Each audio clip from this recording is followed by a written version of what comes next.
What's up, Wolfpackers? It's your boy, Wolf Doggy Dog. I swear we've done this before. I swear we've done this before. I swear we know what we're doing. It's me, your boy, Wolf Doggy Dog.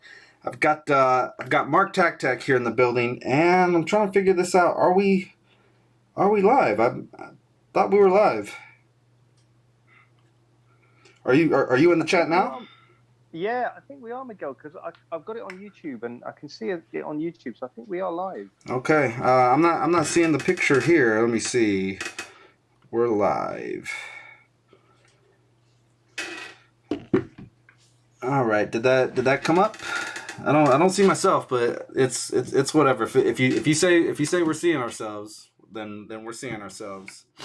Yeah, okay, yeah. Killer Mike says, "Yep, you guys are live." Thanks, Okay. Killer Mike. All right. Cool. Yeah, It's really weird, but normally I like to have the chat up on my mobile while we're watching, but I don't see myself, so whatever. All right. and the analyst says yes as well. All So right. Cool. looks Cool. like we're good to go. All right. Yeah. Let us know if we're live. All right, sweet, sweet. All right, well, at the very top of the chat, I pinned my man Mark TakTak. TakTak Toys with Film is the name of his new channel. It's a new venture that he's doing. He's mixing pop culture, these figures that we love, and mixing it with movies. Which another one of our loves. So some might say that's a win-win, right? Yeah, I think so, Miguel. Like I mean, kind of what my hope was, often when I'm watching films, I'm thinking, oh, I'd love an action figure line to go with some of the films I'm watching. There's so many out there, classics that people can talk about, Die Hard, other sort of films that we could do with action figure lines. And I was thinking, well, why not sort of on that basis? So yeah, that's kind of my aim really. And then of course you and me know each other through Dan Who's YouTube channel. So yeah, I've been following you since then, and thanks for having me on, Miguel. It's a real honor and a pleasure to be Yeah, no, on your no, stream no, and sort of with all your viewers. no, Yeah, no, no, no problem, no problem. Like I've told you many times before, you're a really good guy. I like you thanks, through man. the chats and things like that. Even though we don't actually have too many physical interactions. I mean, we follow each other on the Instagram. You know, we That's we true. we, Yeah, we chat on the Dan Who streams in the chat where most of us met. Where I met Jamie, where I met Rich M, where I met Cloud Foxwell, and things like that. You bond over the love of this plastic and these films. Like I said, yeah. Um, so yeah, guys, go check out his channel. I believe if everything's working out the right way, because things got a little screwy over here for a little bit. Let me see. All right, well, if they say we're live, we're live. See, my chat is different from the one that I'm looking at here. But whatever. I just physically can't see it on my mobile, so but whatever. Whatever. okay. I think, yeah, I mean, I think some ago, because I know a couple of people said in the chat we're live. Okay. Solo Hunter's saying, "What's up, guys?" So I think it looks like we're all good to go. It looks like there's about 8 people watching us Okay. at the moment. All So right. All right. yeah, Sounds good. Sounds good. All right. So how you're a customizer first and foremost, right? yeah, Miguel. So yeah, that was kind of what. In fact, I originally had a YouTube channel called TakTak Customs that actually was set up for customizing.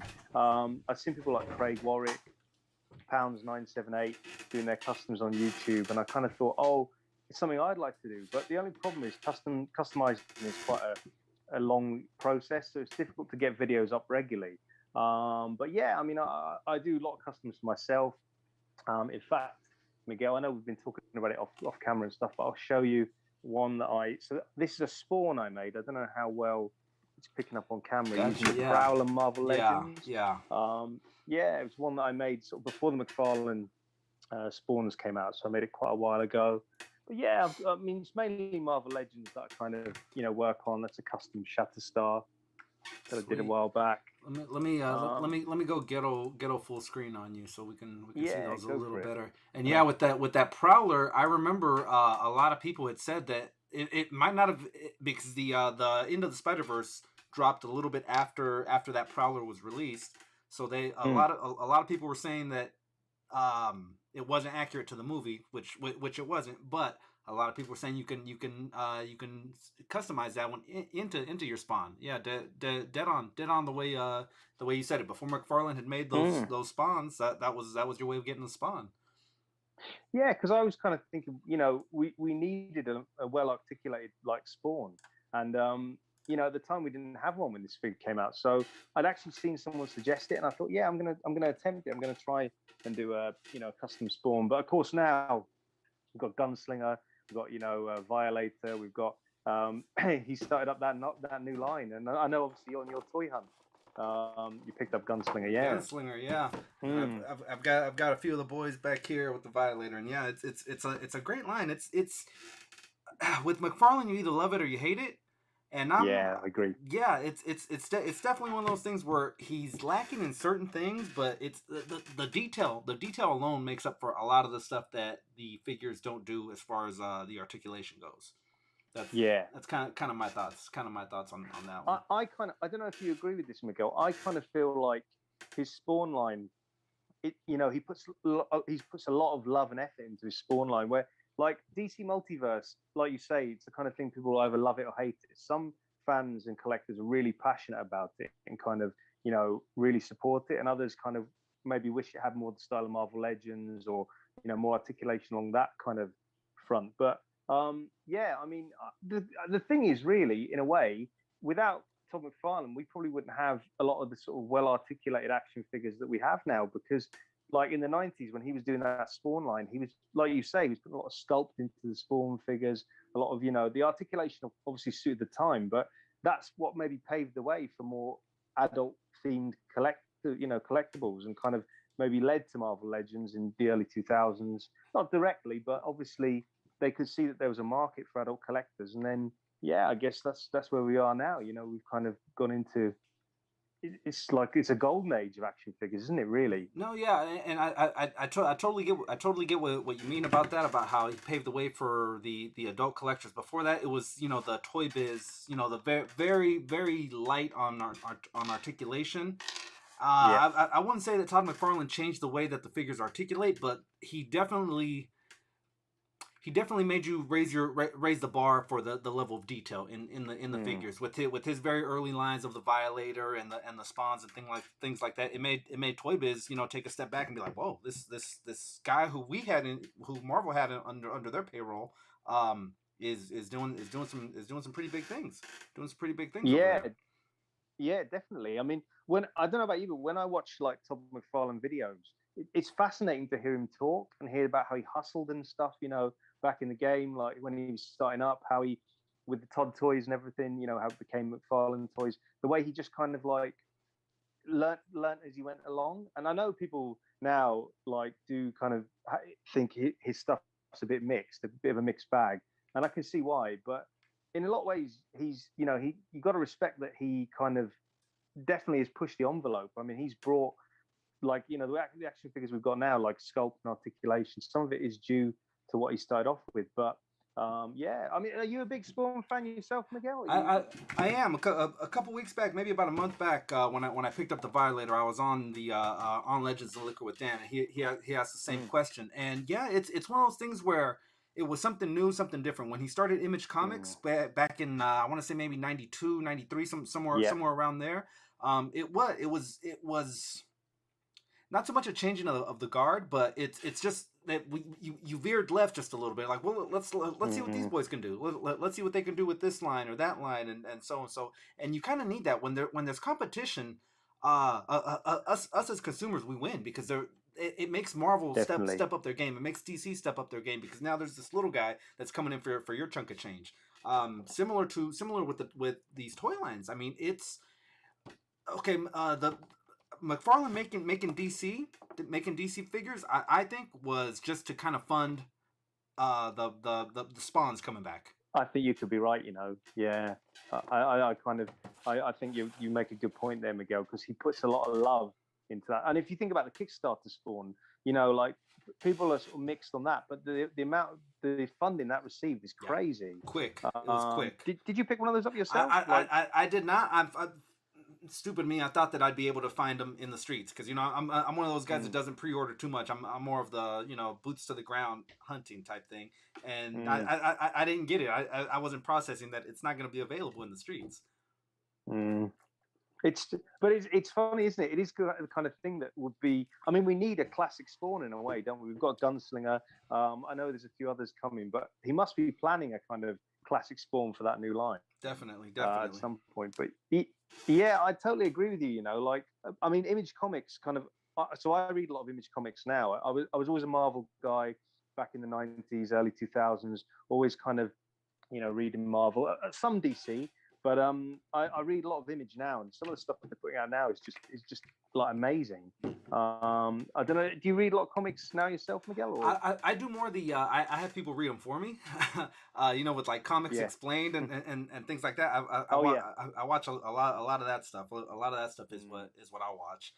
Real quick, while we've got just a quick minute, at the top of the chat, I've pinned Mr. Mark TakTak's latest video for the Old Guard. We're gonna be having a wolf race, and there's gonna be a giveaway. If you guys want to enter that race, um, go over to his channel. Type in Wolfpack onto hashtag Wolfpack onto his channel, and we'll get you guys signed up for the race.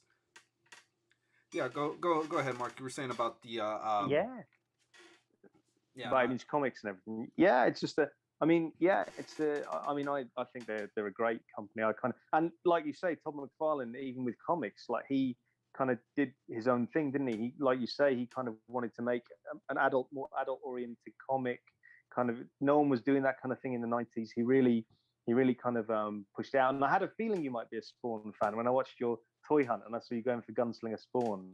I thought, yeah, like I thought Miguel's probably a big Spawn fan yeah. or a big Spawn. Last summer, maybe June of 2020. We were deep into the pandemic. Um, me and the wife went on a hunt for the Target exclusive spawn, the one with the battle axe.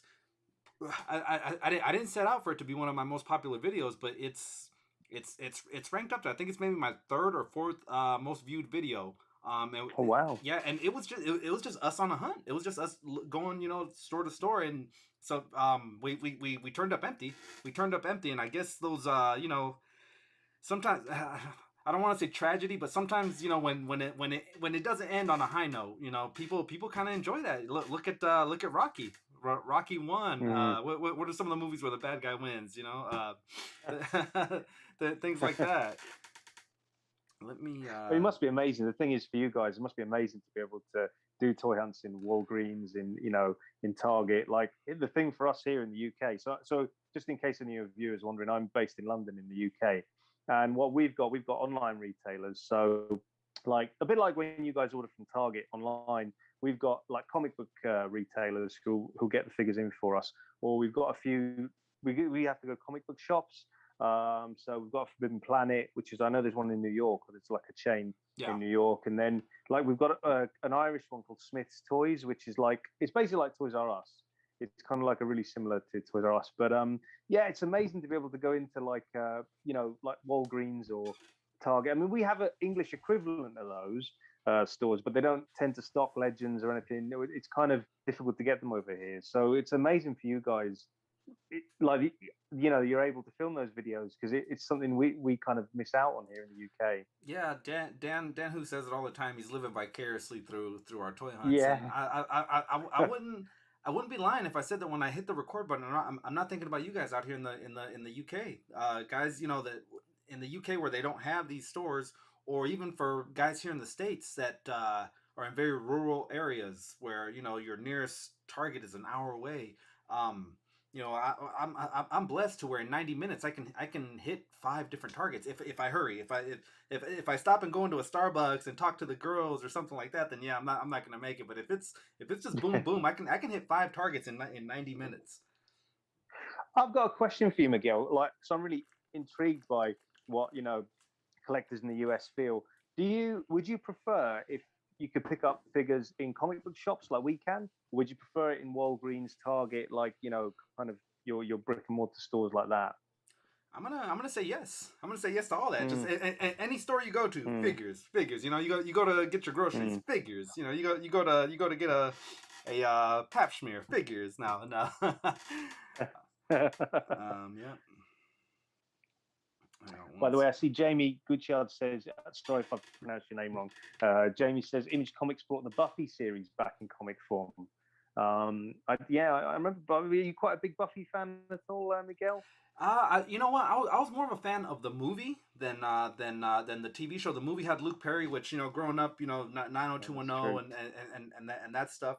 The TV show by the time it aired, I was a bit older for it. It seemed a little, I don't know, cheese. I was aware of it, but it also aired at the same time that Charm did, and I was a big fan of Alyssa Mm, Milano. So anything yeah. she was in, whether it was, I mean, it could be bad, but I'll still watch because it's Alyssa Milano, So yeah, but She was one of those 90s, yeah, wasn't she? Like 90s, like Beverly Hills 90210, that kind of era, sort yeah, of, yeah, she yeah. made her appearance in Melrose Place and things like that as well. Oh, yeah, yeah, Yep. yeah, I think we had that here. Phil Jones was actually in Cool Toys UK was actually in Forbidden Planet just a little earlier today. I believe. Okay.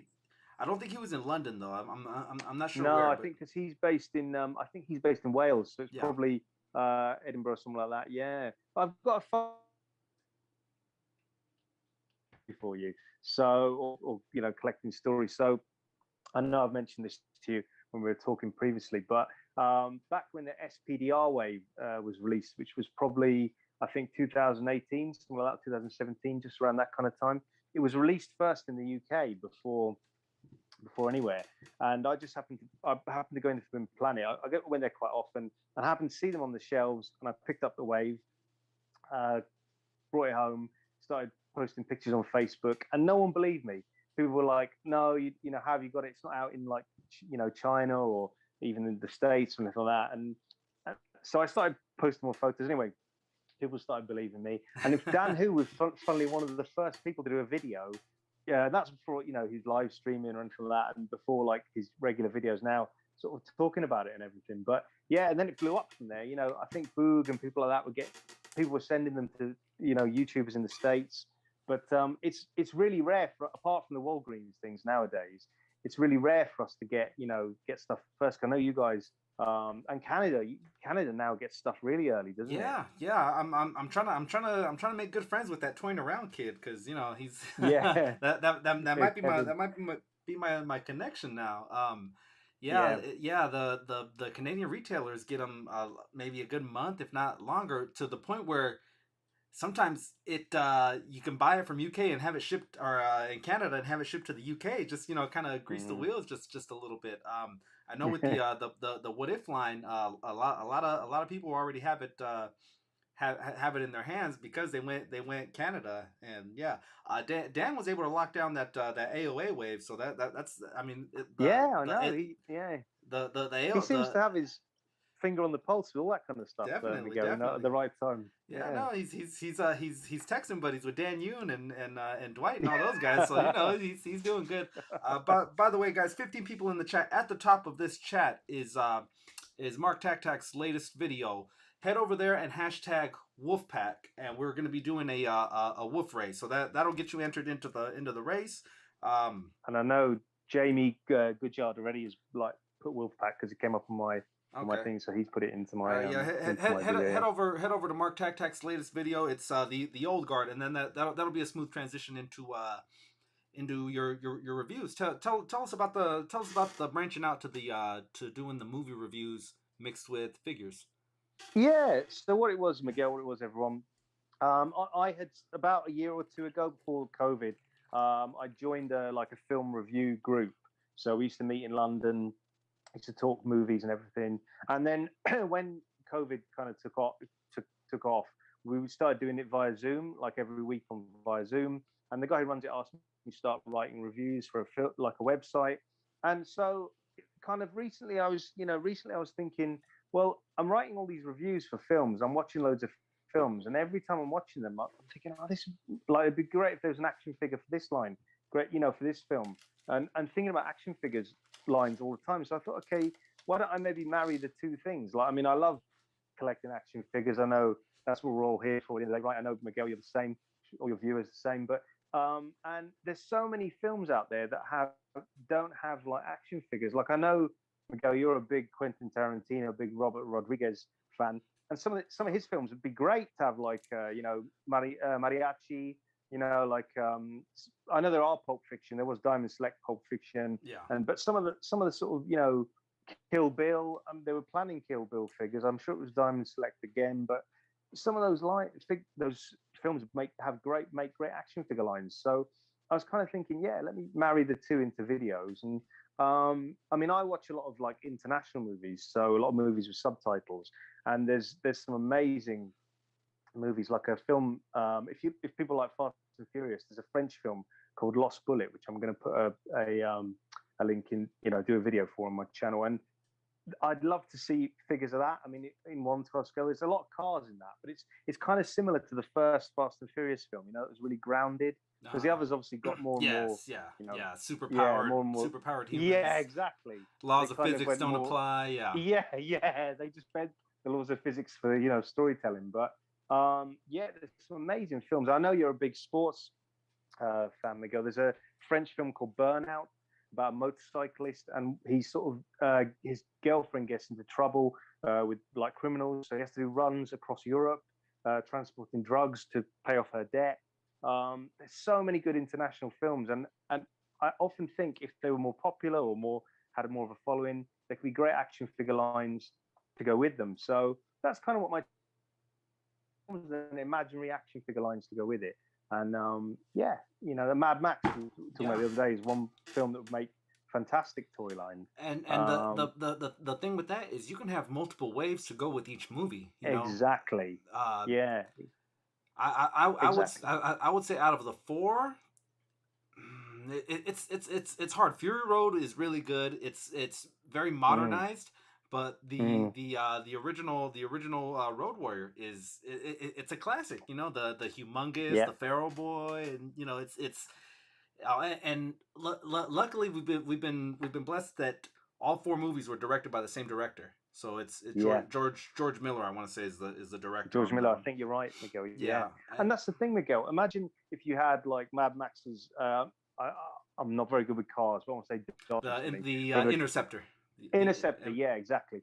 Imagine you had that on the shelf in 1/12 scale. If someone comes in who's a movie buff or just even watch the films and sees that on the shelf, they're going to know exactly immediately that's a Mad Max, Mad Max vehicle, like the Back to the Future car, the A-Team van, the Knight Rider car, all those kind of things. If we had figures for those or the actual cars, they're so iconic. Yeah. In fact, Jamie Goodchild says we need a Bond line, which I think would be a great shout. Yeah. Get him a Jaguar with machine gun headlights. Perfect. Yeah. He's so iconic. I mean, a Roger Moore one. Any of the sort of iconic ones. Yeah, absolutely. So I know, Miguel, we've been talking about this. I know you love Reservoir Dogs. I do. And I'm going to ask you, and I'm planning to do a video for Reservoir Dogs. So which action figure company would you like to see do a Reservoir Dogs? Okay, well, funny you ask that. Let me hang on just 1 second. Let me see if I can get this right. It's very, very, very hard to. I've got some images pulled up that I want to get. Perfect. Let me see. No, that's not gonna work. Browser share. No, that's not it either. All right. Let me see. Bear with me, people. I'm not Dan Who. I'm not that savvy. I'm not that savvy when it comes to all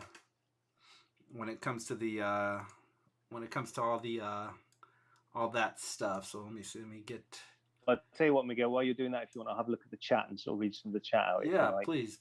Yeah. Okay. So those toy junkies, they say smash that like button and give Wolfpack a sub if you ain't subscribed yet.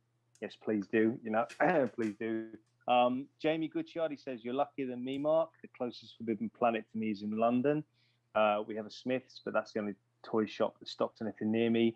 My online retailers are his friends. Yeah, Jamie, I know exactly the same feeling. I mean, same for me. Forbidden Planet in London was somewhere I went every evening after work. before COVID. Yeah, there's two Smiths near me actually. So Smiths is like Toys R Us for any of our US viewers. It's kind of a similar store to Toys R Us, but really, really good prices. And they stock Legends now here in the UK. Yeah, let's have a look at some other chat. Ty says just sitting in the chair next to you looks amazing. That's the The Wolfpack, Sentinel. the newest member of the Wolfpack. I like to call him Madria. All right, so So, Miguel, I've got a quick question regarding okay. the Sentinel. Okay, The spare like Sentinel head that came, or the Sentinel Prime head, yes. the one that fits on. There's the Bastion figure and the Sentinel Prime head. Are you going to stick that head on another like body, or the smaller head? Sorry, Miguel. The smaller head, which is this one. Let me go full screen really quick. Yeah, so everything's still in bag. We literally just got him out so that we can do the review. And let me tap his chest because I had to scramble to find batteries too. But yeah, we've got the smaller head. I honestly don't know yet where I'm gonna use everything for it. We've got the female here, and then here's Bastion. Yeah. So yeah, and I love that they all came individually. You guys will love it when we do the we genuinely got a natural 100% reaction to us opening the box and being oohed and awed by all the bells and whistles that came with this box. But it's gonna be a killer. It's gonna be a killer. Let me see if I can. Is there anything you have liked as an additional tier, Miguel? Like with what they added? Is there anything else you'd have liked? I would have liked maybe a some kind of a chair for him to sit in, and that would have made your master mold, because I've got I've got the one that came the Days of Future Past box set, so that could be your standard Sentinel, and then this would have been your master mold. But Dan, I said that in one of the chats, and Dan, who kind of came for me, he was like, "Yeah, you can make a chair out of anything, Miguel. This is a legit Hasbro thing. I like that they brought these tendrils back, and we got something that we thought was gone in Marvel Legends. We thought something that we thought we'd never get again, which is bendy wire. They brought back the bendy wire, and I hope it's here to stay. I hope it's not just because it's a HasLab project that the bendy wire is back. But yeah, I'm definitely loving the bendy wire aspect of it. Look, it just slots in. It slots in perfectly. Slots in like it was made for it. Like it was made for it. You can use that Sentinel in the carpool lane. Definitely. Yeah, beat traffic using the Sentinel. And he weighs Killer Mike says. Yeah, he weighs as much as a baby. Yeah. Yeah, definitely. He's crooked. He's been drinking my beers, I think. But let's get him nice and upright. There you go. But yeah, oh my God, I'm telling you guys, so we go live at about 2 p.m. here, right? With internet issues not being an issue, we go live at 2 p.m. He showed up at about 12:30. From 12:30 on, oh my God, it was a mad scramble. Unbox. Let's get the cameras rolling. I need a cold beer to decompress from all this. And then we've also got a live stream going at 2 p.m. today. So it was a mad scramble the last hour and a half before the stream. We were all over the place. We're all over. Do you think, Miguel? I mean, I guess this is probably but do you think? Do you do a top 10 videos, Miguel, at the end of the year? I do. I do a top 10. Yes. Is that? Are you going to include the Sentinel? Because, I mean, in a sense, would he be number one if you do include him? It would definitely get an honorable mention, but the price point alone takes it out of that top 10. Because I mean, my top 10s would, if price weren't an issue, then your Hot Toys, your Mayfex, your SH Figure Arts would always be in it. I like to put a cap on my figures of no more than $35 for say a deluxe or something like that, something that a kid could afford, putting something like this. You're pricing out a lot of adults, let alone a lot of children. Yeah, true. Let me see if I can. I mean, that's kind of one thing for me. I was sort of like, I was thinking I'd love this, but it's kind of just a little bit out my price range at the time, and the same with Galactus. Yeah, really. But I'm curious for the chat. I mean, how many people in the chat probably got one? I don't know if they want to type Galactus or say they got one, or sort of maybe just talk about if they've received it yet, if they're waiting for one, because I'm kind of curious to see what what people think, because they are starting to show up now, aren't they? There's a lot They, of YouTube videos. Yeah. they are, yeah. The last 7 to 10 days have been really exciting, anxious at the same time. Like I'm happy for everyone that gets one. I leave the clap emoji, but I also like I did it with Shartimus Prime and a couple other people. It's like I clap and then I'm happy, but I'm also jealous. And now I've got mine, so I don't have to be jealous. But I mean, Mm. guys like Laser Pants have got four, Five, five right? of these, right? Yeah. Yeah. So they're Yeah. army building those. So it's gonna be great. It's gonna be great. Okay, so you mentioned the dogs, right? The reservoir dogs. What do we know about Yes. these guys here?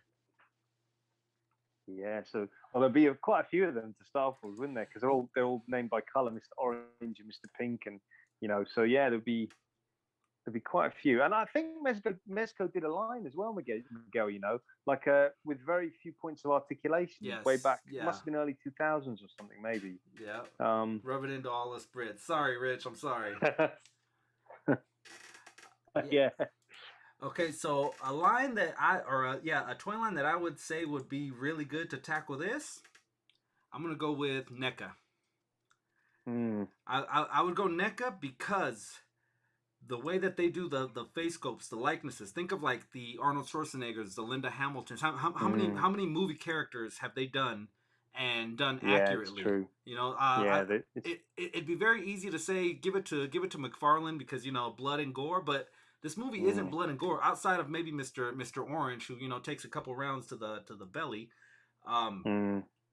This is I would prefer substance over style if that makes any sense. I'd rather go with something where looking at it, that's your mind's eye version of Steve Buscemi, a young Steve Buscemi, because Steve Buscemi doesn't look anything like this anymore. This movie's 30-something years old. Harvey Keitel is probably in his 70s now, but we're left with the memories, the lasting image of something this good, which is iconic to. I can't make this bigger, I don't think, but this is an iconic scene or an iconic way of shooting for Quentin Tarantino, where he does the trunk scenes, the opening of the trunk scenes. He's done it in several movies where when he lifts when he's always got a scene where someone's, because it's in Jackie Brown as well, right? Jackie Brown. It's even in From Dusk Till Dawn, and he while he didn't direct From Dusk Till Dawn, he did produce. See, I think, Miguel, in a way it would be really expensive, but I kind of think you could get Mezco, because obviously there's a lot of suited characters. It'd be expensive, but they might, although their likenesses aren't always the greatest. Like you look at John Wick, for example, people were kind of, that was a bit of a miss, that one, in a way. But or I know it's probably not in their wheelhouse normally, but Hasbro have a lot of suited bodies from Marvel Legends. But then again, this is probably something that Disney or Hasbro aren't really gonna. Yeah, they wouldn't touch this with a 10-foot pole. Says Now, okay, so with the suited bodies, yeah, sure, it's a slam dunk to say Marvel or Hasbro has the molds already. I would say each individual is different, right? Their whole style is different. While yes, they're wearing the same black suits with the skinny ties, they all wear them just a little bit different. Here in this is the opening scene in the movie where the iconic, you see all the Reservoir Dogs walking. But as the movie progresses, as it gets a little different, you get different versions of the same suit. There's so much room to work with here, where you can have a Vincent Vega, maybe give him his straight razor and not Vincent Vega. That was his brother. Sorry. God, I forget Mr. Blonde's real name. Yeah, what's he called? Yeah. Do we ever hear it? That's the thing. Do we ever hear it, or do they just refer to themselves as their colors, like brown and orange and pink? I think they do say it when they have the flashback. When they have the flashback where they're meeting with the main boss. But he's for sure. Quentin Tarantino has said that he's the brother of Vincent Vega, who's. Oh, really? Yeah, who's John, not John Turturro, John Travolta's character in Pulp Fiction. Pulp Fiction, Time kind of caught up with them, but they were supposed to have a movie called the Vega Brothers, where the two of them. I'm hoping now with this whole de-aging, throw a little fingers crossed, throw a little money at the situation. Let's get a Vega Brothers movie. I think Tarantino had said that he was going to retire after 10 movies, and if you count Kill Bill Volume 1 and 2 as one whole movie, he's at 9 right now. So I mean that would be a really good send off. I would think. I would think that's just me. I'm a lowly fan.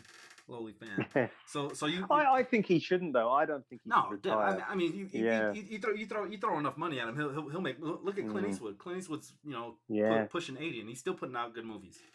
Don Thomas in the building. What's going on, Don? Yeah, and I see those toy junkies. He says Reservoir Dogs, Jackie Brown, Pulp Fiction, great films. Great and films. Yeah, all would have great action figure lines as well. So many iconic characters. Yeah. Those toy junkies, yeah, absolutely. Okay, so much to choose from. So you said you would go Mezco. I said I would go NECA with this line, right? Yeah. Okay. All right. Next film. We've got From Dusk Till Dawn. Many people believe that it was directed by Quentin Tarantino. It was not. It was directed by Robert Rodriguez. Good film. It's in the same vein as Desperado, which we alluded to earlier with El Mariachi. Is actually Desperado is a sequel to El Mariachi. Not a lot of people know that. And then the third movie in the trilogy is Once Upon a Time in Mexico. Not as good as Desperado, but it's still for what it's worth, it was a good movie. Yeah, I agree. I think Desperado is more iconic, isn't it? Yeah. Once Upon a Time in Mexico. It's like it continues the theme or the style, but it just doesn't have the same. Well, it's not got the same kind of punch, is it? Or the same impact. They waited about a decade, maybe close to 15 years for the in between movies. Movies. Now, From Dusk Till Dawn has a plethora of characters. Some of them are only in there for 2 minutes, but they're iconic. You remember them.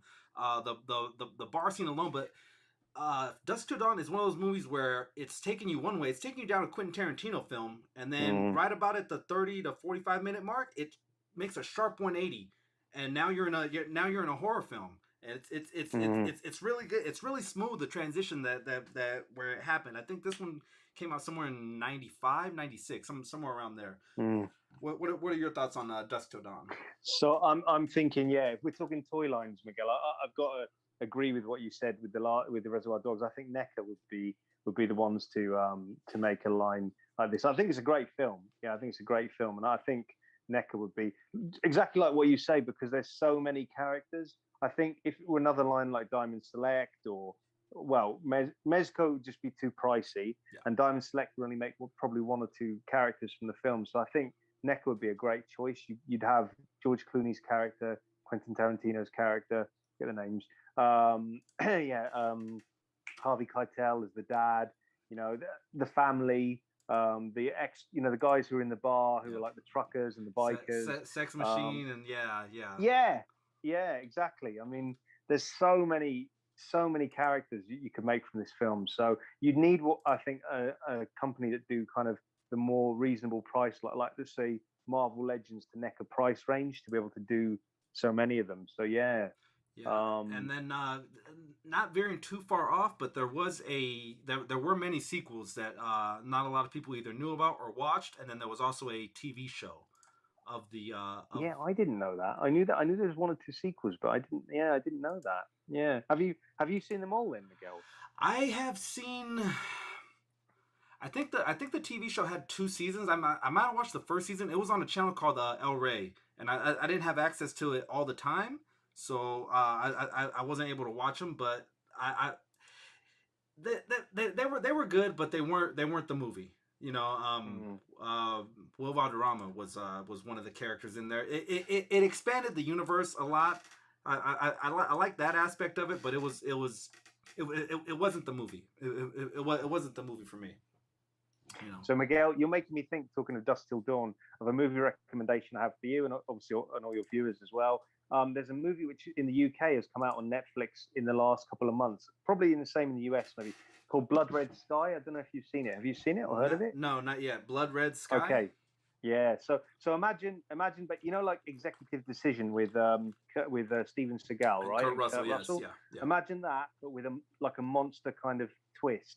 like towards the end. It's really good. It's real. That's all I can say without giving out spoilers Okay. but yeah, or imagine like Die Hard on a plane. So Okay. again, like executive decision, I guess, but with a monsters twist. Honestly, so worth a watch. If you want, I'll type it in the comments, just so everyone can. Yeah, sounds good. Sounds good. And Yeah. if you guys are hearing my voice, guys, at the top of the chat is Mark TakTak's latest video. We're gonna be doing a wolf race. So if you guys want to get signed up for that for the race, go over there and hashtag WOLFPACK. Type in hashtag WOLFPACK, and that'll get you guys signed up for the race. Oh, excuse me. All right. So what company did you say you would like for them? So I say NECA for these ones. You say NECA. Miguel, yeah. How about you? What would you say for Dusk Till Dawn? I am gonna go with McFarlane. I think McFarlane okay. is I think McFarlane can tackle a line of something kind of gory, something kind of bloody, but yet still give us that more accurate that movie accurate look that we're looking for. Look at something like this. Like you can give us true. You can sell us two different Salma Hayeks. One non-vampired or snake vampired up versus a regular. The only thing is the likenesses. If the likeness is not spot on, it's going to be hard to get people to want to want to buy into these figures because it's very true. This is a pre George Clooney a pre Batman George Clooney. ER, right? Yeah, he was in ER movie. And I remember ER. I remember him being announced as Batman, and I was like, oh, that's horrible. He's gonna suck at this. Right, and then my cousin was like, "No, I just left the theater to see Dusk Till Dawn, and watch Dusk Till Dawn, and that'll get you ready for him as Batman." He didn't do too good as Batman, didn't quite deliver on it. But as Seth Gecko, he was great. Hero Brandon's in the building. Yeah, Hero Collections. You might have heard about this guy. Brandon says, "Keep up the great work, Wolfpack. Keep up the great work." All right, real quick, we're gonna flip a unicorn. And just to let you know, Miguel, Fabulous Disaster commented Wolfpack on my channel. It just come up with a link. So yeah. All right, yeah, guys, head over. Top of the chat. Top of the chat is the link to Mark TakTak's channel, and comment Wolfpack on there, and that'll get you guys signed up for the race. Right now, let's flip a unicorn. Thank you, Brandon, for that donation. So these are boys, Miguel. They are, yes. Yeah. That's here's a question, Miguel. I was thinking because I know you're telling me you're based in California. Is surfing quite a big thing in California, or it seems to be whenever you watch movies and stuff like that. But it's quite a big thing. Is that right? Yeah, I mean it's so we're about 40 minutes from the coast. We're in the Bay Area, but to get good waves, you have to go out to the coast. Unfortunately, the water is ice cold out here. The bay is basically the runoff from the Sierra Mountains. So all the snow melt turns into our rivers and it feeds into the bay. It makes the water freezing. But if we ever head south to Los Angeles, to San Diego, even Mexico, the water is much warmer, so you can surf for a lot longer. And right about now, we're entering a little time of the year that around here they like to call Sharktober. Oh wow! Yeah, there's a seal sanctuary. There's a seal mating grounds, just maybe 10 miles west of the Golden Gate Bridge, and great whites love to feed on seals. So it's very dangerous time to be surfing when yeah. So it's Sharktober, they call it here in the Bay Area. Surf at your own risk. Surf at your own risk. Yeah. And then Ty says that video is still a classic. And then Risk is in the building. What's going on, Risk? We're talking movies and figures with Mark TakTak. All right. That's right, guys. Yeah. Okay, so you said NECA. I said McFarlane. Yeah. All right. Are we happy with that chat? You guys in the chat, let us know who you guys would consider for this movie line.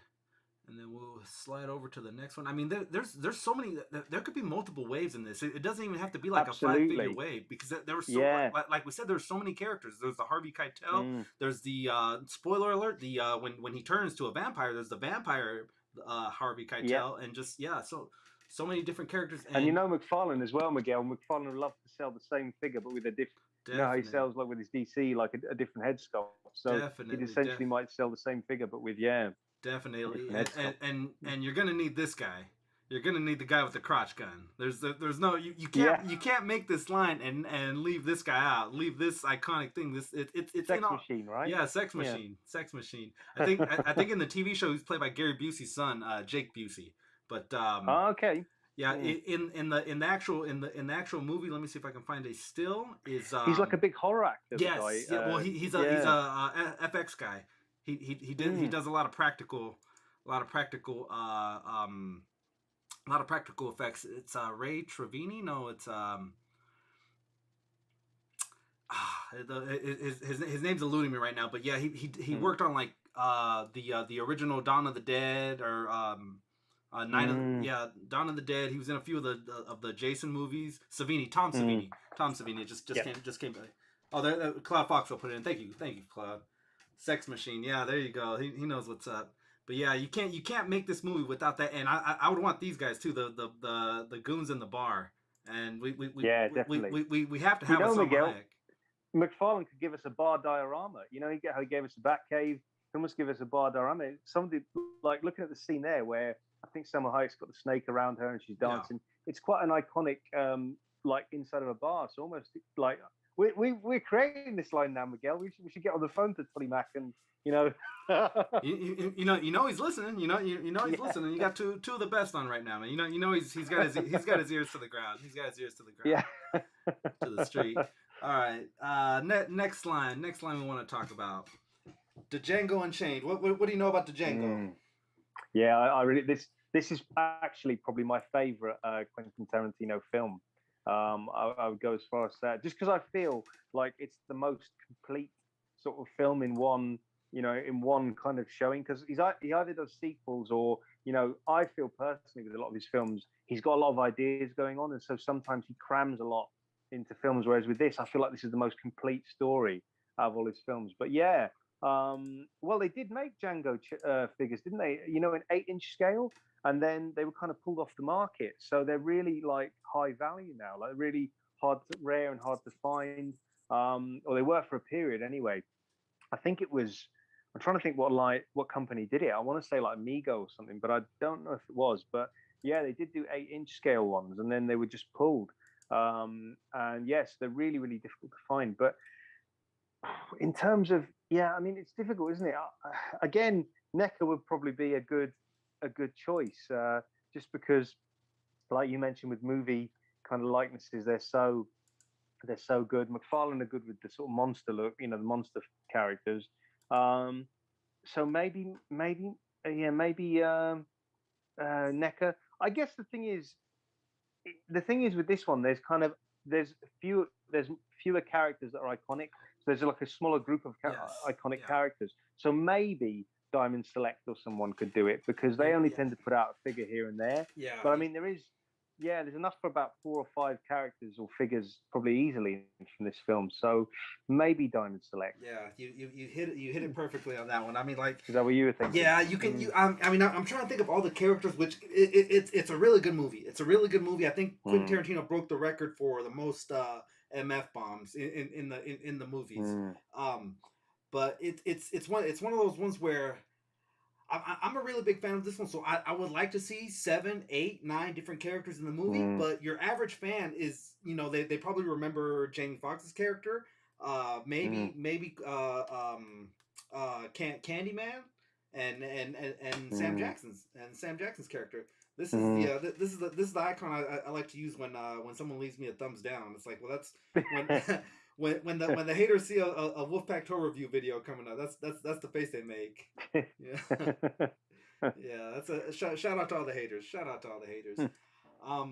Yeah, no, with your channel getting bigger, are you ready for that? Are you ready for the hate coming out of nowhere, coming out of left field, so to speak? It's I'm sure I'm sure they're on their way, Miguel. But all we can do is our best now to turn thumbs down into thumbs up, isn't it, you and me? So that's what we're going to do. But yeah, well, funnily enough, Miguel, when I first was putting out videos on my other channel, so I was putting out videos not very regularly, and it was for customs and stuff. And I had the worst camera, and like I didn't have a microphone or anything, so I used to get plenty of thumbs down on those videos.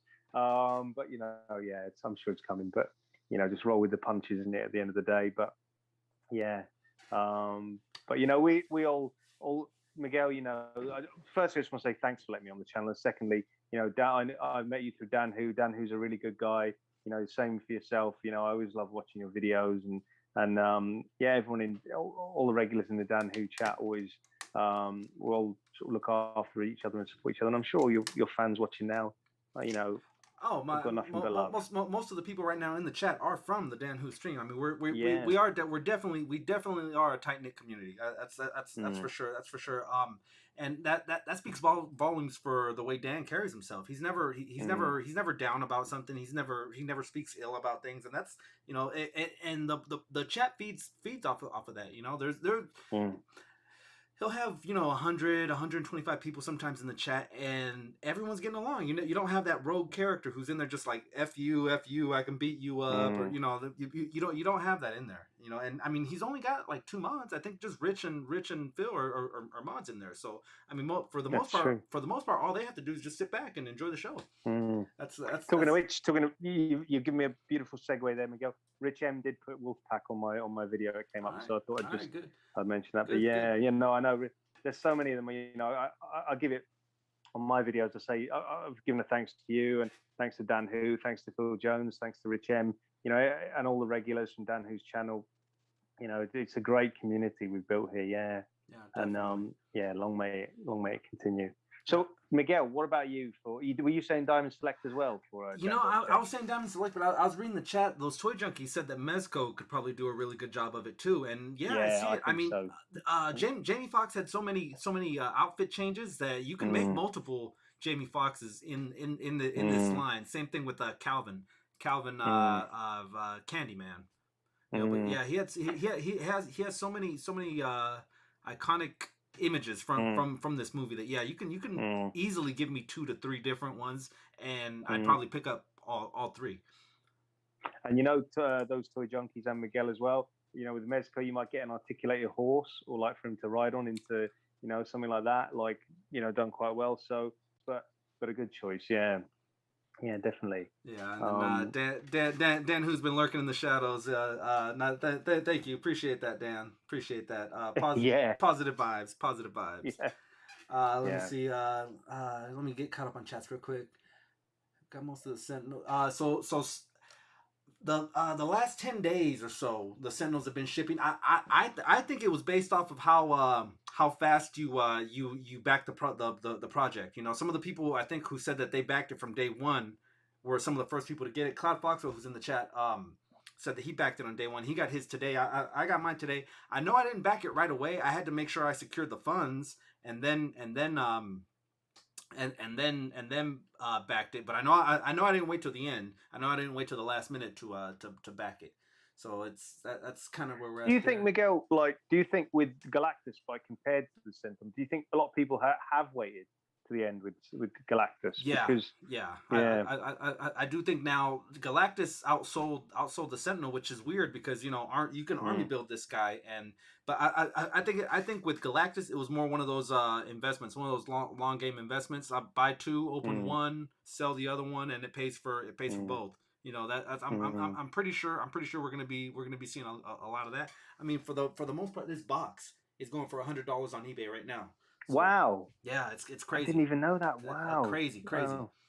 Yeah. So and then those Toy Junkies said the last time they were in the Bay Area using the BART system, there's a train that goes under the water. It was something different. So we've got BART. It's called Bay Area Rapid Transit, and it's a little outdated. The Bay Area has grown a lot more since I think the train line was built in the 70s.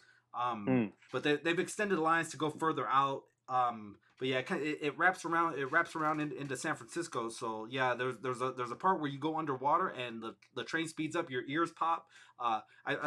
I used to work construction in San Francisco for many years, so I would take that train every day to and from. So I know exactly what he's talking about, where you have to travel underwater, and then as soon as you come up out of the train station, the very first thing you see is just the skyscrapers, 40, 50, 60 stories tall. So it's an overwhelming feeling, and for me a sense of pride, because I'm like, I worked on that building. Mm. things that my kids can take my grandkids to, and be like, well, your granddad worked here, your granddad did this, Mm. your granddad built that. You know, Mm. one of those things. So how close, if you were to travel to San Francisco, Miguel, from where you are now, how long would that take you, like in terms of With no traffic, hours or? I Mm. can get there in about 30 minutes. Oh wow. Yeah, 20 to the toll plaza, and then the bridge itself to get into San Francisco, because there's two sets of bridges. There's an island in between Treasure Island. Um, you have to slow down. Speed limit goes down to like 50, so it takes a long time. But if there's no traffic, I'm about 30 minutes north of San Francisco, about 20 minutes north of Oakland, and then I'm south of Sacramento by about an hour. And I've heard of Sacramento. My sister went to San Francisco a couple of years ago. She was doing a tour of like the US and other things, and she said it's really similar. I don't know if you've traveled in Europe much, but she said it's really similar to Europe. Apparently, San Francisco. I know. I've seen it in films and stuff, but and Super Seven's store, of course, is in San Francisco, right? We got to spend some time in that one. We like to say. Have you ever seen Brian? Yeah. Have you been more than once? Yeah, You've seen him. Yeah. Wow. Brian's a good guy. Brian's a good guy. I mostly talk to Daniel, but yeah, Brian's a good guy too. Brian's good. San Francisco, I don't technically live there, but you know, I work there so much. I would spend more time in San Francisco than I would in my own house. I'd only come to my house to sleep, you know, shower and sleep, and then you know you're right back. But we like to say that we're a East Coast town on the West Coast, East Coast city on the West Coast. You know, with the whole the metro, light rail, as you guys call it, and and everything there. Expensive to live, expensive to visit. Really? Yeah. Yeah. Yeah, so I'm kind of central to. I've told Dan who too. I'm 30 minutes south of wine country, 30 minutes north of San Francisco. So you know you can do a lot when you come hang out with the Wolfpack. Yeah, that is something, you know. That is one of, I mean, pre-COVID, that was one of my plans to come to the States, come to places like Miami, and do a tour of kind of comic book shops and I guess Targets and Walgreens, but kind of just to see what collecting is like out there. And it's still something I want to do one day. I mean, I've got relatives that live in like Virginia. I remember I was mentioning to you near Washington. So I've been up there like many years ago, nearly a decade ago, and and I've been to Vegas as well, which I think I'm sure must have been into a Target in Vegas or something like that. But so I mean, I've been to the States a couple of times, in Canada once for like Formula One. Do you follow NASCAR or anything? I do, yeah. Miguel? Yeah. So Formula One is big in Canada and Texas now. Actually, it's big in some parts of the States as well. But I'm a massive Formula One fan. So been up to Canada as well. But I love North American things. I'd love to like travel there more and for collecting and stuff. Since we're on the subject of North American sports, and Dan who I know is lurking around somewhere, and so we've got Jamie, Rich. What is the deal with your hate of football, as we call it here, football? A lot of people in the UK like to say, oh well, you don't use your feet. They should call it handball. What about boxing? No one throws boxes at people. What about cricket? There are no animals on the field. You know. Yeah. You know what? I actually quite like the NFL. So I live in London. I live near Wembley, which is Wembley Stadium, which I'm guessing you've probably heard of, right, Miguel? Yeah. And they often hold a lot of NFL games, or they hold NFL games in Wembley Stadium. So I got to be honest. When I'm watching it, I'm kind of a bit lost with the sort of rules and stuff. It seems to be a lot of like gaining yardage, right? I'm guessing that's kind of, as a layman, that's probably the best way of describing it, right? 10 meters resets the down. Every 10 meters, you reset the down. Now, you can make more than 10 meters, and it resets the down. But the point is to get into the end zone more than your opponent. Essentially. So, Miguel, who's your team then? The San Francisco, the 49ers. The 49ers is my team. Okay, yeah, I know the 49ers. Yeah. They wear right. Okay, in terms of uniform, this is going to show how much of a layman I'm. Gold helmet, right? Is it gold helmet and red kind of jersey? Yep. Yeah, you got it right. Yeah, okay. You're halfway. Yeah. You're halfway there to being a fan. I'm nearly. We'll take you in. Don't worry. Yeah. I'll show you the rest. Yeah.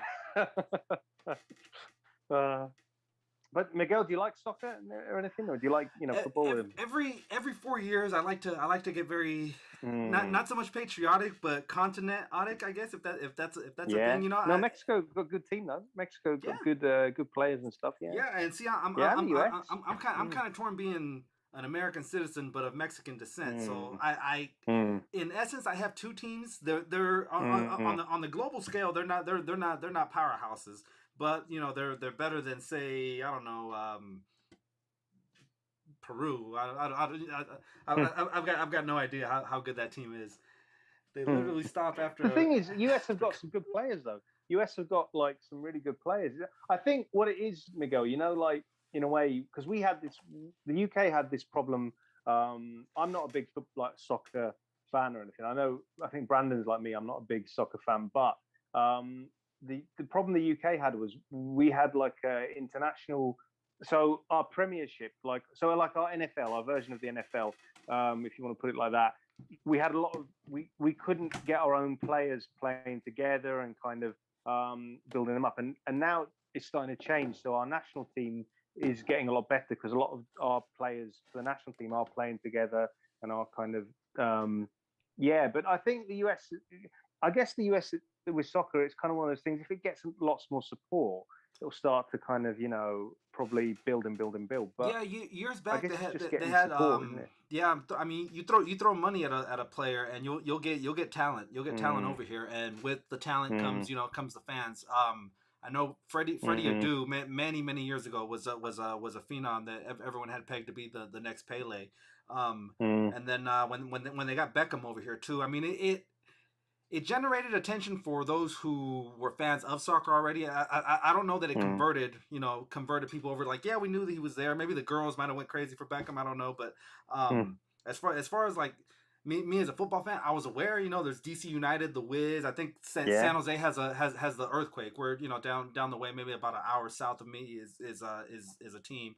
But it's the MLS. I think they might have made the field a little bit smaller just to ramp up the action. Dan's in the chat. There's an episode of The Yeah, he'll Simpsons. be able to tell us. Yeah, Stop calling it soccer, he says. Yeah. stop calling it soccer.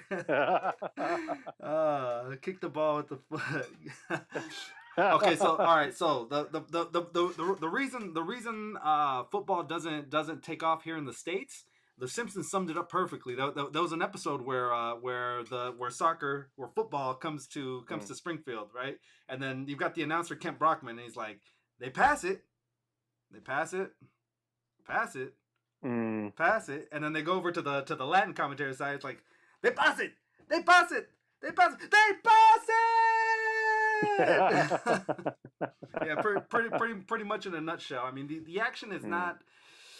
I can see when there's moments of excitement, things ramping up, but for the most part, Mm. I have more fun watching an NFL game, and Mm. a team that I'm not even watching, and here in the States, the NFL is king.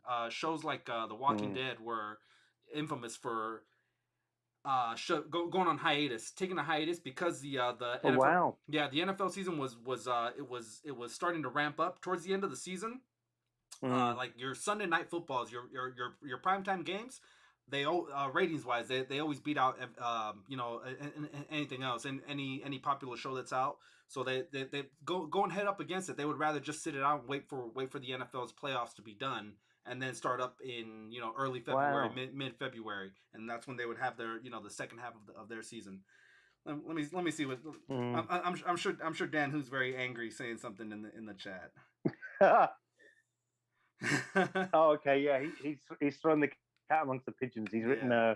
yeah, it's crazy Americans think our football is boring, but he thinks something else is Yeah, what I'll say to be yeah. diplomatic. I'd love to have a few hours with Dan to just sit down and explain it. Show him highlights of it, and be like, see, it's not all this way. There's very good moments Mm. in a game. Yeah, they're 3-hour football games. I know that, but I'm just a fan of the sport. So it's I can. Great defensive matchups is what I like, and then we'll get into a whole nother topic of baseball, where those toy junkies. We were texting each other back and forth via Instagram the other night. I'm a San Francisco Giants. He's a Mm. Los Angeles Dodger. They were playing against each other, and it was a 1-0 game. And they went into extra innings. We went 11 innings Okay. of 1-0 pitchers duels. Essentially, is what it was. Your best pitcher against my best pitcher, and he was people were getting out. It was a fun time. It was a fun time. So Miguel, like NFL is basically the biggest sport in the US, then you'd say, or like compared to other games like baseball and things like it's the biggest. I'm pretty biased. But I would think so because each team only plays one game a week. With baseball, you have 162 games in the whole year. Sometimes they play double headers to make up for, like, if you got rained out or something like that. They'll play 2 games in one day. With basketball, there's I think it's 80 games in the season, so 40 and 40. Same thing with hockey. Is there you play multiple games in a week. So I would say that the NFL is king here. But like I said, I might be a little bit biased. I might be just a bit biased.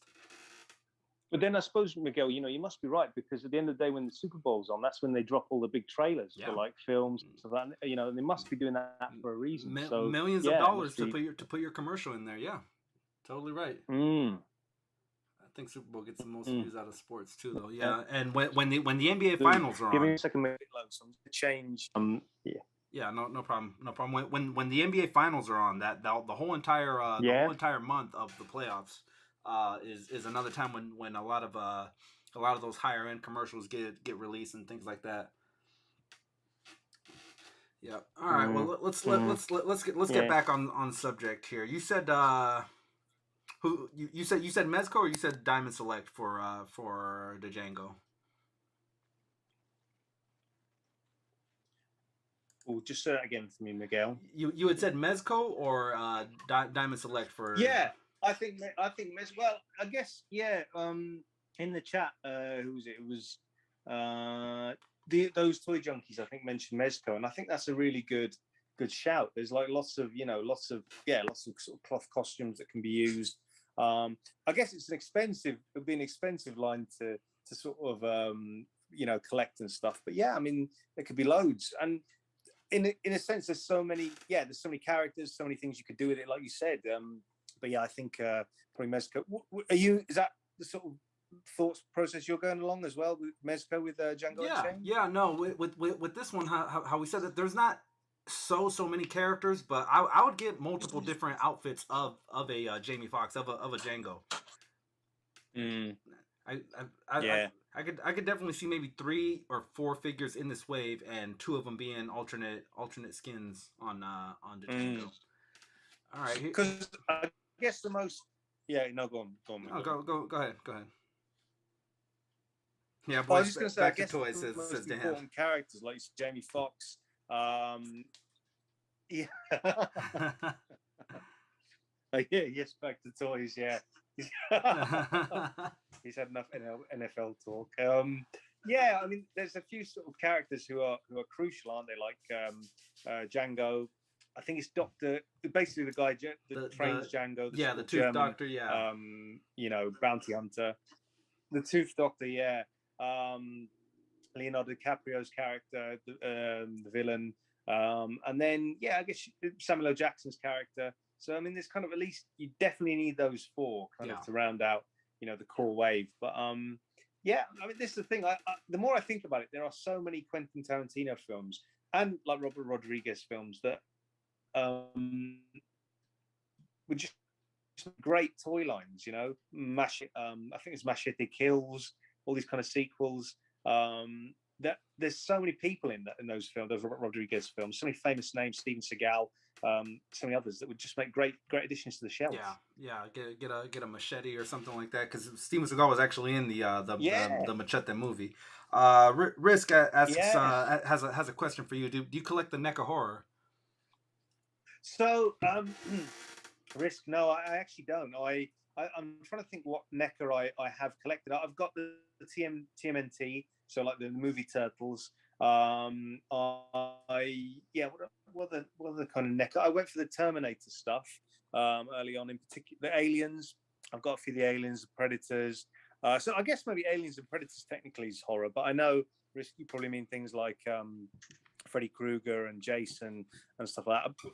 Type in the chat, Risk, if you want what NECA figures you collect. If you do, I'd like to see what you collect, or if there's anything you suggest, or if there's a horror film that you have seen that you wish NECA did a line for. Because that's the thing, there are so many horror films out there that they still haven't touched, really. You know, like I know I think they've done Ash from Evil Dead, as far as I'm aware. One, two, and I want to say the third one, Army of Darkness, got released as well. And then shameless plug, I just put in the chat. That is the video for the Jason, the New Blood. Recently, I started watching that. Recently reviewed that one. That one is my. I would say that's my mind's eye version of what Jason looks like when I go to bed at night, and you know I've got that scary Jason in my head. I see him, possibly the one from Part 8 where Jason Takes Manhattan. I'm not saying these are my favorite movies of my favorite Friday the 13th movies, but these are my favorite depictions of the character of Jason. They're played by Kane Hodder, big burly stuntman that you might have seen him in the Batman and Robin. He played Kane, or not Kane, Bane. He was you know the big Bane character. Yeah. Jaeger's in the building. What's going on, Jaeger? All right, so I mean that's the thing. I think there are so many. Yeah, go on. Well, I was just gonna say that since we're on the topic of horror, what are horror movies like in the UK? I know, I mean, they translate well, you know, American horror to British horror, but are there certain things that maybe Americans might not have heard of that it's more UK based? Yeah, there are. There's a few. I'm not a big horror guy, but there's a few kind of suspense horror, kind of more like thriller type films that are really good. So there's an English one called Kill List, and basically it's sort of like, it's basically two hitmen are hired by a cult to like do a job. They're basically hired to kill other members of the cult, and then there's like a twist where the actual cult sort of turn on the hitmen, or they've kind of, you know, it's all been planned and things. That's a really good film. Hit List. I'll type that in the comments for anyone that wants to. Gotcha. Yeah, check it. There's one, Miguel. I can't remember the name of it, but so there's actually one that's set on the tube, on like the undergrounds, the London tubes. So it's about a guy that lives in the tubes system, and he kind of comes out at night. That one's okay, but yeah, there's a lot of English kind of horror films that aren't too well known, but they're really good. There's a Spanish one, a Spanish zombie horror film that's amazing called Rec, or like Record. So like Blair Witch Project. Yeah. Have you heard of it, Miguel? I've seen the American version.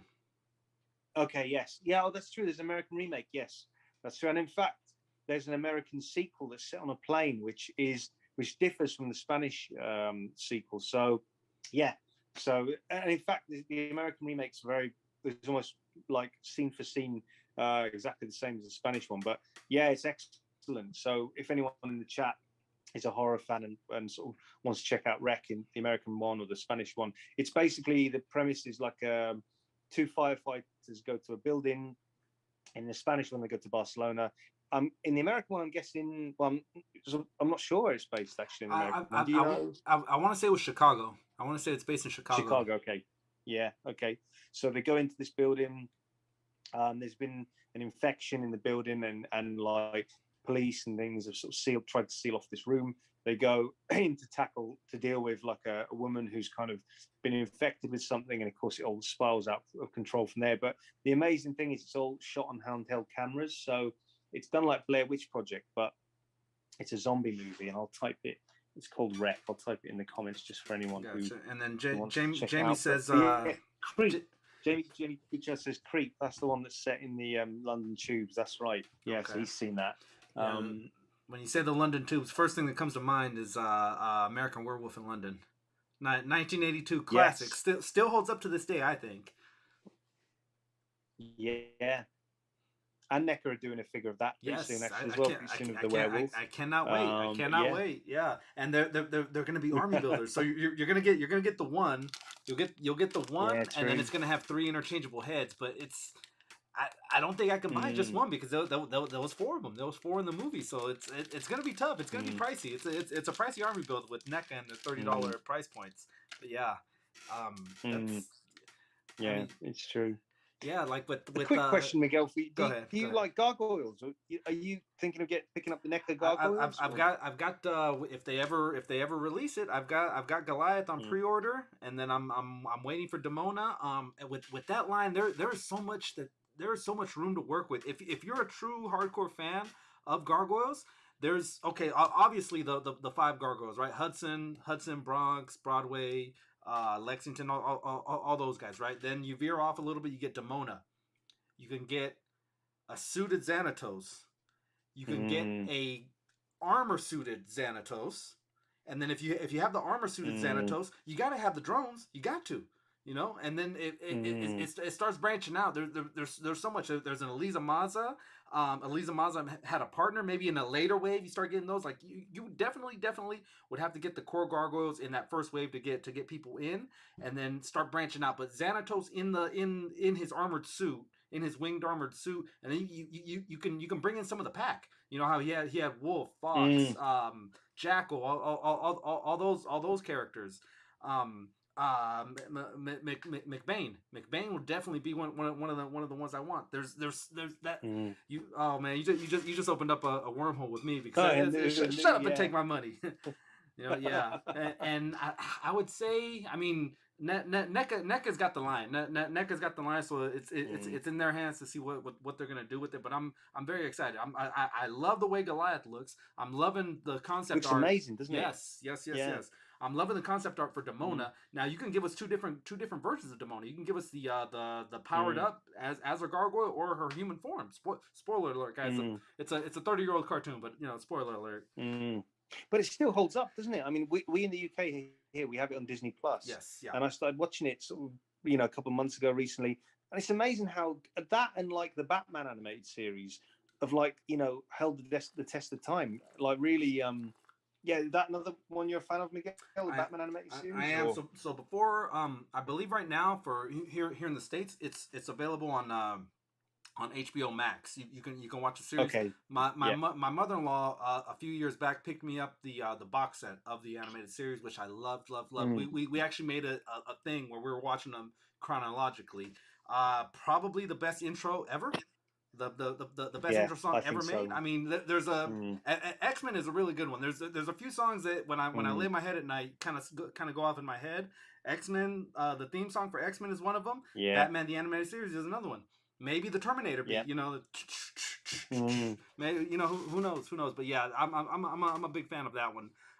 Chris Conroy. Anytime I'm reading a Batman panel, I'm hearing Chris Conroy's voice. Anytime I'm reading a Joker panel, I'm hearing Luke Skywalker. That's it's Batman the Animated Series is just iconic. It's iconic to our age group, I guess.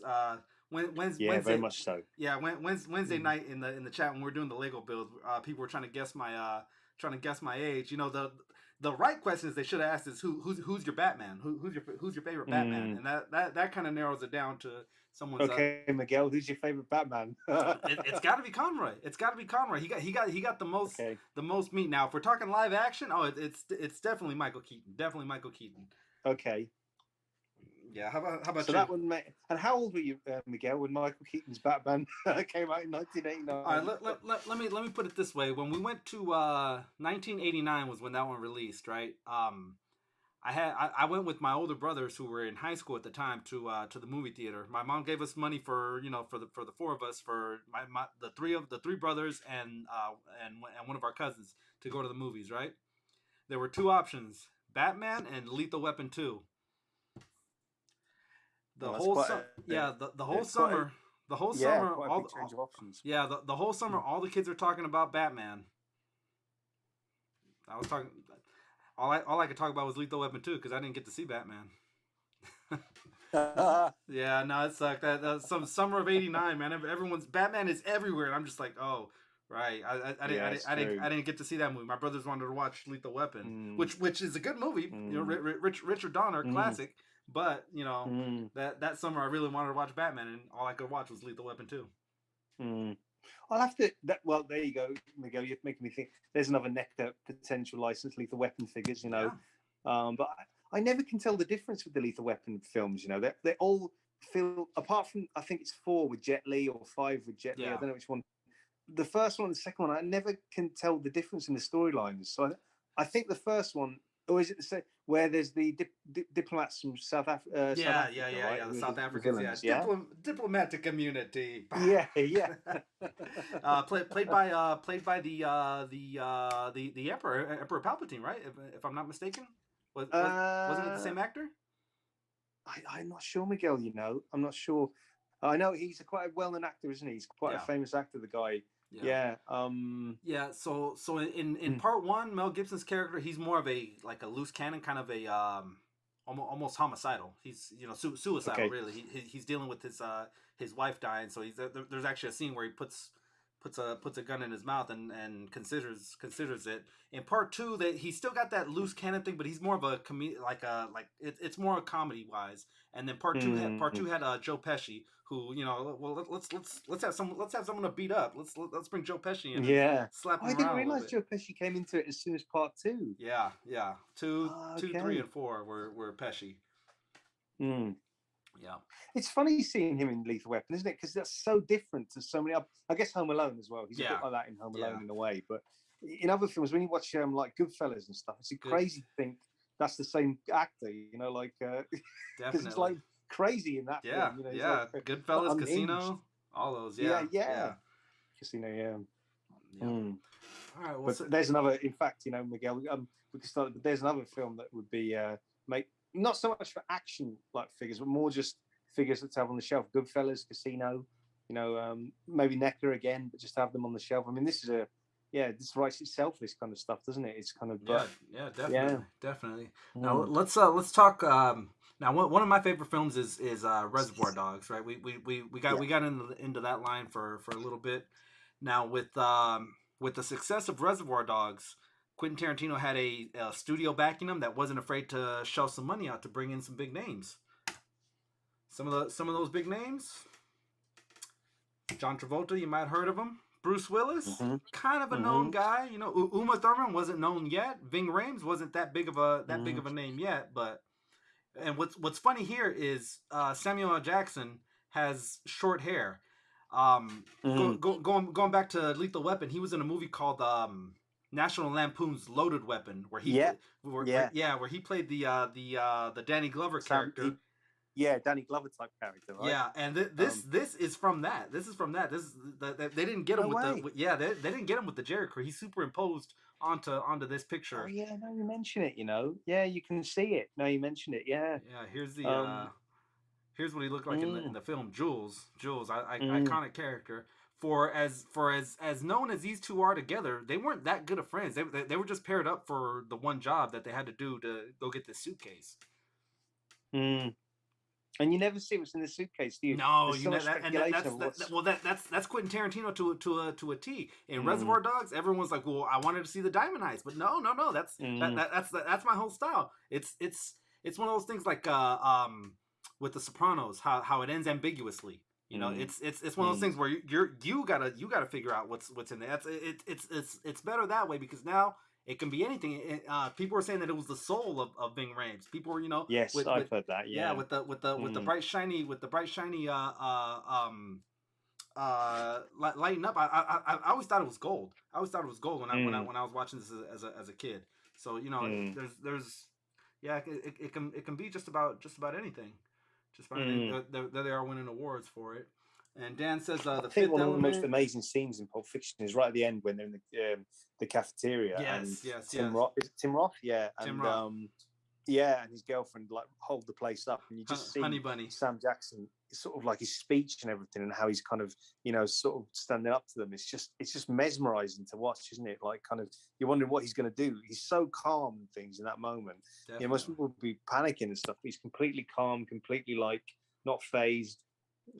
It's just like amazing. But there were so many scenes in that film like that, wasn't there? So Yeah, many and interactions where people have like guns in each other's faces and things, and they're just sort of talking really calmly. Or yeah, I mean, those are like great things. That for there, Miguel, like, yeah, yeah. And yeah, for white guys dropping the N word. This movie made it iconic. You know, so it's there's so many scenes in this movie where we're just like, damn, he took it there. He actually took it there. But yeah, it was really good from the Phil Lamar, who's a wonderful voice actor, does Green Lantern and does a lot of work for DC and things like that. Takes a 45 round to the face in one of the opening scenes of the movie. It's really good, really good. Yeah, you want to have this theological discussion in the car or in the jailhouse? I can quote this movie for days. I can quote this movie for days. It's a great film. Great film. Dan Who has put a good choice, Miguel, in the comments. He said figures for the Fifth Element. Yeah. Fifth Element had a lot of. You can army build those bad guys. Those creatures. Yeah. Who was the Gary Oldman played the villain. You could even get Chris Tucker. Chris Tucker as the that role was supposed to be for Prince, I think, but Prince might have turned it down. I don't know. It screams. No, well, I'm just assuming it screams of Prince. Prince, with the high pitches, the very feminine, but yet gets some of the best Prince used to get all the girls, man. Don't get it twisted. Prince had the ladies. Here's the here's the gun in your face scene that we were talking about. Yeah. You know what I'd love, Miguel? Thinking about it, it would be really small, but I'd love the wallet, the bad mother wallet, like as an accessory for like a NECA figure or something like that. Obviously, it'd be difficult to read the what it says on there, but it'd be a great little accessory. Yeah. Everything. I suppose everything with the suitcase. The Santa Cruz T-shirts, whatever. Yeah, the pack of Red Apple cigarettes, which is a brand that Tarantino made for his.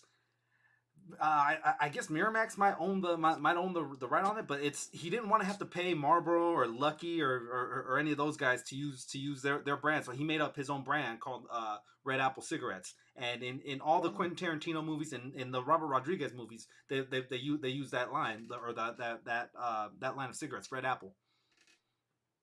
Wow, Miguel, man, your knowledge of background stuff is don't ask me the square root of 19, but ask me about Red Apple cigarettes and I'll tell you where it came from. Let's see. As far as I think even Romeo and Michelle's high school reunion, I don't know how well you know that movie. I've heard of it. Yeah. Mira Sorvino is the daughter of Paul Sorvino. Paul Sorvino was Paulie from Goodfellas.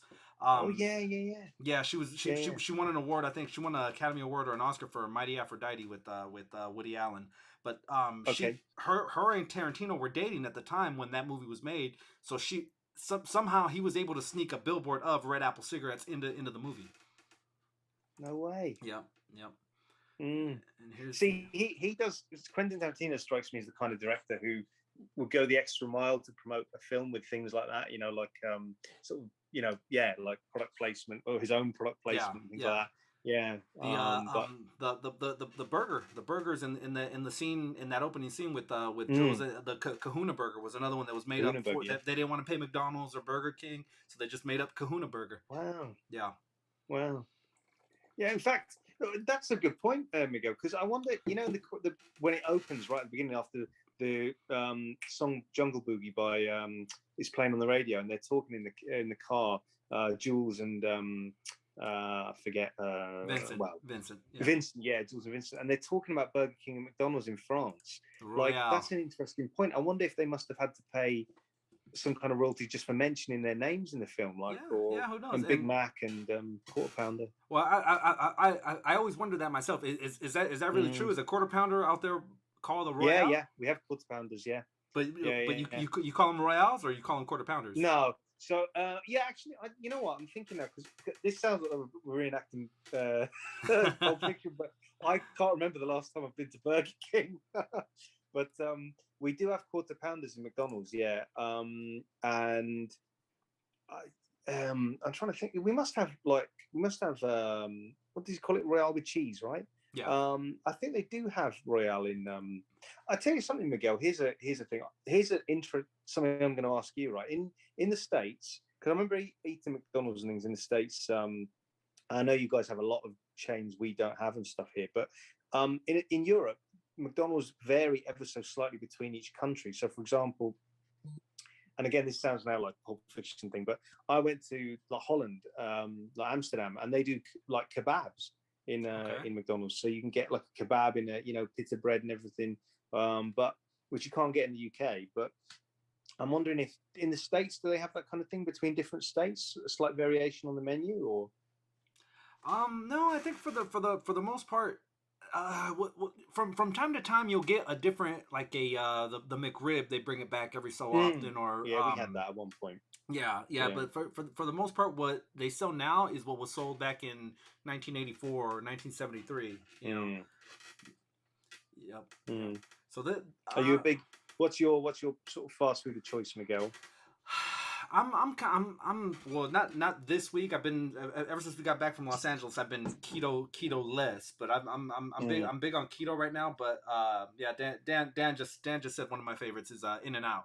In-N-Out burgers is if I had to go chain wise, In-N-Out is really good. Their meat is just delicious, fresh. The fries, and they literally have someone cutting the fries there. They put it in sort of a press where the fry goes in, and then it's grated down here. So when they put the weight on it, just they all shoot out, and yeah, they fry them up for you guys. Yeah, and then the funny thing about In-N-Out is it's only on the West Coast. You don't find it in on the East Coast. You don't find it in Texas and Chicago area.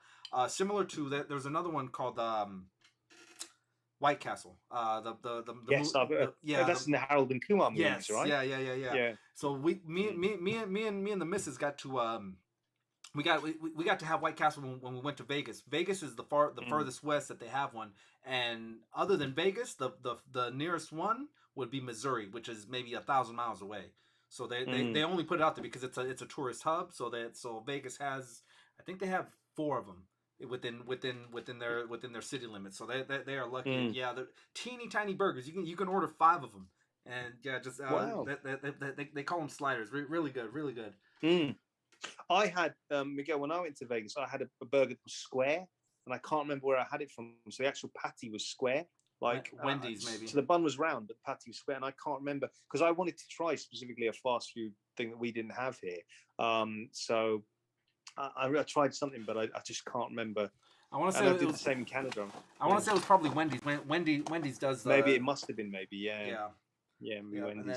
Funny story for you, Miguel. One of my dad's. So I have a lot of, like I was mentioning, I have a lot of family in Virginia, and one of my dad's relatives, like my dad's cousin or something, owns Popeye's Chicken. Okay. A couple of Popeye's, because they're franchised, aren't they? A couple of Popeye's Chicken, and that's delicious. Their chicken's absolutely delicious. Yeah. But are you a fan of Popeye's Chicken at all? Or? Yeah. It's actually okay. So there's Popeyes, there's Church's, and then KFC. Popeyes is Popeyes is generally known like a hood delicacy. If you're in the hood in the ghettos, it's a delicacy, and it is really good. Popeyes, I would say Popeyes is higher ranked than Church's Chicken, which is another one out here, and then KFC is. They're like KFC would be like the McDonald's of the chicken ring, I guess. Not necessarily saying they're the best, because I do think Popeyes is better. It's just you see more KFCs than you do Popeyes. Do you like Hooters food? When me and Amanda were in Vegas, we ate at Hooters a few times. Yeah. I'll have anything from Hooters. I'll go right now if you guys need me to. We'll take you guys live. Also saying, yeah. Dan's also saying his favorite. I'm the same with Dan here. He's saying his favorite takeaway is Indian takeaway. That's the same with me as well. I love. Do you guys? I guess in the States, it's Indian takeaway probably not that big a thing or not that common. Is that right? Or... No, I mean, if you're, I would say if you're a little cultured, because for the most part, we like to stick to our basic stuff. But like, I try Thai food all the time. Thai food is really good, and in India's not too bad. it's very similar to like Mexican food where you eat everything with a Mm, tortilla. I forget what it's called. mm, It's a it's not a falafel, but it's you tear it off. It's similar to tortillas where you just kind of mm. you take the tortilla like thing and start just picking at it, right? Mm. Yeah. Yep. And then Miguel, I was going to ask you, have you ever had fish and chips? oh yeah, all the time, all the time. Fish Mm. and chip. Mischievous unicorn. That usually that's his go-to meal. If he goes to a place that he doesn't know anything about, give me the fish and chips. You know, Mm. he might be British. I don't know. I don't know. He might be British. I think so. Yeah, he's. Yeah. And then let me see. Screwed Toy says, "Come down to Texas, TakTak. I'll take you to some great Oh barbecue yeah, places." lovely. I like barbecue. Yeah, Texas Yeah. barbecue. Kansas City has some really good barbecue. You know, Okay. I'm pretty good at making Kansas City style ribs. Fall off the bone, they're so Mm. good. You know, just you know, if you ever make it out here, TakTak, Mm. we'll have a feast. We'll have a feast in your honor. Perfect. Yeah. Oh yeah, I'll be well fed. Yeah. Screw toys. Thank you. I might take. I mean, yeah, I love barbecue. If we do here in the UK, unfortunately, we've got to jump on the hot weather and do a barbecue whenever we don't get much good weather. So when we do, we've got to jump on it. But Yeah. I'm imagining actually that's the point, Miguel. In California, are you able to do barbecues quite regularly? Oh or? yeah. Let me turn this around. You won't be able to see very much, but this is barbecue weather Oh right yeah, it's here. beautiful. That's Yeah. we're it's prime time barbecue time right now. Mm. And luckily with the Bay Area, it doesn't start to get warm until now. We just started summer here. Oh wow. Yeah, like I said with the shark thing, it's mating season for the seals, so it's a very warmer climate that we're getting. If you guys from anywhere not in the Bay Area, if you guys want to take a trip out to the Bay Area, October is the time to come. That's when it's the warmest. The entire month of October, it's summer. It's summer out here. Wow. Yeah, you know, Mark Twain said the coldest winter he ever spent was a summer in San Francisco. That's true. Yeah, And I hear San Francisco gets cold, right? I've heard that. My sister mentioned that. Yeah. Yeah, so the Golden Gate Bridge is kind of they call that, you know, the mouth of the bay, and we get all that cold marine layer from the Pacific, and it comes in, and it's Alaskan wind or Alaskan air that's coming down, so it is cold, so it seeps in, and that's why San Francisco is always so foggy, and then as it gets further inland, it starts breaking up and things like that. But yeah. Let me see. Nam bread is what some of the chat was saying. Some fajitas on the grill, says Screwed Toys. Yeah, definitely. Tex-Mex is what they call that. The fajitas. Okay. Yeah, he's saying you guys don't have much sweet food for breakfast. He says you don't have even baked beans on toast. Yeah, that's. I remember. I've had that a couple of times with breakfast down. Yeah, and baked beans on baked toast. Beans on toast. Is that? Yeah. No, I've never had baked beans on toast. That's. Oh, you haven't lived, Miguel. Yeah. Are they sweet baked beans or just? So I think basically what our baked beans are probably the most similar to. If you think about cowboy movies when they're cooking beans like on the open fire, there's probably a similarity, but our baked beans are done in like a kind of it's like a sort, okay. You guys have SpaghettiOs or something like that, right? Yeah. Like, okay. So the SpaghettiO sauce that I think you guys have is what our baked beans come in. And then, how we'll do it is like 2 pieces of toast or a piece of toast, a little bit of like, you guys don't have this actually. I'm thinking as I'm talking brown sauce, there's something called brown sauce, which is kind of, Dan who will know, and anyone from the UK will know. Brown sauce is what you make when you have too many baked beans, I think. Yeah, it's true. Yeah, how would I describe brown sauce? It's kind of like a little bit spicy, but it's got a plainness and a spice. It's like so you got ketchup in the UK by Heinz, and then brown sauce is kind of well, it's kind of a spicy version, but it's not really spicy, Miguel, but spicy. You put that on a bit of beans on toast, bit of cheese, maybe. There's something called Worcester sauce here, which is really delicious. You know Worcester sauce? Or, I'll marinate my hamburger patties with Worcester sauce. Yeah. And then, so all that kind of stuff for breakfast. Yeah. Those Toy Junkie says you haven't lived until you have some good California street tacos. You know, sometimes they have the. I mean, you can order them off the truck. That's fine. But sometimes you have a vendor who's just kind of like literally a street vendor. He's just got a little cart that he moves around and a flat iron grill. You tell him three asada. You just do like this, you know. And if it's a deluxe one, we'll have 3 4 different meats that you probably wouldn't even want to eat. Like there's lengua. Lengua is delicious. If I told you what it was, you wouldn't want to eat it. So, yeah, it's, but trust me, lengua tacos, man, fire, fire. Pastor is like spicy chicken, where it's picture like a big block of meat, right? And then it's just spinning. There's a spear going through it, similar to this tendril, right? There's a spear going through it, holding all the meat together, and then there's burners on each sides, and it's just spinning around, right? Oh And man, the this chef, sounds delicious. the chef just takes his knife and just cuts little slits, off, and it exposes some of the chicken that isn't cooked. But as it's spinning, the burners are hitting it, so it's getting seared. It's getting that cooked taste to it, and then he serves them to you. Spicy chicken. Spicy chicken is basically what pastor is. I love Mexican food as well. Yeah. It's one of my favorite foods. Yeah, you describe them.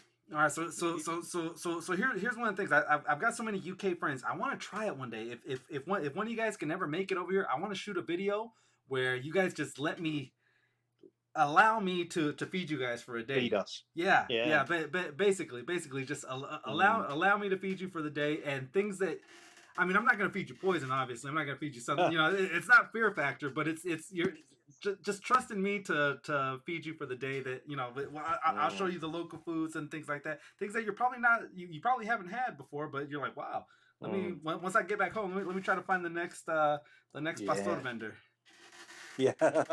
I'm sending you some hinds. In the UK, like, I think we have a lot, like, one of our biggest sort of Latin communities is Brazilian communities. So we have a lot of like rodizio, which is what they have is like meat, a bit like barbecue basically, but it's a lot of meat kind of on skewers and things like that. But there is a Mexican sort of chain called Oaxaca, which is through the UK, which I know we were talking about I think previously on a live stream before, but yeah, there's a lot of Oaxaca chains. But yeah, I mean, I love Mexican food and I love all sorts of dishes, but yeah, Mexican food is one of my favorites.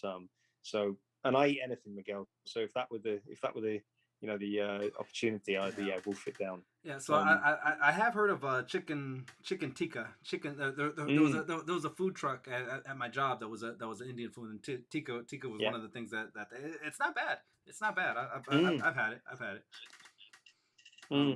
Yeah, Indian food's really nice. Yeah, I know Dan who was saying he's a big fan. Yeah, me as well. I'm a big Indian food fan as well. But what's salad cream? Jamie said. He said keep the salad cream away from me. So salad cream is how to describe it? It's kind of okay, like you know, Paul Newman kind of the dressing, right? Yeah. Like, it's dressing, yeah. It's like a ranch dressing. That's probably the best way of like describing it. Yeah. Gotcha. Yeah, it's kind of got ranch dressing. It's kind of got those kind of taste. Okay. Yeah. Dan, who's written, I do like salad cream, but I don't like salad. Yeah. So yeah, because ranch dressing, I guess, is the equivalent of what you guys have for salad cream. Yeah. All right, guys. This is making me hungry now. We get all this talk of. Well, guys, we're coming close to that time. We're getting ready to start us a race. We're gonna race some wolves. 14 people in the chat right now. Head over to at the top of this chat. I've pinned Mark TakTak's channel. Head over there, comment Wolfpack onto that video, and that'll get you entered into this race. We're gonna start filling up these names and getting people in here to do the race. Let me see if I can close this out for just a second. How did I do it the last time? I think. All right, yeah, there you go, Jamie. Sorry, Mark, you've got the floor. I'm gonna head over to the little boys' room for just a moment. Yeah. So Dan, who's saying salad creams like mayo. Rich M's saying God off mayo. Screwed Toys is saying Houston has the best variety of food. Okay, interesting. Screwed Toys, yeah. I love food, so I'm an easy sell with anything food wise. Dan Hussein, we can go to the Chippy and get a chicken tikka pizza. For any of our US friends, the Chippy is like a French fries kind of in the UK, but thicker French fries. So, okay. see some of the bits of chat. A lot of food talk actually. Yeah, those toy junkies say nothing can beat the California taco trucks. They be smacking all up and down Cali. Yeah, interesting. So California taco trucks is one of the ones to go for. Okay, more food talk. Screwed toys, some fajitas on the grill. Okay, TYTV93. I hope I got that right. Apologies if I didn't. He says, back when he lived in New York, Popeye. He was in Popeyes every other day. Yeah, I went to Popeyes when I visited my relatives. And the actual the chicken was delicious. I've got to say we haven't, and I had shrimp as well. Shrimp in kind of breadcrumbs and everything. It was absolutely delicious. So yeah, Squid Toys giving me the invite to Texas. Thank you very much for the barbecue. Yeah, I as I say, I'll eat anything, so I'm a happy bunny. Five Guys, yeah, those toy junkies, and in fact, TYTV93 just commented to Wolfpack, but those toy junkies, yeah, we have Five Guys here as well. It's only opened kind of in the last couple of years, and Shake Shack, I think that's another one we had that's opened in the last couple of years. So I think before we had McDonald's, which we call here Mackie D's, but McDonald's, Burger King, KFC, Pizza Hut. It's turned into a fast food stream live stream now. More than figures. Yeah, definitely. I was getting ready for for tomorrow to start talking about how I like my steaks, but it's we'll save it for this one. Miguel, have you had lunch? Because it must be it must be around lunchtime, right? It's I'm looking at 4:22 p.m. We had okay. Yeah, we had a heavy breakfast. And then the Wolf Mother's not even actually in the building today. She went to she's having a girls' day. But someone told me it's National Cheeseburger Day, which it's also National Batman Day. I don't know. I don't know how they kind of coincide together. So we're gonna try to make both of those work. I think as soon as she gets National Batman Day, I saw that McFarlane, post. Ironically enough, of all people, McFarlane posted Batman Day. Yeah. Sales are low. Let's make a day. Let's make a day. Yeah. Are you drinking anything, Mark? Are you a drinker? You know what? I've just been having water and juice. So what beer have you got there, Miguel? This is the apple juice version of Modelo. Don't let it fool you. It's the apple juice version because this is a under 13 or 13 and over. But yeah, it's pure apple juice. Pure apple juice here. By the way, Dan who commented saying Wolfpack, and also those toy junkies commented and said Wolfpack, and he said great channel and content. Thank you very much, those toy junkies. Yeah, very much appreciated. Well, plenty more to come. So yeah, if you like any films, and that's the other thing. If the chat want to make any recommendations as well for any films they like to see on my channel, please do. Any films that they're sort of like interested in or want an action figure line, go for it, and I'll put reviews up on the channel.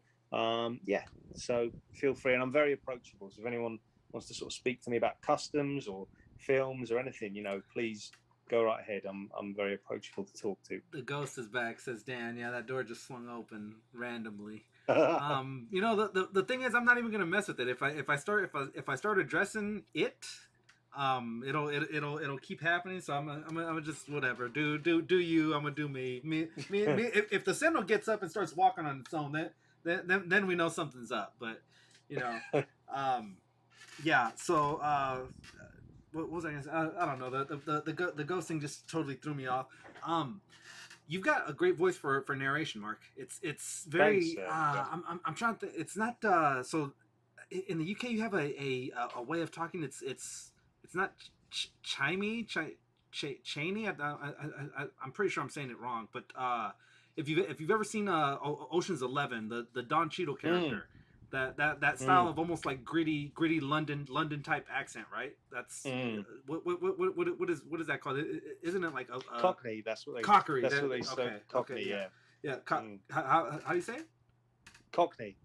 Okay, yeah. So it's not there, and it's not posh, and I learned something in between. I learned the hard way not to. I thought calling something posh or calling the way a Brit talk posh was like a compliment. I had a coworker. I have a coworker who's a iron worker, and he on his hard hat he's got the UK flag on the Union Jack flag, and Yep. he even has a limey above it, right? Just to make it a point that that he's not from here. And I was like, hey, what's up, my posh buddy? He's like, you piss on a rope, you. It's just but yeah. Well, the thing is, like, because I know probably when you're watching Dan Who, so I'm sure Dan Who's probably going to kill me for saying it like this. But if anyone from the US wanted to guess where, like, as I know you've had Brandon on before, so Brandon and me are technically from London. Brandon's kind of just outside London, same as me. I'm kind of London. Dan is like, if we were going to talk, Dan will probably laugh at this when I say this, but if you think of Robin Hood and like Sheriff of Nottingham and that kind of thing, that's kind of what Dan's area is technically. Like Nottingham, yeah. So Dan's like that kind of area. If I was going to explain it to someone, outside of the UK. Gotcha. But yeah, I mean, funnily enough, so I think probably the most common, like this Cockney, most common accent you consider with London is like when you watch, say, Mary Poppins. And you see Dick Van Dyke as like the chimney sweep, and he's got that very strong, Mary is the one that we all love, like that kind of, London accent. And there are people in London with that kind of accent, but I'm sure it's the same maybe in the US and probably California. There must be all sorts of different people, say that you'd notice with different accents and stuff. So maybe for me, it might seem all the same, but because like when you see the southern states. They've got, like, see, when you hear Robo-Talk, for example, on the Swoosh, and Veebs, they've got very distinctive accents, say, compared to yourself. Yeah, well, shoot, man. Yeah. I'm just sitting here holding a sentinel head, I'm just that's the best Foosh I can do. Say like a Jay Hernandez, like, all right, here's my Jay Hernandez. He's gonna kill me. He's gonna kill me for this. But, it's just a sentinel head, all that money for a sentinel head. Yeah, are you kidding me? Are you kidding me here? Sorry, Jay. Apologies. My Foosh impression is I always hear this at the end of his videos. He goes, at the end of the day, and that very like he's got a very kind of like his voice goes up and down. But yeah, Foosh is like the guy from the Foosh, Brian from the Foosh. He's really like someone's friendly uncle, isn't he? He's always like he's always like really happy and kind of in his videos and stuff. He's always a joy to watch, but every Saturday and things. I missed it today, funnily enough, but yeah. But with the accents, I was gonna say back to the film thing. UK actors when they come overseas and do American pictures, their go-to accent is always Southern accents. And Andrew Lincoln is one of the first ones that comes to mind. Andrew Lincoln, and then the guy that played the governor in Walking Dead. He didn't even try to hide his accent. You can tell the accent right through it. Maggie was her Irish accent stuck out really hard in that one.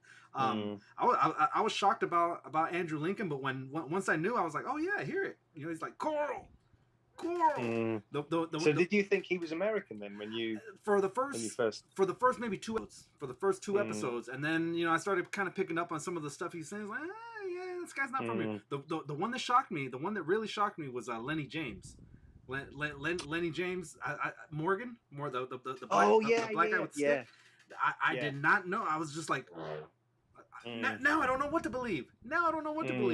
Have you seen Snatch, Miguel? No, I've heard of with Brad Pitt, right? Yeah. So there's a British crime film called Snatch, and he's in that, and he's got one of the most strong like London accents, or a strong London accent. That, but yeah, no, he's British. Idris Elba is one who really like impressed me in The Wire. When you watch that, you're like, he just does not. He doesn't even sound like he's trying to put on an American accent. He actually sounds, to me anyway, he sounds like someone born and bred there. So he did an amazing job of like blending. That series is amazing as well.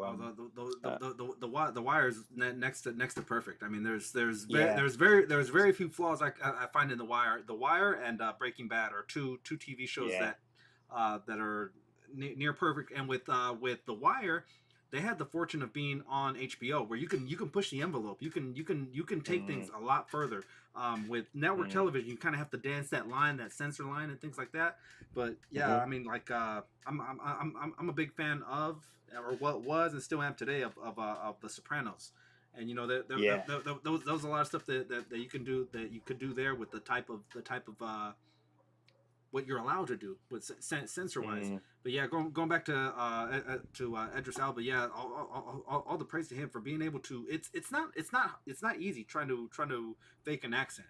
So I mean, like I think maybe when we were in like episode 2 of this show, I was like, we gotta start coming up with ideas for the show, guys. So I wrote down a bunch of accents that I could do, and I put them in a cup, and we just started shaking them up. One of them was Dan Who, Brandon was another one. I was trying to do the Crocodile Hunter and things like that. It was ridiculous.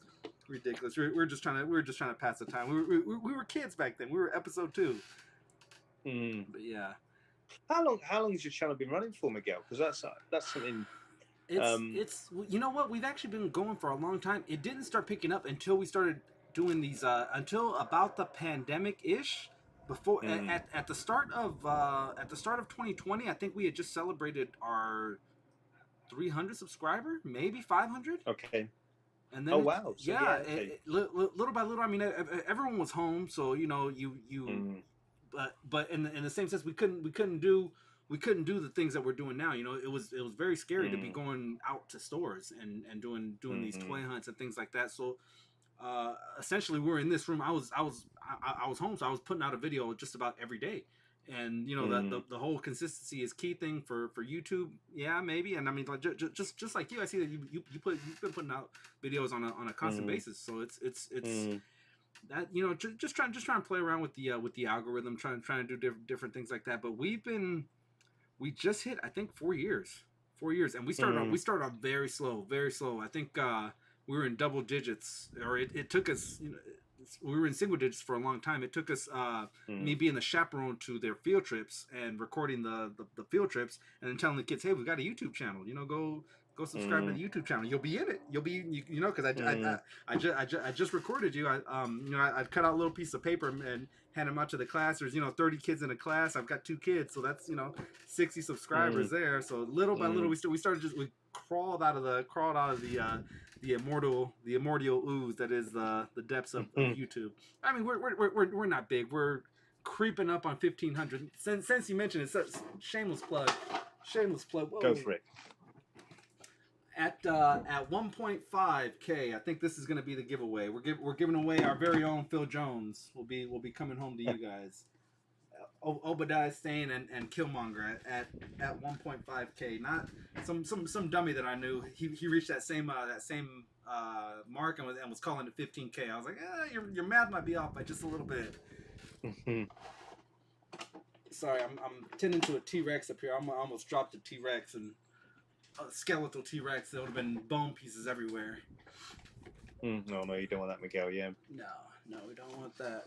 Miguel, are you primarily? Do you collect both, or would you say you're primarily like MCU or comic, or what's your kind of like bread and butter in terms of what? I'm all over. I'm all over. If I like a figure, I'll pick it up. And then I'm not even dedicated to one particular line. I mean, I've got. Let me pan out this way just really quick to show you guys what we got. We've got the build from the other night. You guys saw that, the Lego build. That's where we're at today. And then if we pan up there, I've got my NECA aliens, and then right to the side of them is the NECA Predators. And here's that T-Rex that I almost dropped. And then in just a little bit, I want to open up some of these McFarlanes that are sitting over here. So it's we're all over the place. There's NECA. There's just a little bit of everything, and I'm not even. I wouldn't even say I'm more comic based or MCU based. I don't have those boundaries. I'll just if the figure looks good, come on, you're coming home with me. Where it'll go, I don't know. We'll figure that part out later. But you are coming home with me, because if I leave it right now, it's probably not going to be there. In 10 minutes, the next guy's going to come get it. And then I got if I double think it, if I want to come get it, it's the whatchamacallit, the scalpers. The scalpers already got it. Child labor, says Fabulous Disaster. Yeah, man, they eat, sleep, Child and live labor here for for the free, win. man. I gotta get something out of them. Two Guy Ritchie movies. Lock, Stock is great. Yeah, you know what? I've heard of them, and I keep saying, you know, it's one of those things where I want to watch those. I want to watch those, and I never do. I finally saw Alien Covenant. For the longest, I'd held my reserves on it. Like, no, the Prometheus sucked, so I'm not even gonna give it my time. Covenant was not bad. Covenant wasn't bad. I tell you, actually, you know, Miguel, a film you should check out if you want like a kind of a British film that's really good, that's recent. The Gentleman is called, with it's also got what's it, Matthew McConaughey in it, right? And it's really good because it's because the thing about Snatch, there's a as Jamie might have seen himself, Lock, Stock's quite good, but Snatch is probably a little bit too. It's probably a bit. It's hard to explain, but there's probably a bit of a. It'd be difficult for an American audience maybe to follow some parts of it because it's quite some of the accents and some of the sort of cultural things that are here are probably a bit difficult to follow. Whereas The Gentleman's probably a bit more friendly, sort of for international audiences, things like that. And it's a really good film as well. Yeah. See, so maybe The Gentleman might be. Me myself, I don't necessarily have a problem with you know, watching people with accents. I mean, case in point, you and I, and then the Dan Who stream and all that. I say it all the time. Like, you would think I was UK based. We've got a super chat donation from Julio Cuevas. Love your videos, man. Wolfpack all day. Thank you. Let me thank you, Julio. Let me pull this up really quick. One second. Let me see. Let me go. Whoa! That chat was going crazy over there right now. It's catching up. It's catching up to everybody. Let me go. I think Dan is laughing at my comparison of him to Robin Hood. Steal from the rich and give to the poor. All right,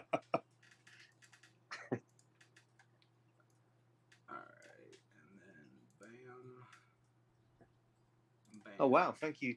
TYTV93 says I've got a UK Morgan Freeman voice. I think he means me anyway, but yeah. If so, thank you very much. Yeah, no, like I said, you've got a great voice for narration, so it really fits that you're going through these movies. And the beauty that I like about your channel is you don't spoil the movie. You definitely break it down into detail.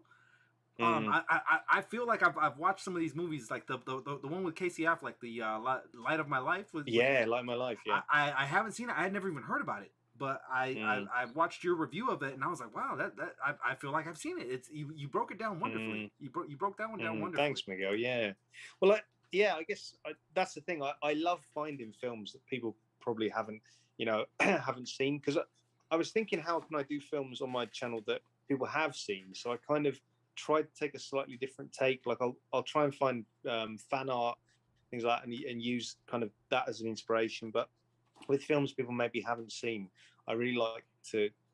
My thing is I like to pick films people haven't seen, or if they're films that people have seen, like say for what Dan's written about Fifth Element, to try and talk more about the potential figure line rather than the film itself. Because because that's the thing, as all film figure collectors, if there's a film we have seen, then it's the sort of fun part is kind of talking about a figure line that we could sort of discuss, like Die Hard, or like we're talking about with the Quentin Tarantino stuff. Yeah, and we've all seen those films. With the Fifth Element, I definitely think that it was ahead of its time. People didn't know what they were getting with that one. Let me real quick. Let me flip a unicorn for our good friend Julio Cuevas.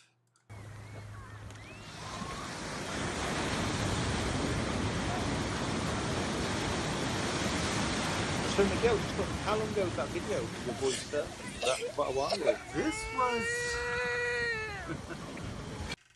I want to say that this was in 2017.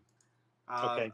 We went for Memorial Day. It was 100-degree weather, so we what Bay Area people do. Let's head to the coast.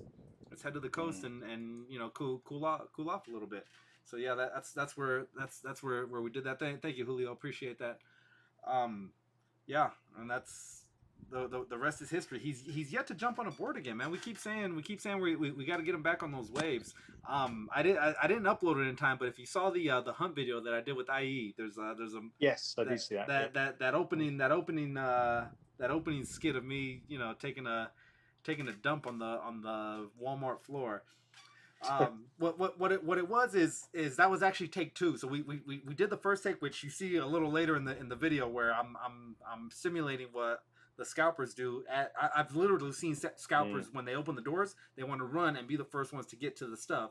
So that now instead of getting it off the shelves like you do, now you got to go see them at a markup, right?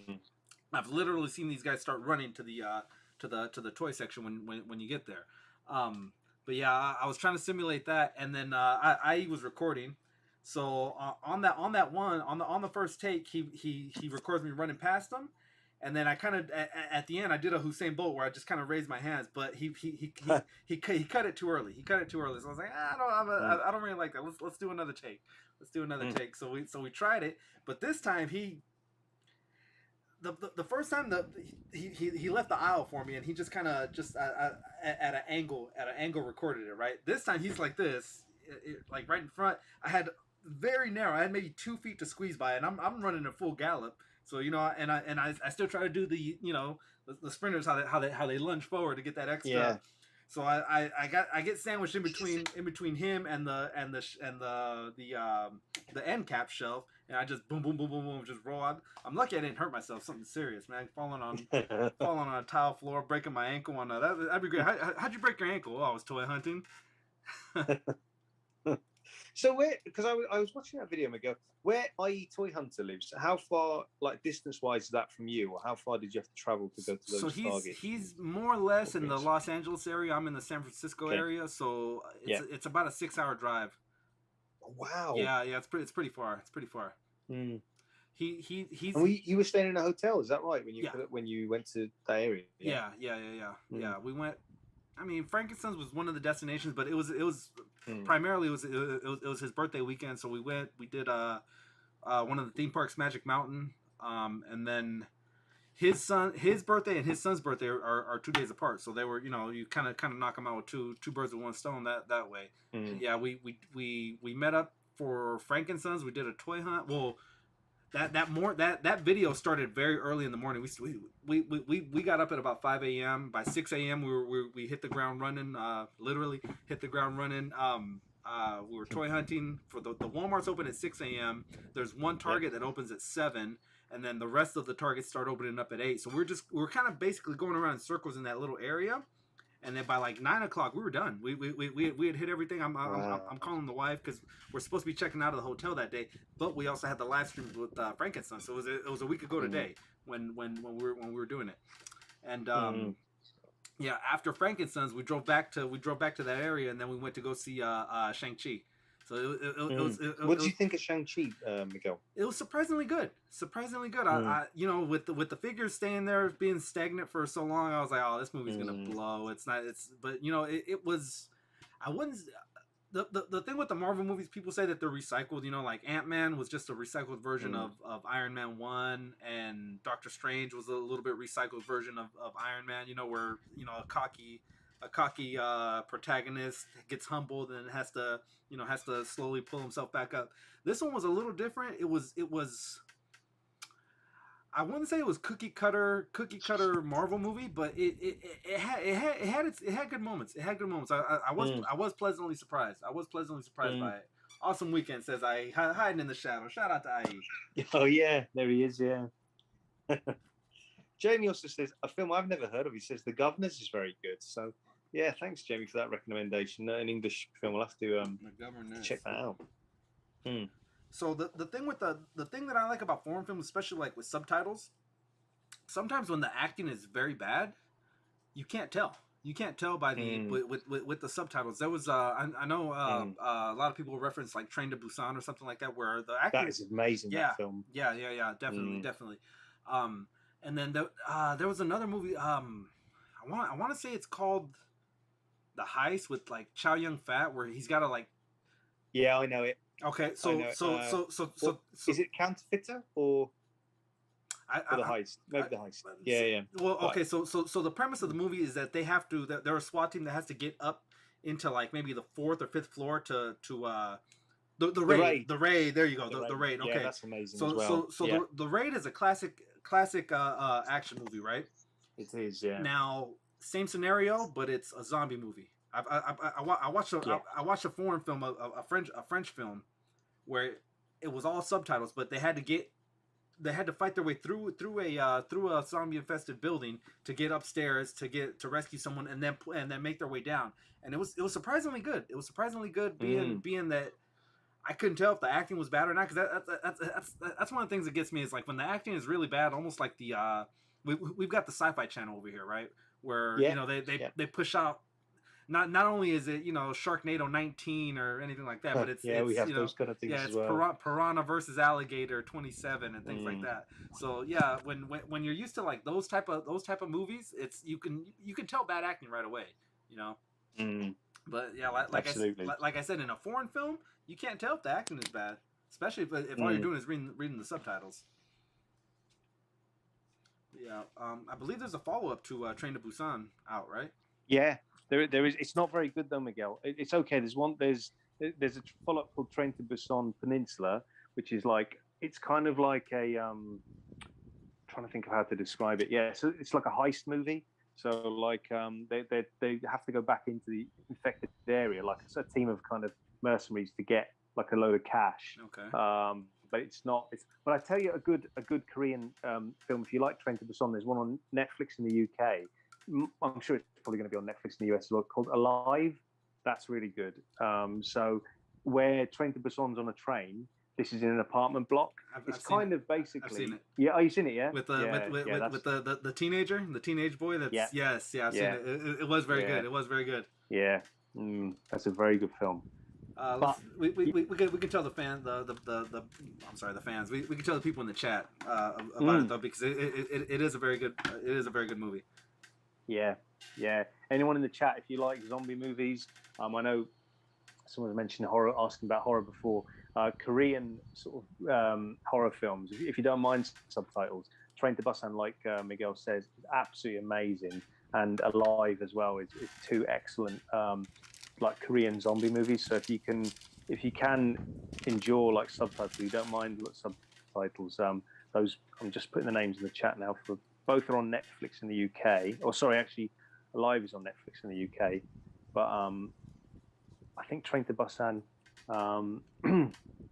is probably like Amazon Prime, one of these streaming services. But yeah, you get a chance to watch either. Absolutely amazing films. How's Bastian? How's Bastian there, Miguel? So he's looking like the Bucky Cat mold. Oh, really? Yeah, it's a very similar Bucky Cat mold. I don't hate the Bucky Cat mold. I just think that they go to it a lot. Too much. Too much so, but it's okay if you were gonna go to something too much, wouldn't you want it to be your favorite one? I mean, like the Sunfire or Pizza Spider-Man body mold is another one of my favorites. But I mean, mine too. Yeah, but I mean, you get good flex. You can make them do a couple silly things. The the ball joints in the hips, they're a little lackluster, but. Do you know what I think it is, Miguel, about the Bucky Cat mold? I picked up Quasar for one of Dan Who's US viewers, and I picked up one for myself at the same time. And I think the feet make the difference, because I'm sure Quasar is on the Bucky Cat mold, and he's got bigger feet compared to the kind of small feet that came with the original, and it just makes a massive difference to the mold. So I'm sure Quasar's on that mold, but yeah.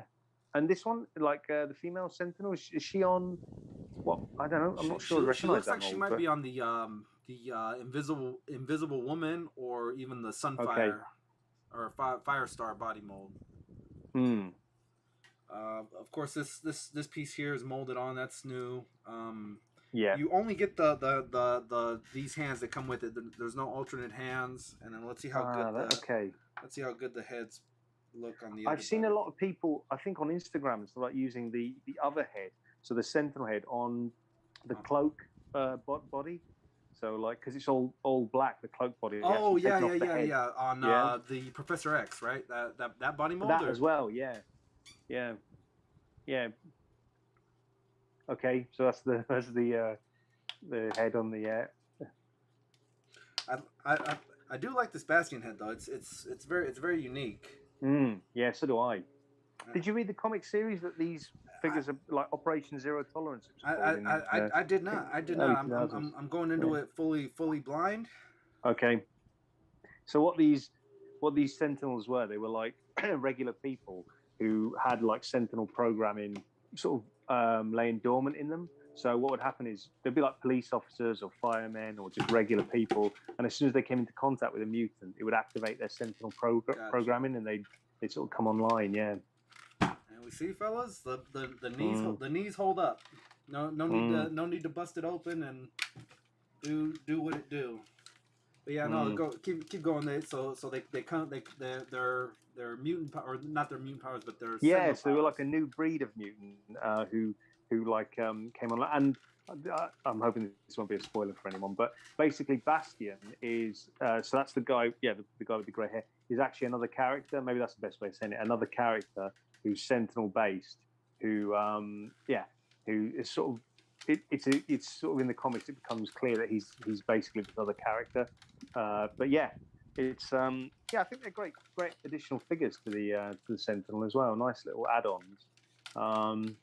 Has the Sentinel got sort of like because looking at the head sculpt there, Miguel, has it got like I'm trying to think how to describe it. Like not paint apps, but like it's got silver shading or something on the head. Is that right? Or not really. It's more of a marbling, Okay. and you can swap the heads out. Let me see how easy or hard it's gonna be. Oh, okay.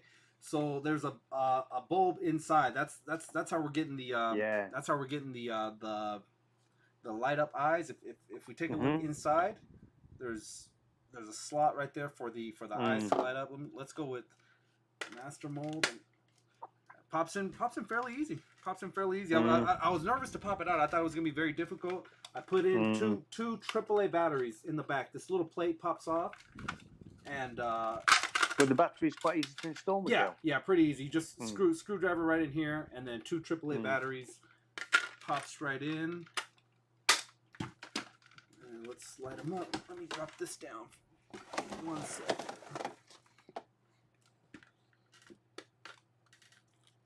There you go. I would have liked a little bit of like voice activation or something like that, kind of like how we got with mutant with detected or something. Yeah. Yep. And then the fingers, very very articulate. I wish I was as articulate as these fingers. Huh. Yeah, I just refer back to my 4 key words that I use. One of them being the F word. No. Would you have liked it to come with a Days of Future Past like Logan, Miguel, or sort of an add-on, or like I know the other one? I mean, we kind of got that with these figures already.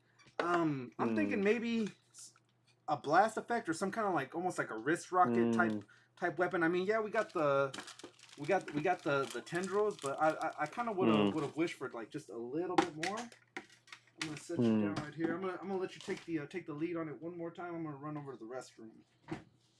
Yeah, no problem. Those beers flow through you sometimes. Yeah, no problem. Okay, guys. So I hope you're enjoying the stream. Yeah, do comment, like, and subscribe on Miguel's Wolfpack stream, and let us know in the comments if there's any film recommendations you have. I see Jamie says one of his favourite films is Pan's Labyrinth. Yeah, I agree. That is a absolutely great film. Those Toy Junkies. He's got a question for Miguel, really, for the Sentinel. So I'll let Miguel answer that in terms of the knees. Did anyone actually order a Sentinel, or has anyone got a Sentinel on the way? Let us know in the comments. Dan, who's saying he's a big fan of Piranha versus Alligator 27. Yeah, might be one I'll check out on the channel, Dan. Let's see. Okay, any other comments to run through?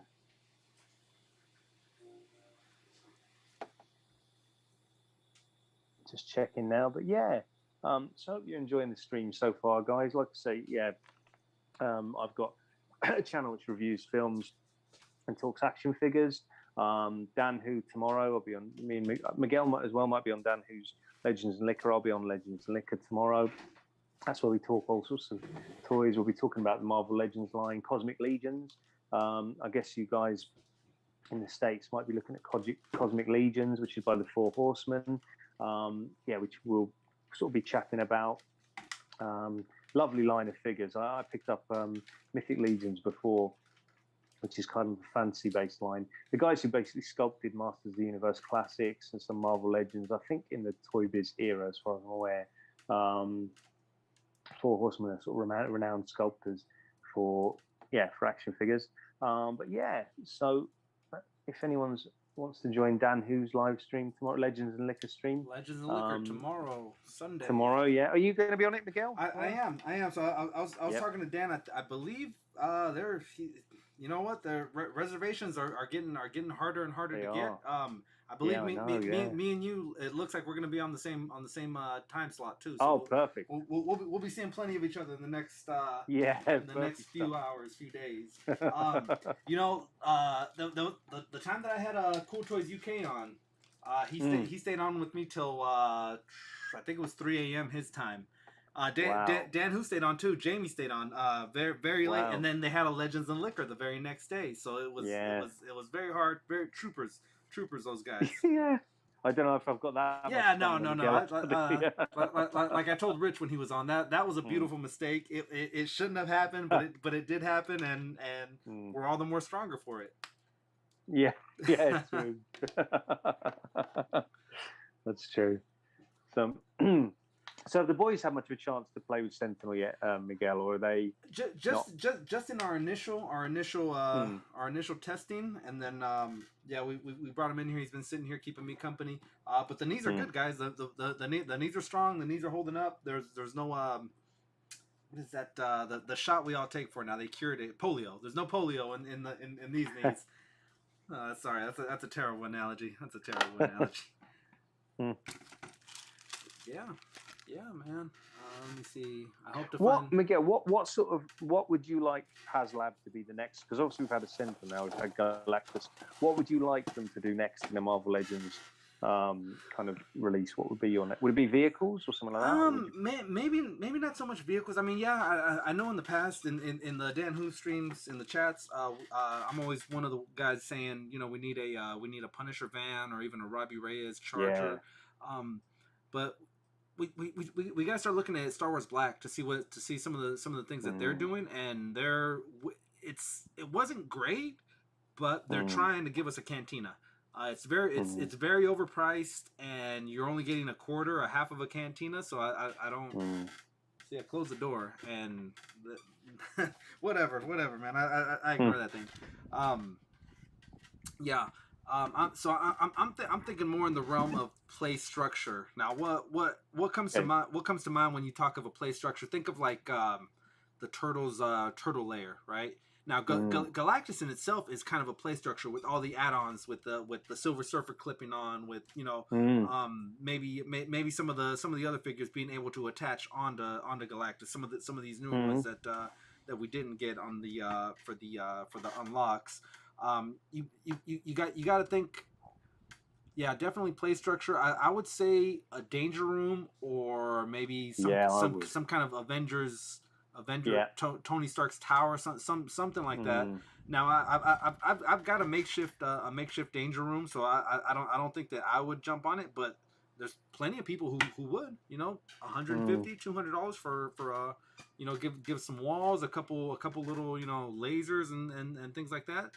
That's definitely something very doable.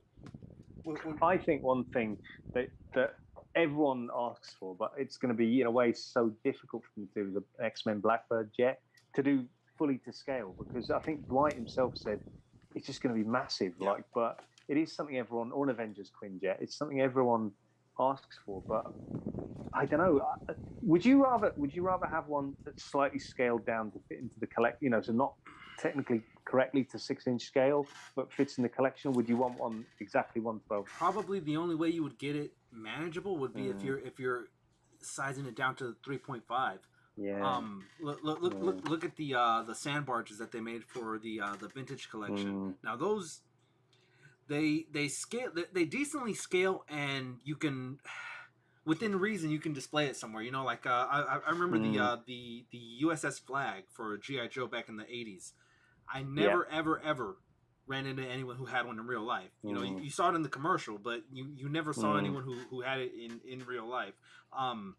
they're just so big and massive that it's how do you get those things to fit in Yeah, anywhere? it's something we'd be living in, yeah, rather than it's like we're living in our collection rather than the other way around, like yeah, something really, like that. Yeah, yeah, I think that because I'm a big classified collector, and I sometimes think, well, like in a way, I'd love a classified USS flag, but I mean, it's just how unless it came in parts, but even then, where would you put it? Like, it'd just be impossible. I know Brian Flynn from Super 7, who's doing his Super 7 Ultimates, GI Joe Ultimates. Yeah.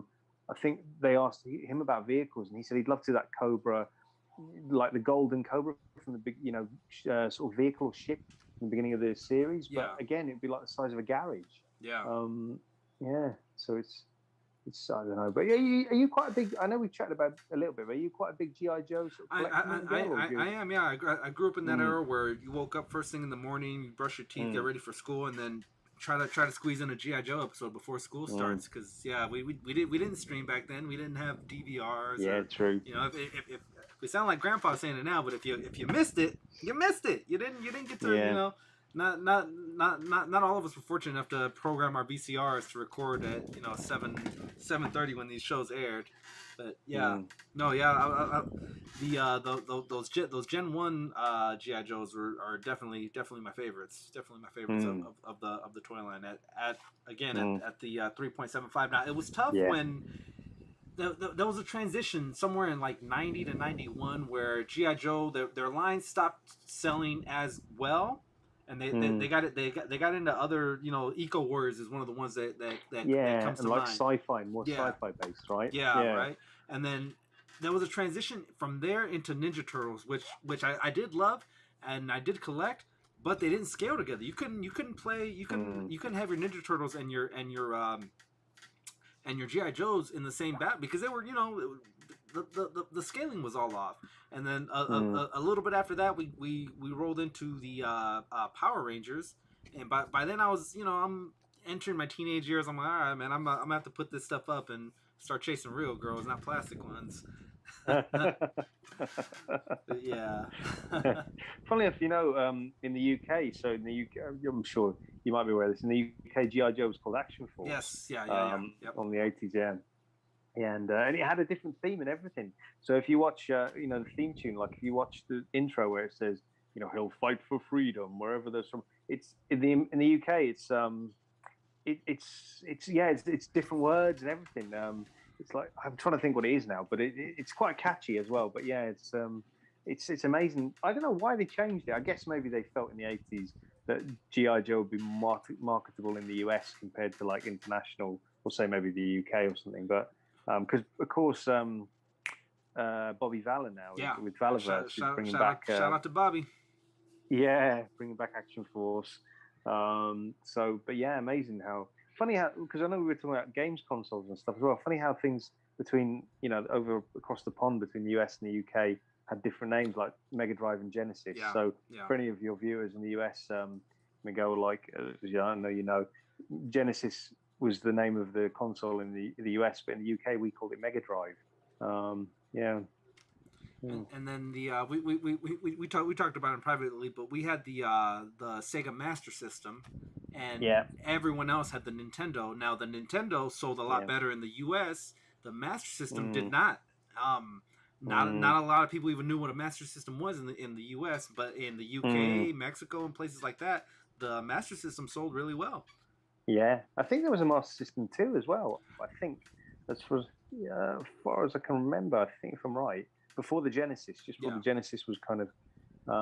Did you in the US? Did you have all those add-ons that the Genesis came with? So there was like a thing that plugged into top called CD32X or something like that. So it was eventually they had the they had the next gen for the Genesis, which was.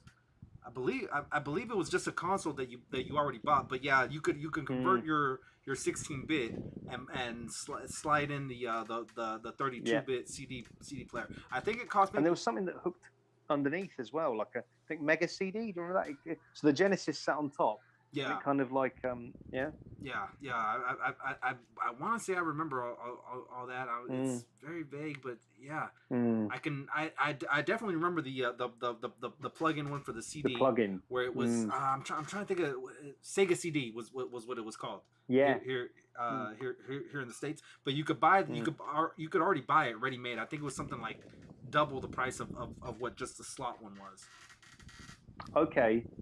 So what, like a Genesis with it plugged in already? Is that right, or like it was kind of its own console already, similar to it was okay. almost a precursor to the Sega Saturn, the Sega Saturn, which came out somewhere in like 97. Must have been what, late 90s?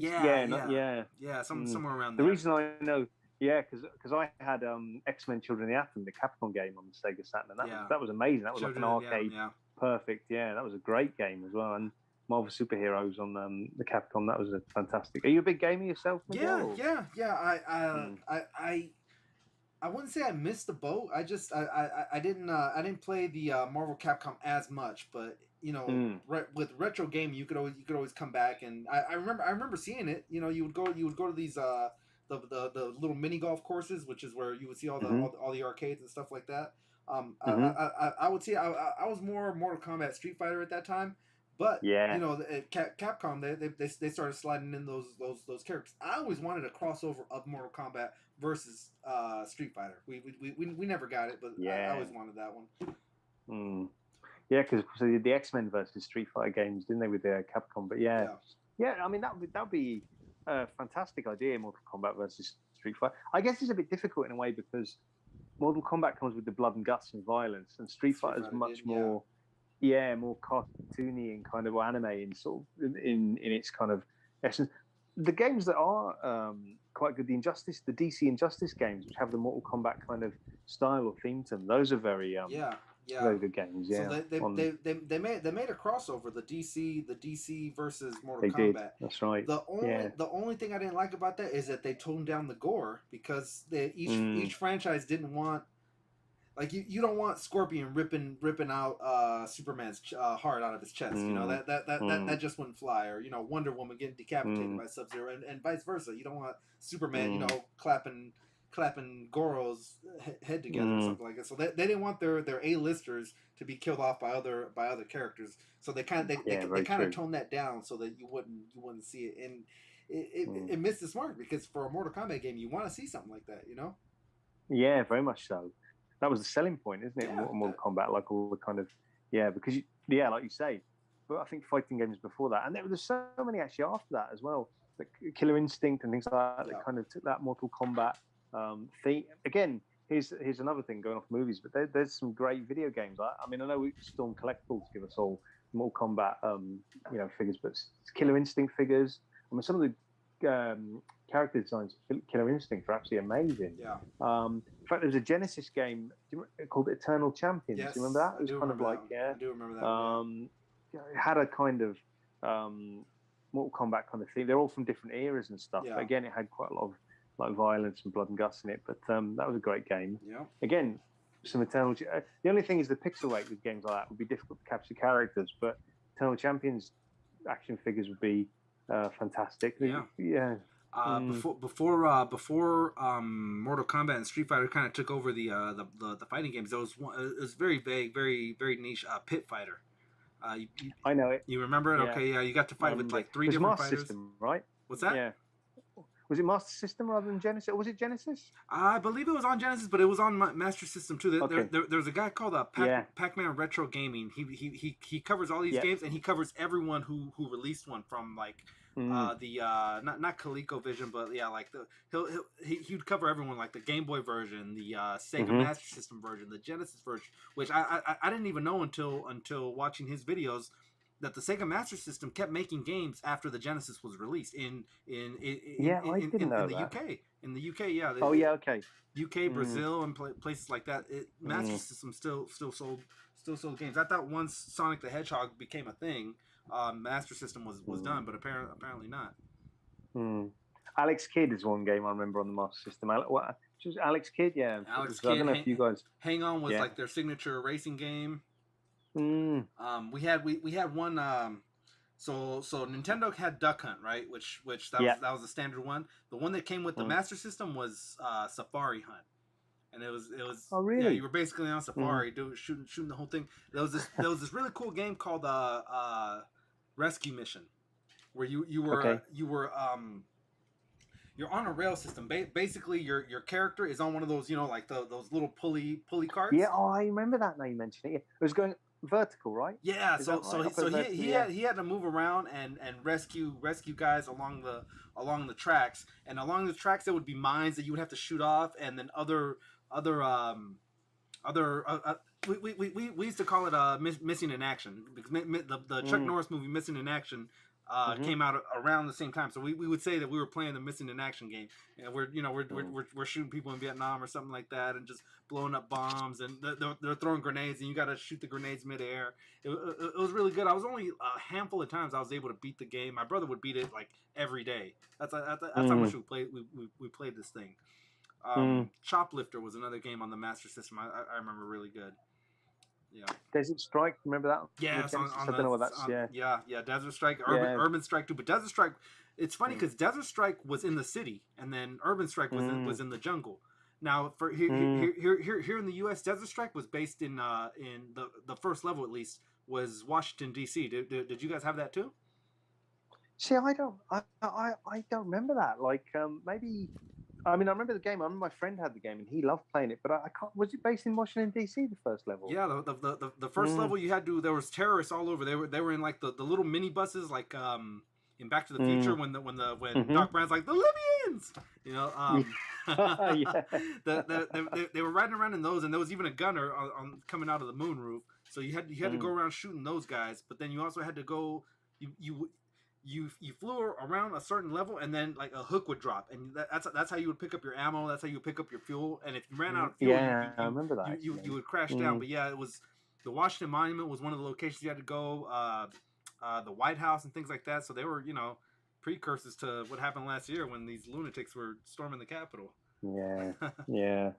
The video game became real life. Yeah, right. That's true. But yeah, no, I again, I'm not a massive gamer, but again, when I saw a lot of games now, though, I mean, well, some of the games are becoming figures. We've got Jazzwares with Fortnite and Halo, and of course, Hasbro are going to take over the Fortnite license, I think, next year.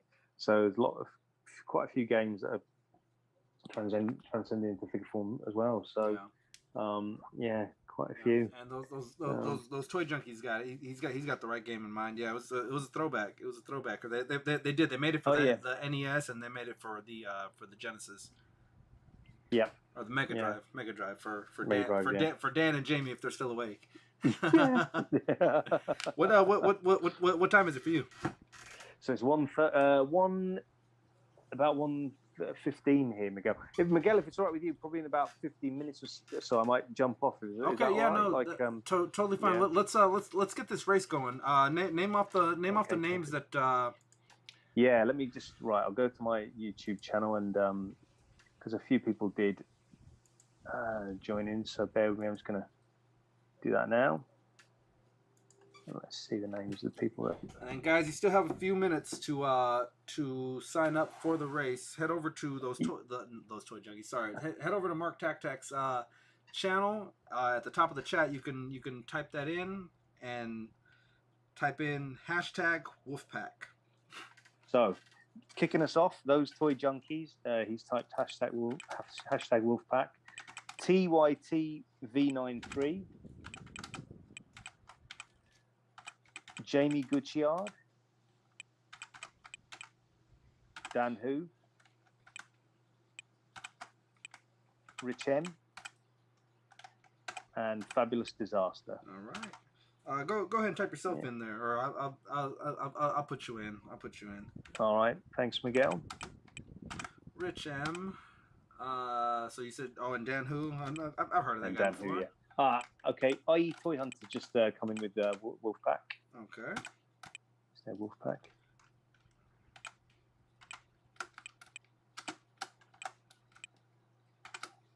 And here's the thing for your subscribers as well, because I did speak to IE Toy Hunter after the video. I know you and me were speaking, but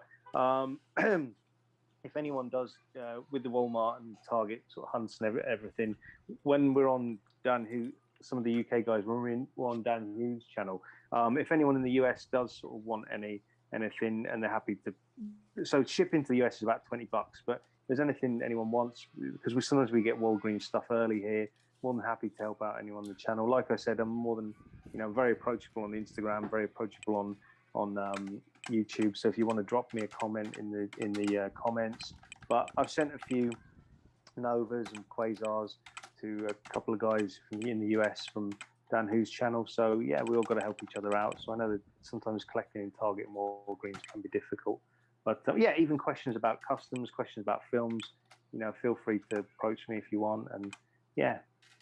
Yeah, no, thank you for that, Mark. Yeah, yeah, we're all in it together. We're all in it together. Exactly, that's right. I'm having an issue typing those. Oh, because I've got 6. Hold on, let me change this around. Don't worry, guys. Don't worry.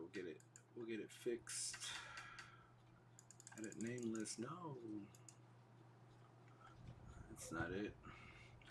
All right, I may have to call in super producer Killer Mike. It's only okay. Save as Killer Mike.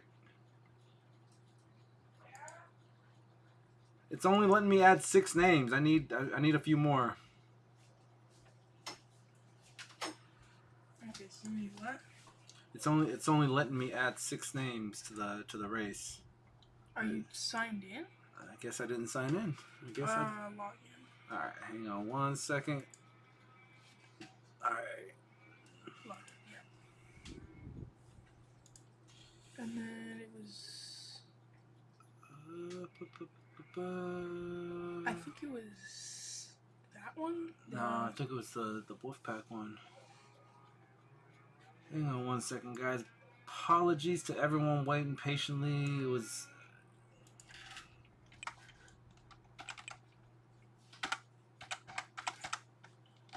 No, that's not it. All right, we're gonna put Killer Mike here to talk to you guys about the Sentinel and things like that. I'm gonna call the Wolf Mother and find out what the email is that we're logged in here for. Put Mark back up. All right, there you go. Yeah, go for it. I'll Take come over back for me. to Don't drink. Don't knock my beer down. Don't drink my beer. You guys can talk Sentinel talk for just a little bit. I'm gonna give the Wolf Mother a call. Yeah. So, Mike, have you had a chance to sort of play around with Sentinel yet, or anything, or sort of? Yes, I have. I actually, when Wolf Dad went to the store to go get his drinks, yeah, he tasked us to clean up a little bit before we went live, and yeah, when we were done, yeah, I was playing around with it. Yeah, super heavy. Yeah, look, I imagine it must be. Yeah, it's kind of. It's looking hefty, like really big, yeah. And then like the fingers have articulation too. Yeah. Yeah. Yeah, it's crazy. Do you have a Marvel Legends collection of your own, or do you sort of collect any figures yourself? Yeah, me. Hold on, I think we just unplug something. Okay, can you hear me now? Yeah, yeah. Okay, yeah. The Sentinel yanked one of the cords out. So it unplugged the microphone. So yeah, me and Mischievous, we both have our own collections up there. Okay. And most of it is ours, but some of it is like the stuff that Wolf Dad can't fit on his shelf, so he just sticks it on our stuff. And what's the kind of main lines you guys collect? What's the main lines you guys, or main sort of things you're into? We mainly have Marvel Legends, and then I have 3 anime figures, and then I know for sure we have some of the McFarlanes, and then I have one Black Series. Okay. And then what Black Series? Yeah. I have the Purge Trooper. Oh yeah, okay, yeah, yeah. Yeah, That's that quite a one. nice figure actually. Uh-huh. Well, yeah, yeah. And then I have like 5 of the Fortnite figures. Oh yeah, okay. They're nice those Fortnite figures, aren't they? In Yeah, the they're UK here, yeah. yeah, we have like a store called Smiths, which is a bit like Toys R Us, and they just kind of show up. I don't know if it's the same in the US in Target, if they just show up the Fortnite figures without any kind of, because normally with other figures like Marvel Legends, where you kind of know they're coming, you might see them on the website, so you might see them in YouTube videos or anything, but the Fortnite figures just kind of turn up without Yeah, because like without any warning. there's nothing to really like see. Mm, Yeah, so they just yeah, appear. yeah. And are you quite a big, like, do you play a lot of video games? Are you into Fortnite? Are you into any sort of I used to video games play like that? like Fortnite a lot when it like originally came out. Like I think it was like 3 years ago. If you were to look at me, Yeah. that'd be all I was playing. Because there's Apex Legends now, isn't there, as far as I'm aware, which I think has kind of replaced it, right? There's a lot of like new battle royale games that try to Yeah. fill in that space because of Fortnite. So now Call of Duty's doing that. They did that with the Okay. last 4 games. Mm. And then Yeah, Call of there's Duty. Apex Legends. And then there's a lot of like the smaller battle royale games that like not many people know about. Yeah, I've got to say, I wouldn't. Are they like mobile app games or sort of? Yeah, most of console them. games? Most of them, like the smaller battle royale games, yeah, they're mobile games. Yeah, because actually, now you mention it, I have seen sort of adverts for them and stuff like the sort of smaller app games. Yeah, yeah. Oh, cool. Yeah. So, and I always see you guys on the stream with Wolf Dad and everything as well. Like, I always see you guys quite regularly on the stream for toy hunts and things like that, and kind of just general chats as well. Yeah. So who will be sort of fighting over the Sentinel? Who do you think is going to be sort of displaying the Sentinel most, or sort of like Well, you see, Wolf Dad, he already had his like diorama set out for when the Sentinel did get arrived. So he would have it like placed on a stand, and then it would be like reaching into the X-Men diorama. Okay. Those toy junkies ask, "What's your favorite head swap of the Sentinel?" It would probably my favorite head swap would probably have to be this damaged head. One. Yeah. I didn't even know they actually. I've seen all the things, but I didn't realize they put a battle damaged head with the Sentinel. But that's actually a really good idea. Like the Master Mold one, yeah.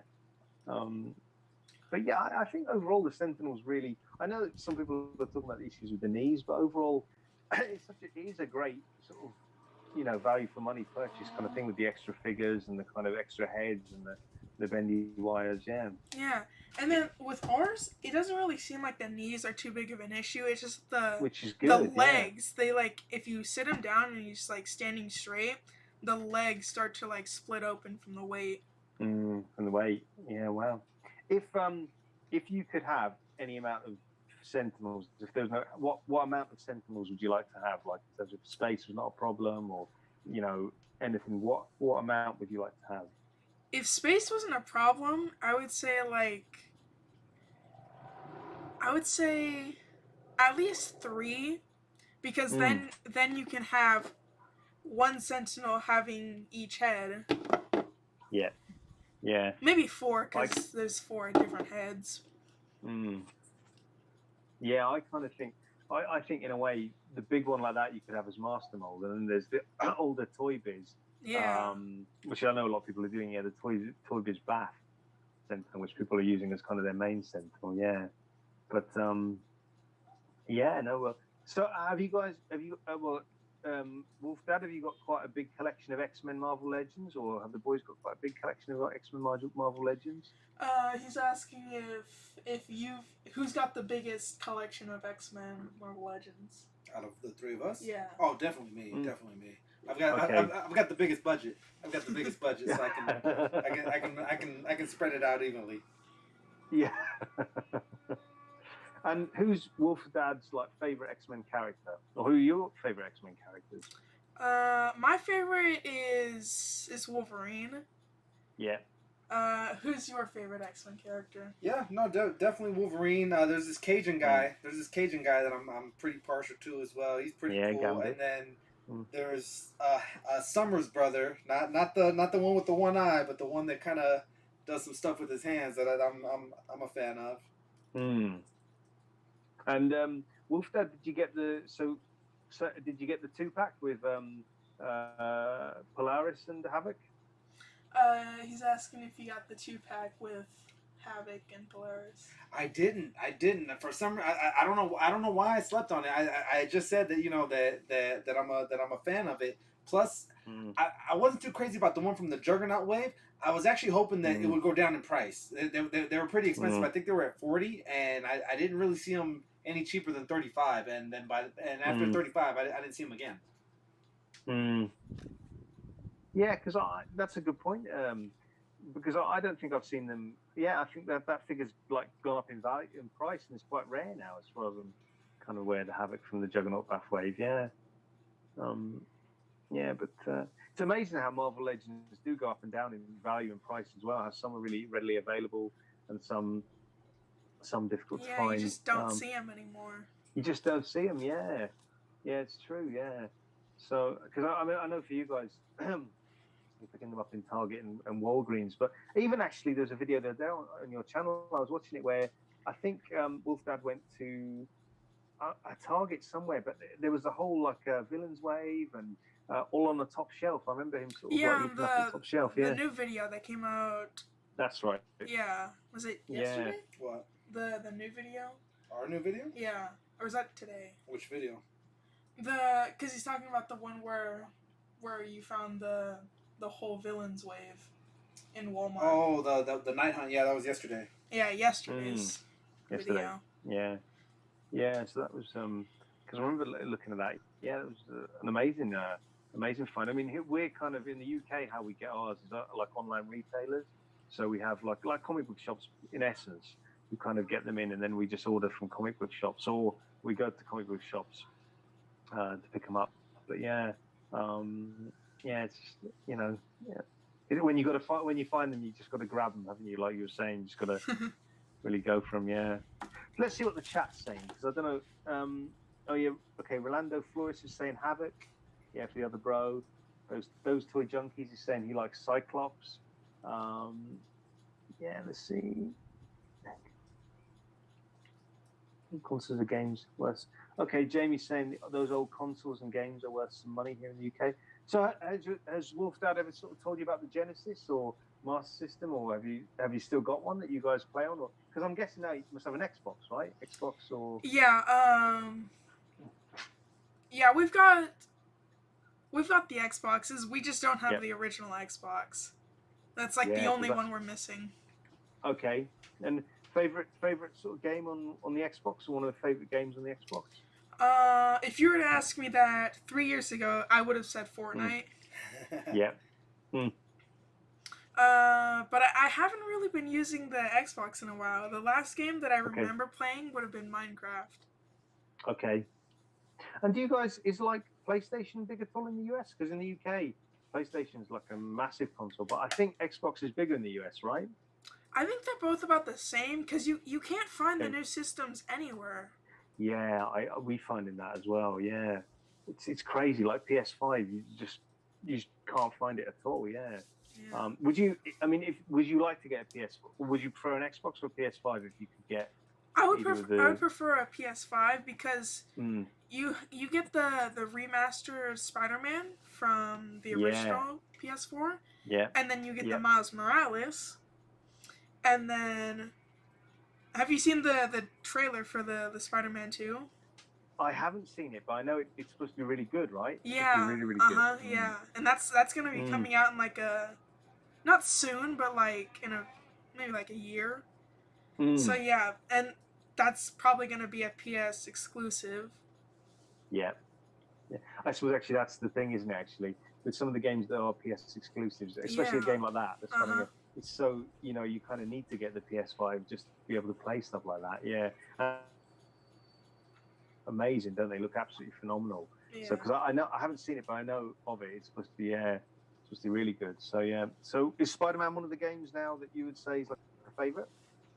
I guess you could say that. I haven't played like a lot of it. The only time that I have played the original Spider-Man was at my grandma's house on her PS4. Her grandma has a PS4. It's crazy. And a 5. Wow. And a 5. Oh wow. Yeah.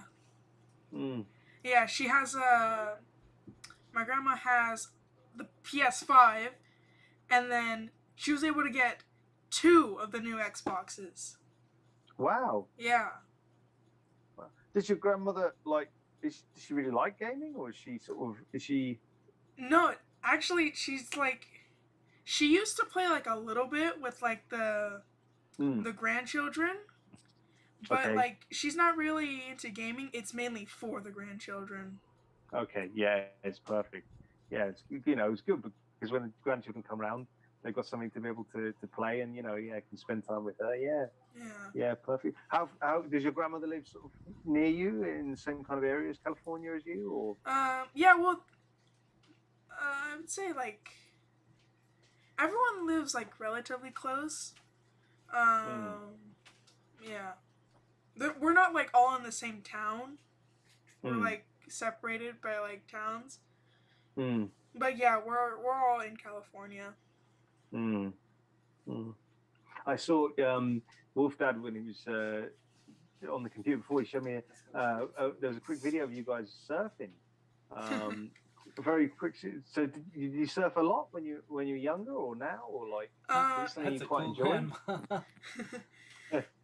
Yeah, we used to go to the beach like a lot. Yep. But ever since that happened in Mischievous, he never wanted to get back on. Yeah, because he looked quite upset in that video after falling off the wave. Yeah, but yeah, it's amazing. Like here in the UK, there is an area you can surf. There is a place you can surf, but the weather's never that great for surfing. But it looks like in California, it's like lovely weather all the time. Wolf Dad was kind of showing me. You're outside just now, and the weather looks so like warm and sunny.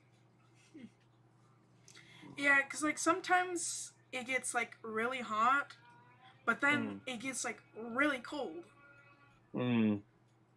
What times of the year does it get cold? Or like, when does it get cold in California? Like winter time. Well, we're in fall right now, so yeah. So it would get cold, but like during the summer, it would just like it would be like somewhat warm, but it would also be cold. And your dad, Wolf Dad, was saying in October it's like quite a lot of sharks in the water, right? Yeah, I guess so. Cause like we don't really go to the beach like during that time. We usually go like during the summer when we have a lot more free time.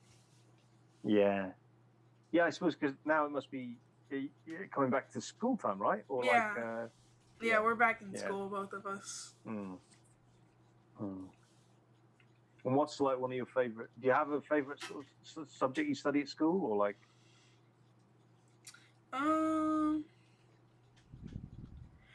I probably have to say like I don't know. I really don't have like a favorite. They're kind of just all there for me to do. Yeah, I do. Yeah, I know. I was like that at school as well. They're all there. Yeah. So, is there any films you're excited to see? You're going to go to the theatre to watch? Have you seen Shang-Chi? Or I know Wolf Dad was saying he'd watched it. Yeah, we had all. Are you a big MCU?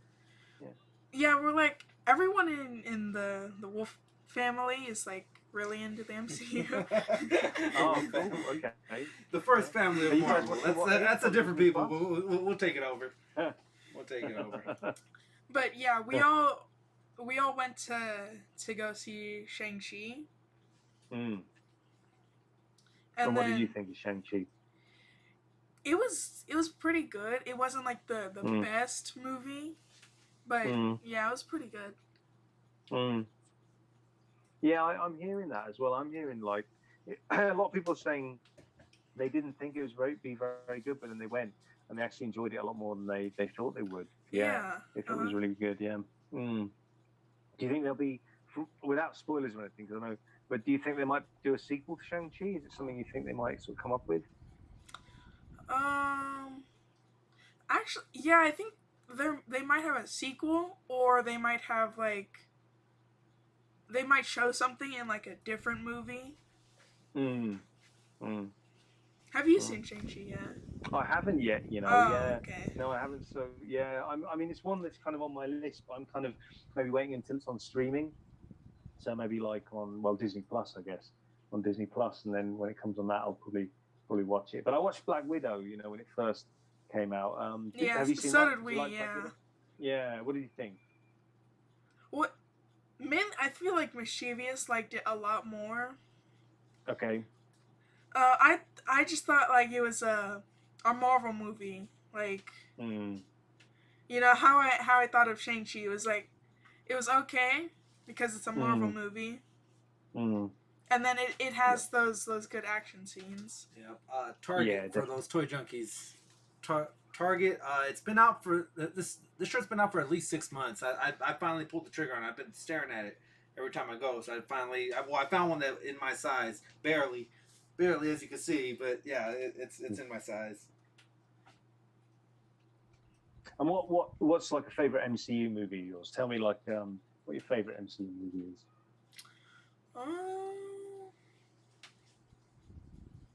Oh, Jamie's saying you love Black Widow. My favorite MCU movie would be, I guess now it'd be Deadpool. Okay. And are you excited to see, like, because obviously Deadpool's coming into the MCU? Are you excited to see Deadpool, coming into the MCU? Yeah, because they're probably gonna tone it down for like. Yeah, it's true. Yeah. Yeah, I think so. So we're not gonna see true Deadpool. But yeah, it'd be cool to have Deadpool running around with Marvel characters.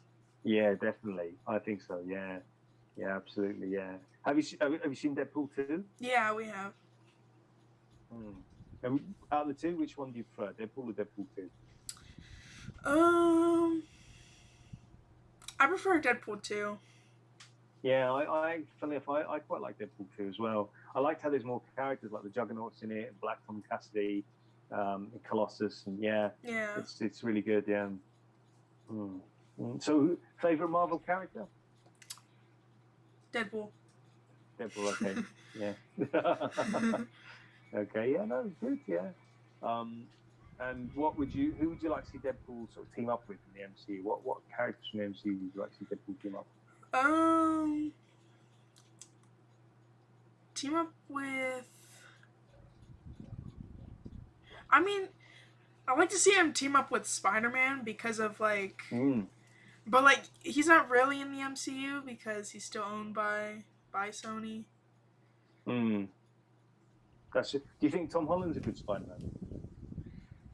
I feel like he's a good Spider-Man. I feel like he's a good Spider-Man portraying a high school student. Yeah. Because think so, with the other ones, they're always more grown up. That's true. Yeah, that's true actually. Yeah. And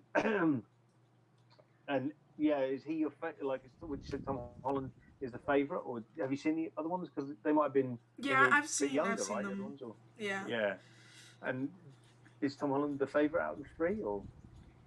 Yeah, I would say that Tom Holland's the favorite out of three because I feel like there's more comedy in it, and then he's younger, so it kind of lets him be funnier. Yeah.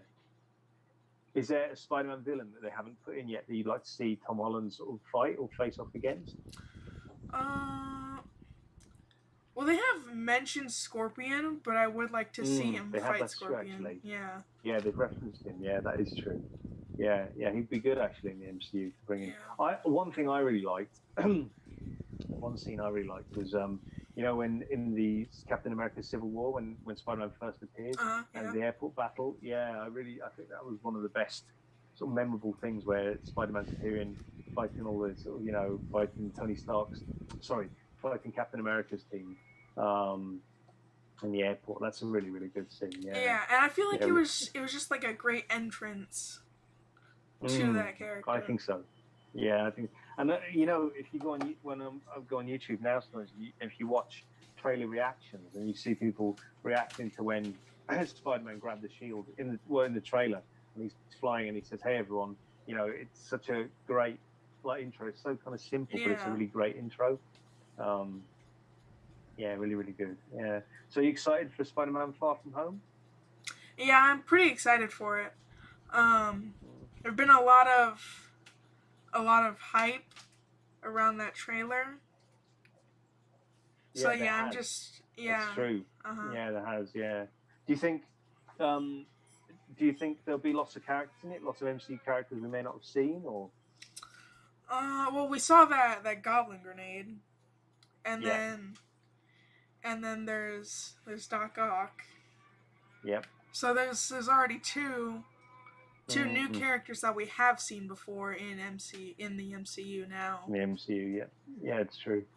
Yeah, I kind of am interested to see like where where Doctor Strange goes with Multiverse of Madness, and what other things they bring in Spider-Man Far From Home, because obviously Doctor Strange is in it. So I'm interested to see what they do with kind of, because it's funny, isn't it? It's kind of odd that in the trailer, the reason the multiverse is tampered with, or one of the things is because Doctor Strange is trying to help Peter Parker make everyone forget that Peter Parker's Spider-Man. That seems like a kind of Yeah. an odd thing. I thought. I don't know if you thought that as well, but it seems like a strange kind of thing in the trailer. But yeah, it's exciting to come. Any other sort of MCU movies coming up you're excited for? Are the ones that are coming out?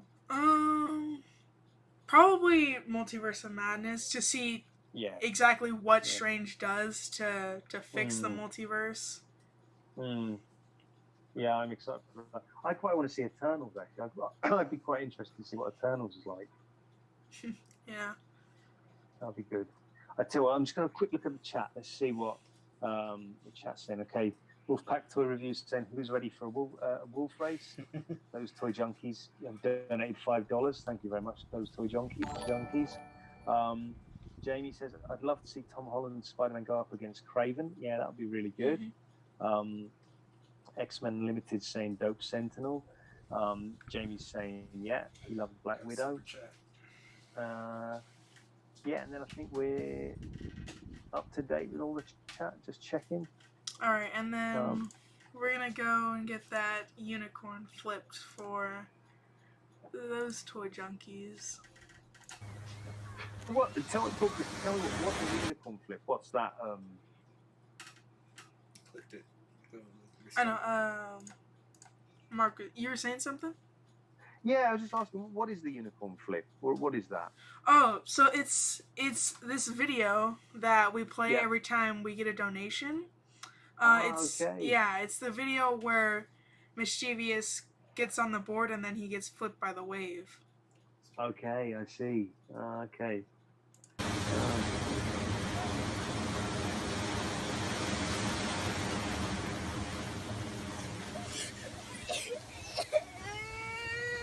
Yeah, he looks like he didn't enjoy that. Thank you to those toy junkies for that donation. Start over one more time, dude. Right. Play it in its entirety. Shout out to those toy junkies.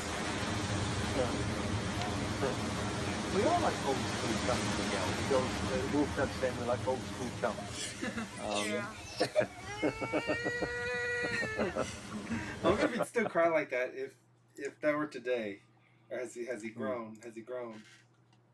I would say he probably would cry like that. Yeah. All right.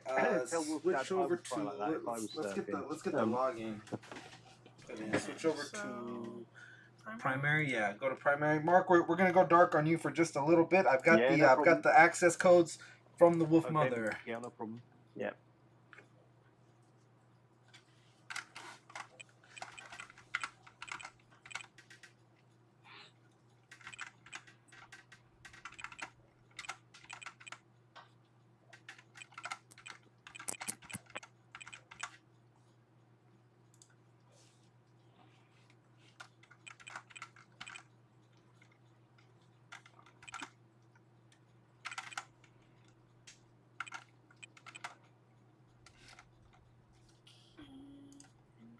Oh wow, Dan, who's saying He's still there, but he's got his TV on, so he can't type as much. Try it again.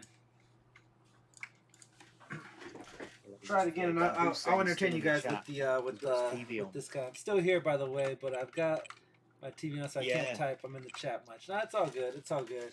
Trying to stay awake. I know it's late, guys. I know. Yeah. Let me entertain you. Who's got some amazing hello, energy my levels. honey. Hello, my baby. Hello, my ragtop gal. But yeah, no, guys. As you can see, the knees hold up. And earlier, those toy junkies asked, seeing what they did with this Sentinel. What are we looking forward to? Oh, look at that. You can almost stand up. What am I looking forward to with Galactus? Seeing what they did here is, to me, I wanted the Sentinel more than I wanted the Galactus. FOMO made me pick up Galactus, so you were able to get in. No. All right. Well, Miguel, so he's got great articulation. I like all around that they've got all this stuff here. Miguel, if they do a HasLab every year, Killer Mike is trying to type Oh yeah, here, you take the headphones so you can actually hear. Okay. All right. Now I can hear you. Oh yeah, just saying. If they do a HasLab every year, do you think you'll pick one up every year? Would you be tempted? I mean, after a while, I think not the nostalgia, but it would kind of wear off. I think after a little bit. I mean, with you saw with Galactus how hard it was to get them. There was a good chance that it wouldn't happen, And then you got that strong push at the end, but like there was genuine Fantastic Four fans that were like, oh, I'm not gonna spend $400 on that Galactus, but then they did it, So at the end of you get in that 25th hour, people will pull the trigger on it. If eventually you're gonna strike out, I think. You can only dance on that line so many times to where you're asking, because I mean, let's be honest, 400 was a really big asking price for the Galactus. I mean, the 350 was very hard to swing for this guy. So going up another $50 and saying, oh well, the price of plastic, the cost of living, or whatever, it's a hard sell. It's a hard sell. So eventually you're gonna come across something like I think we might see it with the Black Series with the Cantina. That it's not going to have its backers, primarily because I know there's guys that have their own 3D printers. All they needed was that standard mold. You only need one person to buy it, and then people are going to start pirating that mold. That's true. And you're going to see it for. Do you think the Rancor is going to do well? The Rancor I think will do well. Hang on one second, Mark. No problem. Text her and say it's not working. All right, sorry, we're having issues. I guess that wasn't the correct password. The Rancor I think is gonna do well. Whether it's at $100, whether it's at $150, $200, that's pushing it. It's very the Hasbro team is very ambitious when it comes to their HasLabs, to the point where Galactus hadn't even sold, and they're already trying to push the next one on you with Transformers. Yeah, they're two different competing teams, but it's all under the Hasbro umbrella. Very, very, very ambitious, I think. Go over to get out of that screen and then go. Yeah, there you go. All right. Yeah. It's very, very, very ambitious, I think, for Hasbro to be throwing all of these at you, and then there's still a HasCon coming up in 30 days, maybe. Yeah. Which I mean, last time around I said I wasn't gonna do it, but I picked up the Hellfire Club. I picked up the Wolverine. What is it? What are you tempted by? Because I know we haven't seen much. I'm trying to think what we have seen. Venom. Okay. Animated Venom from Marvel Legends, right? Last week when I was at Frankensons, I ended the stream because of how bad the Wi-Fi was in there, or how bad the cell service was inside. But we came around to the booth where they have I don't know if you saw Plastic Attic or because the week prior is when all the YouTubers did the meet and greet there. Okay. So they went over to that booth and they said that the 150 they wanted for that Venom. Wow. Yeah, and then those guys have a connection to South Korea or to China, wherever it is that they're manufacturing. 154. I was like, bro, it's gonna come out in a month. I can wait a month. Yeah, just wait. Yeah. He's like the little devil on my shoulder trying to tempt me to do things. Like, oh, well, you have a channel, you start blowing up, and I was like, I don't need it that bad for 150 for something that costs 30. They had the I think I know what you're going to say. The Zartan, right? No, not the Zartan. The Timber and Snake Eyes. Oh yeah. It was going for Dan's got it too. The Elvis MODOK and the Venom, all that stuff was there. The Timber and Snake Eyes. I think it's retailing for 40. They wanted 65 for it.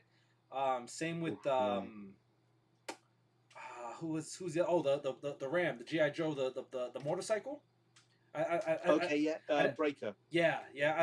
I didn't even ask for the price on that one, but I'm pretty sure it was high. And their display is in a different area. It's like it's caged in. It's caged in between two. Wow, he's standing up perfectly on a slanted box. That's great. Perfect. I won't leave him there for too long because I know it's just. Well, you know what? He's actually pretty sturdy. He's not dancing too much. But yeah, they have him in a kit in like it's its own display, but it's caged up. It's caged up so that everyone gets to see it, and it's on spectacle. I'm not sure if it's the same place where Wade got his $300 Gargoyle Man or something like that, but that booth was the one booth that has all the stuff that you can't even get yet. But yeah, 150 they wanted for that Venom. I was just like, that's crazy. That is crazy. So... But then I guess, Miguel, it's crazy. But then the thing is, I suppose, in a way, it's like what IE Toy Hunter was maybe saying. If someone buys it and they... I suppose, can they review it? I mean, I suppose they can, can't they? There's nothing to stop they bought it. So there's nothing to stop them. It's not like the Hasbro team will... Yeah, no, I mean, you might be sealing your fate with them as far as, you know, doing any kind of future deals, definitely. Yeah. But, like, I mean, I've gotten some things before the street date, and I've reviewed them, and no one kicked down my door and said, hey, you can't do that yet. Because that happened to something along those lines happened to Dan Hu here in the UK. So when he got the Hellfire Goon from Forbidden Planet, the Hasbro team sort of told them to take them all off the shelves because they were all on the shelves. And apparently he said they contacted Forbidden Planet and said, look, you got to remove them. We haven't officially, because I'm sure it was maybe HasCon last year or it was some kind of event. It was. Yeah, I remember seeing that. Dan's in the chat now. I remember the day that he started posting those. I can sense the urgency in his posts because he was rushing to get. He's trying to generate a little bit of media for the views on it, and then when he finally uploaded it, I was like, yeah, he got it up. But I remember he's. As he's driving, we were messaging each other. He's like, "Mate, I'm trying to rush over to get this, and no one has it." I was like, "Bro, do it, just freaking do it."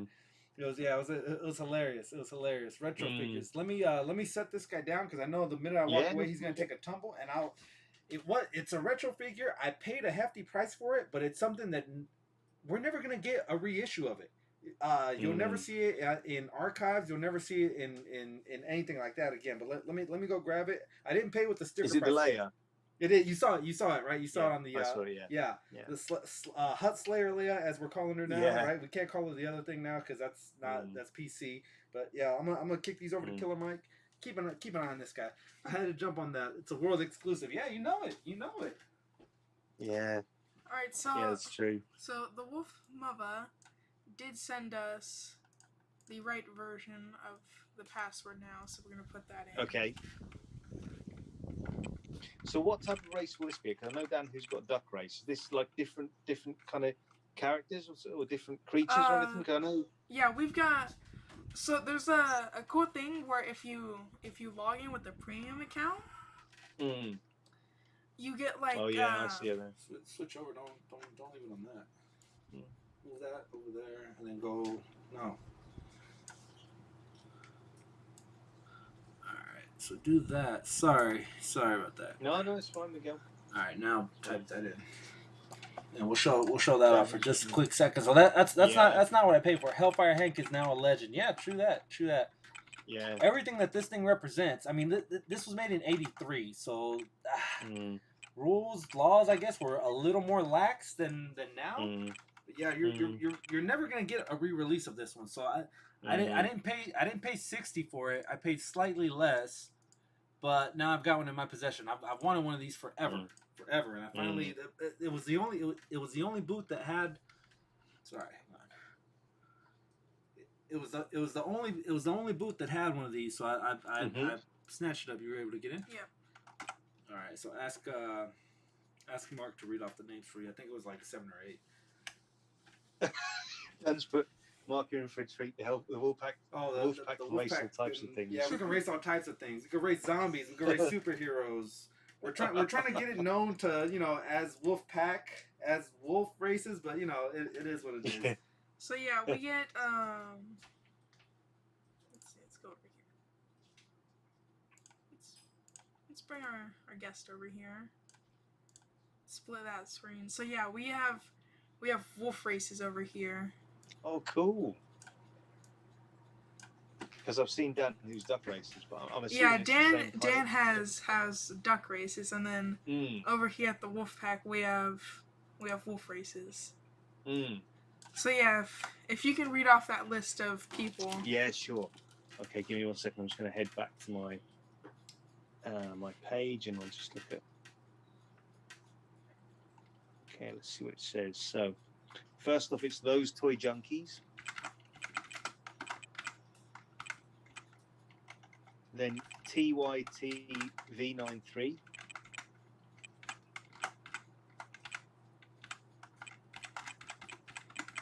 Toy Junkies. Yeah. And then who was it? TYT V93. Okay, we have Ty. And then who's next? IE Toy Hunter. Good friend of the channel. Yeah. And then Dan Who Reviews. Okay. And then Rich M. Rich M, super producer. Super producer Rich M. And then Fabulous Disaster.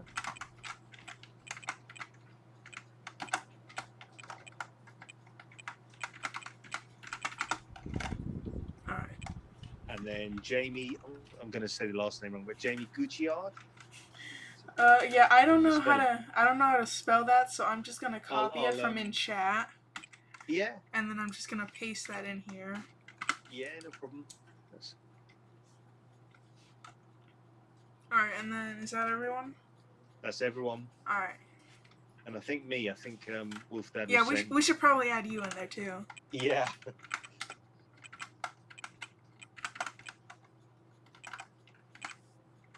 Alright. And we are done. And that's it. I think that's everyone, yeah. 2 minutes? Would you say 2 minutes good? I think so. Yeah, we usually set it to 2 minutes. Perfect. Alright, so I don't know if you heard that, but Wolf Dad needs to use the bathroom before we start. Okay. Set that.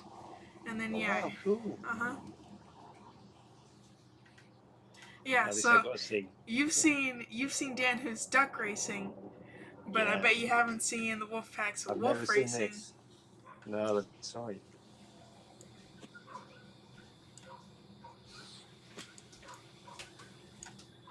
Real quick, once you get that situated, go full screen on this. Alright, primary screen. Alright guys, up for grabs today. You've seen them in our Lego hunts or our Lego builds. Don't move there. Let's see, real quick. Let's open them up. We got a box here. What do we have? These are show these guys off. So these two are the first ones that we found on our lake. These ones we built and opened on our Lego stream. So we have Wanda from WandaVision and then Sylvie from Loki. Alright, and in this bag we have got... looks like Gamora. Gamora. Open up your hands, my good man. Show that to the people. Show that to the people. Okay, so right here we have Gamora's chest piece. And that's why we hold our hands all the way open, so that pieces don't fly under. This is what'll be up for grabs on a blind pack. One of these figures will be coming home to one of you. How many people we got in the race, Mike? We have 8 people, including Mark. 8 people, including Mark. All right, let's go. Make sure the sound is off on this one, because there's a trademarks copywritten song on here. Okay. We can't have. We could do sound effects, just not the song. Yeah. Okay. All right, then go full screen over here, or fix it back to go browser. Let's slide it over just a little bit, a little more to the edge of Mark's thing. There we go. There we go. All right. All right, guys. For a blind pack. For a blind pack. You guys just saw we just opened up Gamora. Let's open up one more.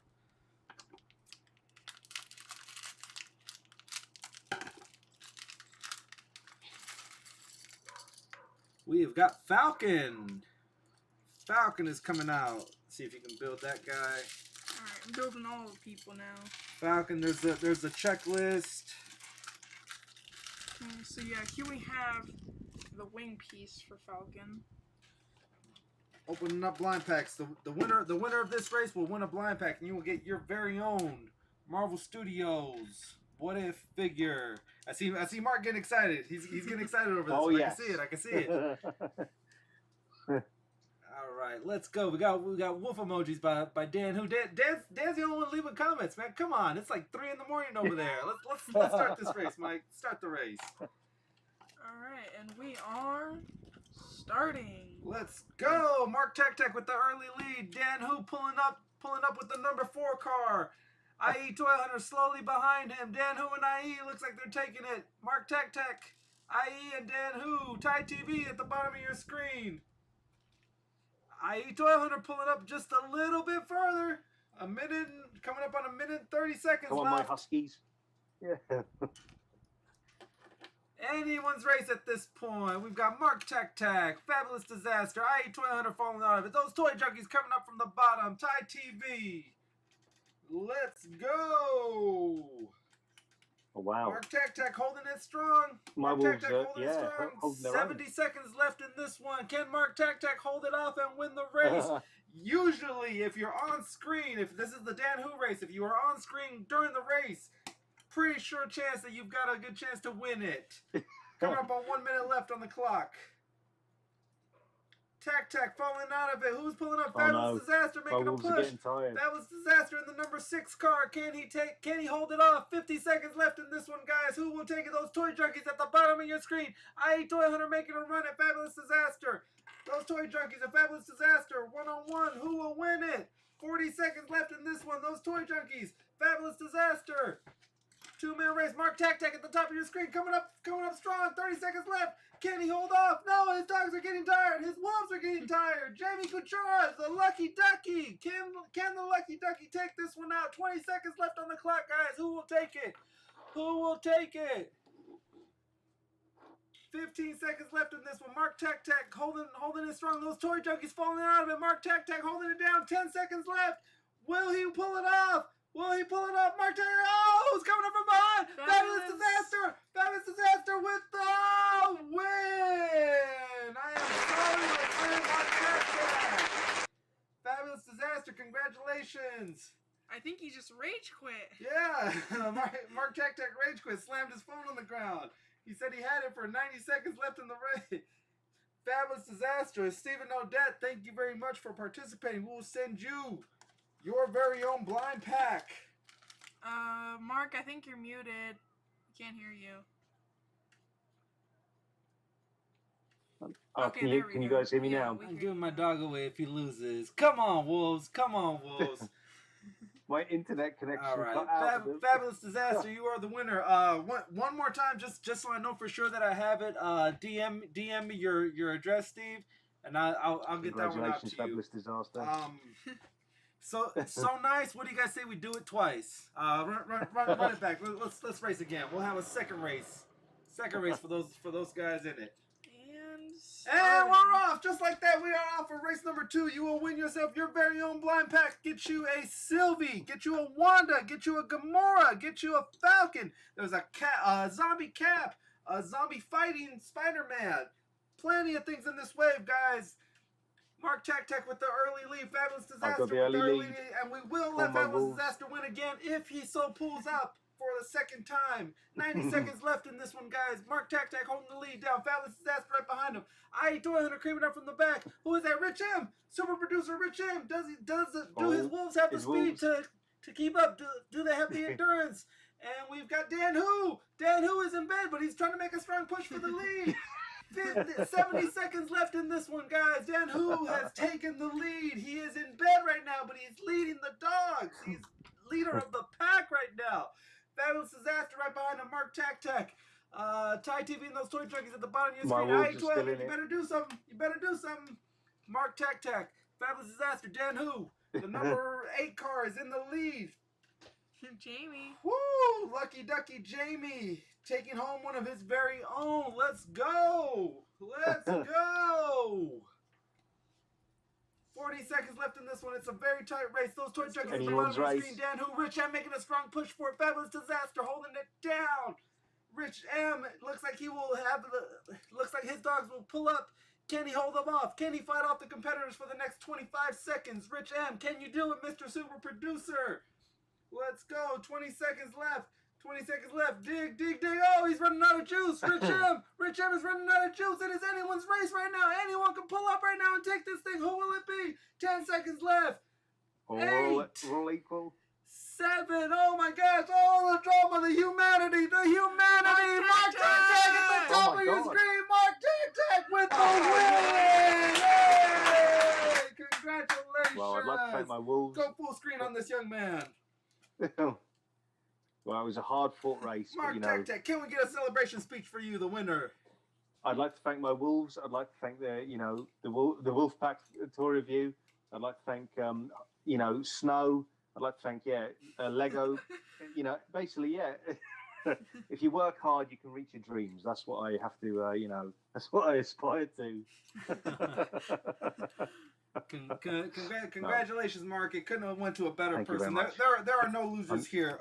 Rich M, that one's going home to you. Stephen O'Dell, I believe already has one, but the winners of any Wolfpack competition will also be taking home a Wolfpack official sticker, the official sticker of the Wolfpack. So, Mark TakTak, as a guest, you are winning something. You are taking some stuff home. I feel like I've won already, Miguel. There are no losers. There are no losers on this stream. Best part about it, we get to do it all again tomorrow on Legends and Liquor. Oh, that's true. Yeah, that's true. Yeah, absolutely. Yeah. No, thank you very much, Miguel. That was a bit of a different race. Yeah, I must say the Wolfpack race. Yeah, it's a bit of a different to the duck race, but I think I enjoy this race more. Yeah, even Dan Who wanted to switch up his duck race to wolf racing. Yeah. No, it was really good. Well, thank you very much, guys. I enjoyed taking part, especially as I won that. That was I've never won anything before, so that's and I really enjoyed. I'm probably gonna have to log off, Miguel, and probably go to sleep if that's all right. Just to all good, man. It's all you guys on Greenwich Mean Time. Jamie, Dan, you, thank you guys for hanging out. I think Ty TV wants to come on for just a little bit too, so we'll bring Ty TV in. So we'll swap you guys out. We'll tag you in one more time, guys. Perfect. At the very top of the chat, Mark TakTak Toys with Film. Give him a sub. Check out his videos, man. Great reviewer, doing a lot of cool things. Asking the questions, what toys would go good with this movie line? What? Ask me. I can put it into future videos. Anyone who wants film reviewed, happy to do a video. Anyone who likes the film and wants to see a figure line with it, happy to do a video on that. I'm very approachable. Approach me on YouTube or Instagram, whatever you want to. But yeah. Thank you very much, Miguel, and thank you to all your viewers and subscribers and yourself, Miguel. It was very kind of you to bring me on the stream, and very very. It was a great pleasure to be here. I feel like I'm doing a speech now, my winning speech. It was a great pleasure to be here, and thank you very much to let me come on the stream. And the added bonus was that I won something, but I won something just by coming on the stream. It was a pleasure to be here. And like I say, anyone who wants to come speak to me on YouTube or Instagram about films or films I want to see or figure lines to go with it, hit me up. Yeah. Hit me up. Yeah. No, definitely, and you never know what's gonna happen. Oh, there you go. That's thinking. That's thinking there. You never know what's gonna happen on a Wolfpack toy review on a stream. Yeah. But it was definitely a pleasure having you on. Effortless, Mark. It was a pleasure being on. Okay. All we did for the last 3 hours was just have fun. Absolutely. Yeah, absolutely. It was great. We chat. Had loads to talk about, didn't we? Films, figures, and plenty to chat. And we're going to do it all again tomorrow on Legends and Liquor. Definitely. I feel bad for Dan because he had to listen to us for 3 hours. He's gonna have to listen to us for another 3. So yeah. What we'll have to do is talk more NFL when it comes to Legends and Liquor. We'll just have to start talking about NFL. And he's actually fortunate that that I'm going on the later streams because my football team plays in the morning. So okay. I'd be talking toys and all of a sudden you mother bluppers. Yeah. Because someone drops the ball when they were supposed to catch it for 6 points. Well, good luck to your team then as well, Miguel. Who are they playing tomorrow? The Philadelphia Eagles in Philadelphia. So they're on the East Coast. They're playing the early game. Yeah. Yeah. Okay. Well, good luck to the 49ers, right? Is that the 49ers? Good luck to the 49ers. Yeah. And the okay. Wolf What do you reckon the score will be, Miguel? What's that? What do you reckon the score will be? 49ers win by 7. Okay. All right. We'll keep our fingers crossed then for the 49ers. Definitely. Okay. All right, guys. Until next time then. I'll see you tomorrow, Miguel, on Legends and Liquor. Yes. And thank you to all your viewers and subscribers. And, have a good one. And I'll see you again soon. All right. Appreciate it. Thank you. All right. Thanks, Miguel. Thanks, guys. Give us a deuces before you get out of here. Okay. Is that right? That's right. Yeah. I mean, there's this way, but I heard that's not the UK way. This is the UK way. I'm guessing this is the UK way. Yeah. I think this is probably the UK way. Yeah. Yeah. All right, guys. I'll see you until next time. Deuces then, and I'll see you until next time. All right, Mark. Take it easy. Thank you. All right. Take care, guys. Take care. Bye. Mark TakTak, everyone. Mark TakTak. Do me a favor, Killer Mike. Pull up, start one more meeting, and get a Thai TV. Thai TV, you are on deck, sir. Thai TV is on deck. I'll be right back. I'm gonna go drop some liquor off.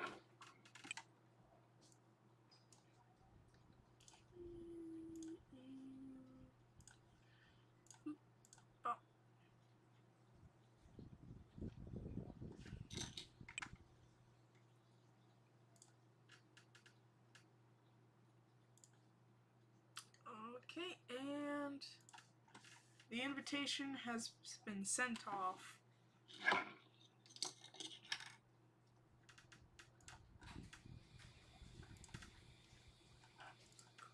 Alright, if you want to swap out Killer Mike. Alright. Probably pop these pieces back in so nothing happens.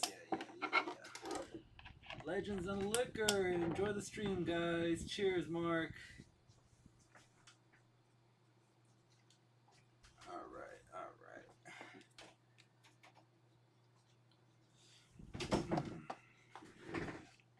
Alright, so just we'll take a quick minute until Thai TV, you are on deck, sir. We are awaiting your call.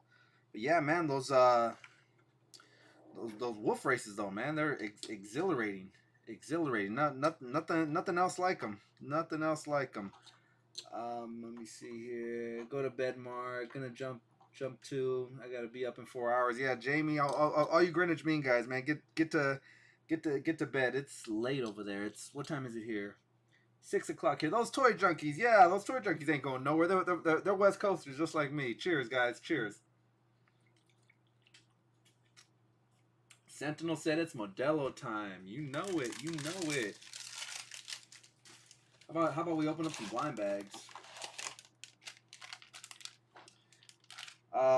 Anybody else want to jump on? I.e.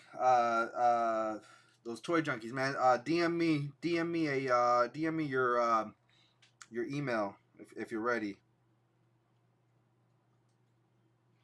Let me see. Okay, Sal wants to come on. Let me see.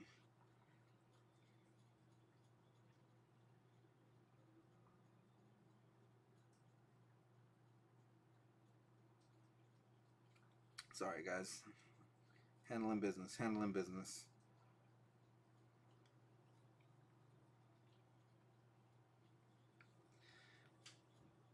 All right.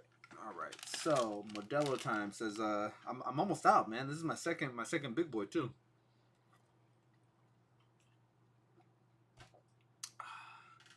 Let me see. Let me do this. Let me send. I'm gonna send one more, and whoever wants to join can join. I'm on a high right now from that race, bro.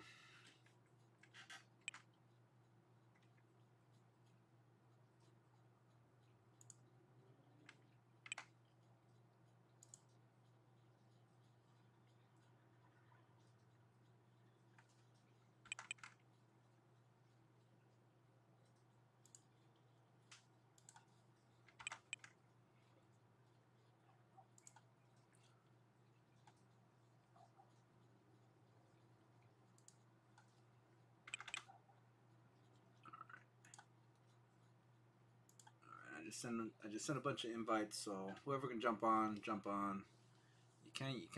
But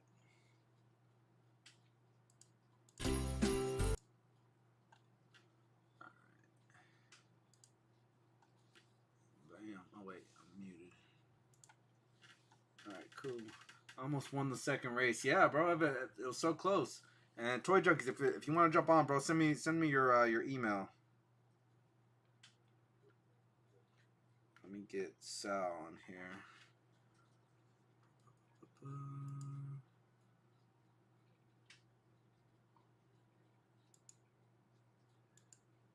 How do I send one more person?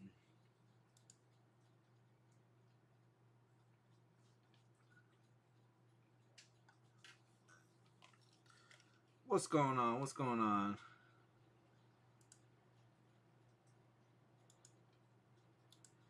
Hang on 1 second. I gotta send one more invite, and then we're solid. Turn this down.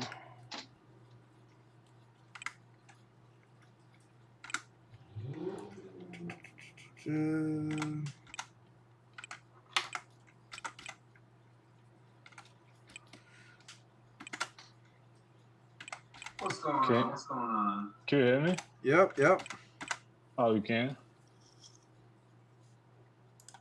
1 second. I gotta send one more invite. We got a little bit of an echo. You might have to turn your device down. All right, it's down. Okay. All right. Cool. Hide self view. All right, man.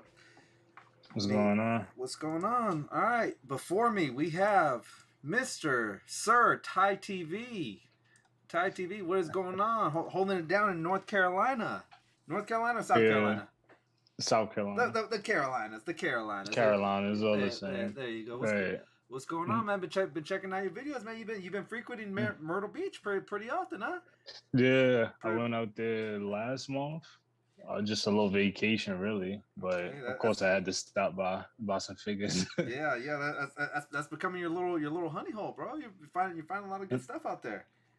Yeah, SC has been really good finding stuff. I haven't really been having issues, so no complaints. That's good. That means the toy hunter situation is pretty mellow out there. Nothing worse than hitting up a spot and bare shelves. Everything. Yeah.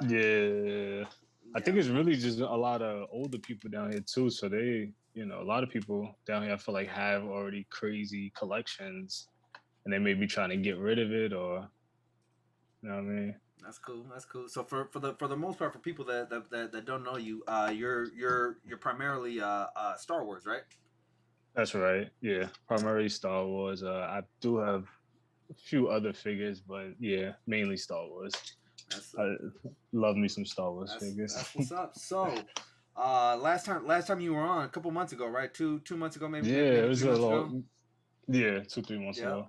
So you got me going on this one, man. On this Mm. line, you had it months ago. Months ago, people. Japan Yeah. was probably the only people that had this wave, and you were the East Coast was able to lock it down.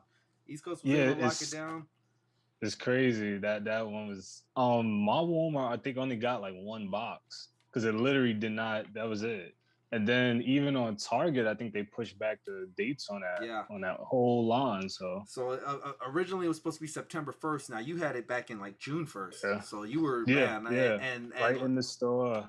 That and, was and what was the first thing I told you to do with that line? oh yeah, I remember he was like take it out the box, throw a review on it, it, throw it up on YouTube, man. Your shit will blow up. Your shit will and I start was just popping. like, I don't know if I can because I'm like, I know it's gonna be hard to find another one because you know I'm an inbox collector, Yeah. so it was tough to do. But yeah, I'm just happy I was able to find him because I know some people probably paid them scalper prices. Yeah, my boy, I Toy Hunter found this one for me. He Yeah. surprised me with it when I went down there for it was his birthday and he got me a gift. So you know I felt Oh, like nah, that's what's up. I felt like a dummy because I found Nova up here for him and I was gonna bring Yeah. it down to him. Packing and doing a road trip when you're the dad, everything's on you. Yeah. I left this freaking package sitting on the counter. Like But it saves some shipping. Come on, man. exactly. So I had to send that one down. Dan Who says lots of figures on the walls, looking good. Pow. Yeah. Thank you, man. Thank you. Yeah, all Star Wars, just comics and random stuff. Yep, definitely. We're fans of that stuff out here. Yeah, Thai TV got it first. You got it before MCU. You got it for Eva Rivera. You got it.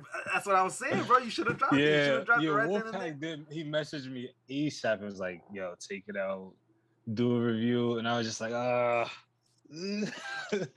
it's just so hard for me because I'm such an inbox collector. Yeah, like I only have a handful of Star Wars out of box, like literally 3 4 maybe. I think eventually you would find them. Like today, Chaz the Guru on Instagram, he yesterday put out a thing where Brickseek was kind of accurate again, right? So I typed it in, and my local Walmart said it had 6+. I messaged them. Oh wow. Yeah, I messaged them and I was like, I don't know, bro. It's kind of sus. They all got it right now. And then he's like, no, go to your Walmart's ASAP. So I did. This was like 7 a.m. today. So I ran out the house. I went to my Walmart. I swiped a code and they're like, yeah, it's here, but it's in the back and we can't go get it. I was like, man, you mother. Yeah, so you know. Hold on, so what is it? Street dated? No, it's not street dated. It's just it was still boxed up. It was still boxed up, and they didn't want to pull it out of boxes. So eventually, I was gonna go. They were like somewhere between 2 to 4 p.m. They might release them. I was like, bro, I'm streaming at that time. I'm not gonna, But I might go later on. I've been drinking, so I'm not gonna drive. But the wifey will be the Uber. And I was gonna say try to catch it right before they close, man. That might be a good night for you. Yeah, maybe worth it. If I can get the whole wave, I'll get the whole wave. I mean, the peg warmer in this one is definitely probably gonna be Lando, but yeah. I actually just picked them up today, actually, because I was just like, you're still finding them out there. Yeah, Lando's been sitting in my Walmart for quite some time with Quill and you know what I mean. Yeah, so yeah. And honestly, that's my favorite Lando. Like he looks pretty good with that one, but the hardest one is definitely gonna be that Tech, and then probably Aura Singh because I'm sure people are gonna. Yeah, if you like bounty hunters, you're gonna love her. I think that Casca Reeves, I think is probably gonna be. I would say Casca Reeves, Tech, and then Aura Singh, and then Zero. Well, that would be the 4 that I would say would go. Now I've got them all. I pre-ordered them all when they did the announcement, but that's months from now. You have exactly now you could cancel your pre-orders. You know, I know some people paid it for their pre-order in full, so it's just a hassle when you pre-order and then find the figure, then you canceling pre-orders, and it's just like, what's the point of pre-ordering Yeah. now? Yeah. That's the thing. Like the UK guys, Dan's in the building still. They don't have to worry about that. They don't have to worry about finding it and then your pre-order still, like with the Villains Wave. You remember that one? Yeah. We got a few months ago. I'm literally. I love that. I'm not gonna lie, I love that wave. Yeah, it was a good wave. It's one of the 1 through 6. They were all good. They were all good figures. One through 6. Yeah. Even 6 was still a good figure. Like you put that number 6 spot in any other wave, and it's still better than maybe the 2 or the 3. You know. But anyways, yeah, I'm sending emails to customer service. Like why does Walmart and Target have them before you guys, but yet people want a $50 premium to go through you? It's the age old question. It's the age old question. But yeah, man, I'm how do you not rip them off the wall and open them? Says Dan. Well, the thing is the thing with being an inbox collector is like, I like the packaging. Like, because you got to remember with Star Wars, I'm starting to realize that some of these figures are just being used, similar to what you were saying earlier, such as the Boba Fett's, even the figure you had seen me post a little while ago, the Revan. Yeah. That's supposed to come out. They're supposed to drop the archive one later this year or early next year. And from the pictures, it looks like the exact same model. The only thing I think like no change. No, the only thing is that the lightsaber is a little bit darker. Both of them, or the. Now that you say that, this one is super light. It's pretty clear. I've got that same one down in the basement too. But yeah, I'm probably gonna pick up that archive, open the archive, but keep that one carded. And that's what I was thinking as well. Because I'm sure the archive is, even if it's probably gonna be easier to get because I think I have 2 pre-orders, so I'm not really worried about that one. Yeah, but, I think maybe a year ago we got the Revan in white from the video game. Did you pick up that one? Or did you pass on that one? No, I missed that one. That's the one I want. I think it was the only, at the time GameStop was only doing pre-orders. Like the only way you would get it is if you pre-ordered it. Now what they're doing is they'll send a couple extras, and like say 5 people pre-order, they'll send 7, and those 7 those 2 on the shelves will sit for just a little bit. Yeah, because no one expect them to have them just sitting there, and then you see them and you're like, what the heck? Yeah, it's kind of like GameStop is known for that. GameStop is a pain in my ass, man. I'm Wrecker. I pre-ordered them through GameStop months ago. And I'm still waiting. Target got restocks. The only thing what I'm gonna do with Wrecker, and I got to do it soon, is move that pre-order over to something else. Some of these gaming. Oh, for GameStop. Yeah. Yeah, there's plenty of stuff coming out, so that shouldn't be too much of a problem. But it does get annoying when you see people. In the Facebook groups, I'm seeing people get them from Target, so they're out there. But they're definitely. I can't get my hands on them at all. I've got one if you need one. I gotta try. Catch it. No, we're hunters. You're inbox. I'm out of box. We're still hunters nonetheless. Dan says, so as an inbox collector, does it bother you when they re-release a figure? No, not at all. Only thing that bothers me sometimes is just like the Jar Jar Binks. Yeah. And that's one of like my biggest videos on my channel. I don't know how, because it's like no one seems to like the Jar Jar Binks figure. So it's so funny to me, but that figure now, I see people taking pictures of that one in Ollie's for $10. You know what I mean? Yeah, $10, $12. And yeah, just Ross and Ollie's, yeah, definitely. I have brought it twice. I know. My dumbass. It January 1st, it went on sale at the same time as Firefly. Yeah. Firefly and the Viper and Jar Jar all three of them were January 1st, 2021. Right, so Yeah. we were there at the Targets and saw people fighting over Firefly. Only me and one other guy reached for a Jar Jar, right? And at the time I was like, I probably shouldn't do it. $30 is pretty much a lot. No one likes Jar Jar, this and that. But I did it because I didn't want to FOMO. FOMO will get you. And then after a while they were going for 15 at Targets, you know, and then now 10. Right. Just keep dropping and yeah. Pretty soon you'll see them at Dollar Tree for $5. Right. But the thing is I actually like the figure still. Like, because it comes with the shield, it comes with spear, it comes with that thing or whatever. Yeah, it's got the clones the with throwy clone, yeah. So it's like, I like the figure. I don't know where all the hate was for. I guess because they put it in that $30 packaging. Yeah, the deluxe. That's probably why. Yeah, that's definitely something that'll sink it. And that one is actually better than the one that they released on the retro card back, the one with Mace Windu and those episode guys. 1 card back. Yeah. I just like that packaging better with you can't go wrong with that episode 1. Yeah, no, definitely. It's that retro, that metallic, that red and the gold just pops, man. That's like 49er colors, man. 49er colors. Yeah, that's true too. Yeah.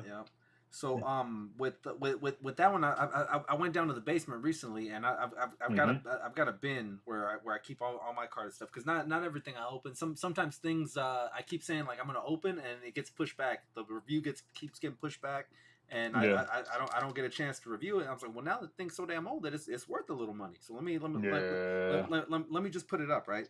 So once in a while, if I'm having a bad day, I'll go down there, I pop the lid and just lift it. Take a good whiff, man. That fresh plastic, and you're just like, who cares? Who cares if I work 12 hours today, man? I'm good. I'm whole again. I'm whole again. I mean, it's tough because I know you have like I remember you told me you had the Archive Mall, and I was just like, bro, I would do some things to get that. like I would like, oh man, and it's like, would you just rip that open though? No, that exactly. Yeah, that's what I'm saying. It's just like, could you really? You could have the worst day, but the fact that you still have that in box, I know that just brings a little joy to your heart. Definitely. And the thing is, that one's not even that old. It's maybe 3 years old right now, but it's it's jumping up in value. Yeah. They definitely know how to hold stuff, and gets people heart. Yeah, no, Black Series as a whole, they not only do they retain their value, but it goes up. Look at they just announced in the pipeline Dengar. Dengar was going for like close to $90 for a basic guy. He's just a basic bounty hunter. There wasn't nothing crazy, nothing fancy about him. He had 4 seconds of screen time in the movies, but people wanted Dengar. It's crazy. He was a bounty hunter. That's the thing. Yeah. People want to. You may have a bounty hunter collection. Yeah. You want to get the whole. Yep. And that's exactly how it is. That's where this the zero. If you come across another one, I'd say buy one to open and another one to pin, because Zero is going to have the same thing going on with him that Dengar did. The value. Yeah, I feel bad that I passed up on. There you go, Zero. Yep. Man, I would have caved. I would have caved a long time ago. I would have caved back in June when you first showed them to me, man. Yeah. since June, Ty, I've been like this. I've been like, y'all got them. Y'all got them Black Series? Y'all got them Black Series? The worker's like, nah, man, we told you 3 hours ago. We ain't got them. All right, checking back every day. Yeah, man. I'm telling you, every time I hit a Walmart, man, I'm like, Star Wars section. Man, and it has been dry. Star Wars Black, dry. Other than those retro card backs that we got in, like I was gonna say that's the only thing. A few Lego things I've been seeing, but it's been real dry out there. Yeah. I think for the most part, maybe GameStop has been the only one kind of feeding my addiction for Black Series with the gaming greats, and then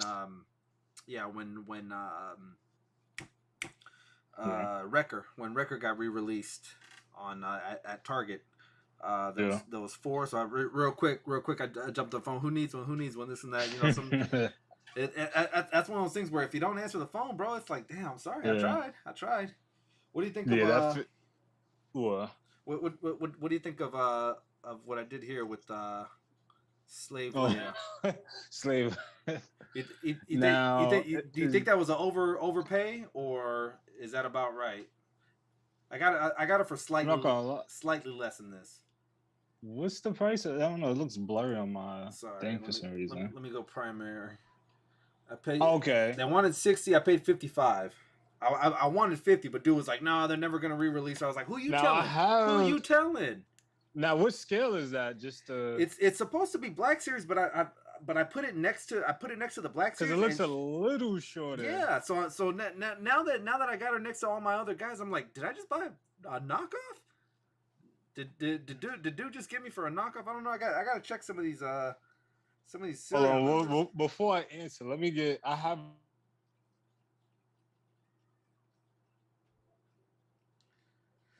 I don't know, chat. We got what, nine people still in here. Let me know. Do you think? I mean, I'm getting some legit looking stamps on here. What does it say? 20 Studio Light. Help me out.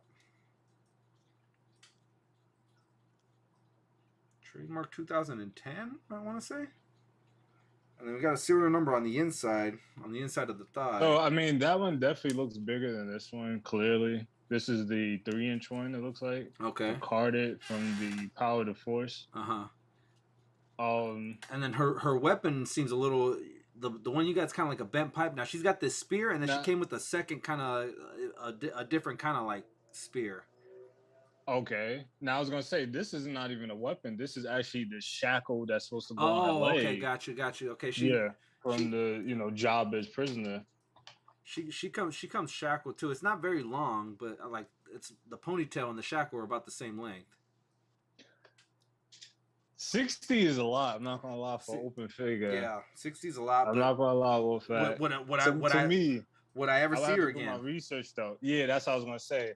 I've never seen a Black Series scale slate Princess Leia. So you may not ever come across that again. I was at Frank's and that booth was the only one that had one. So I was like, do I do it? Do I, and I was, me being the hustler, I'm like, well, it says 60, let me get 50. And he was like, no, 55. And so I did the same thing. So I gave him 320s. He takes the money, he folds it, and he keeps talking to me about how Disney shaded this. I was like, bro, my $5, please. I didn't say I only had 60. I said I was only willing to pay 55. Right. But yeah. I mean, hey, not bad though. Would you find that at again? At Frankensons in LA. In LA, yeah. Okay. Dope place, man. If you make it out west, man, hit me and I'll meet you there. Okay. We will make that run. We'll make that run. All right. How do you feel about these blind packs? You ever open them up? You crazy about them? Don't know too much about them? Well, so I'm just kind of getting into Legos when I started with the helmet. So I've actually been thinking about. I mean, if they make a Star Wars line, I would love to, start collecting Star Wars figures. I wouldn't be too much into the Marvel Legos, but that's pretty dope. What is it? One character in each pack? One character, yeah. They go for $4.99 and blind packs. So you kind of got to take the risk. You're gonna be sitting here, doing this in the store. It's kind of hard to. Yeah. Now, what's the other pieces that come in that pack though?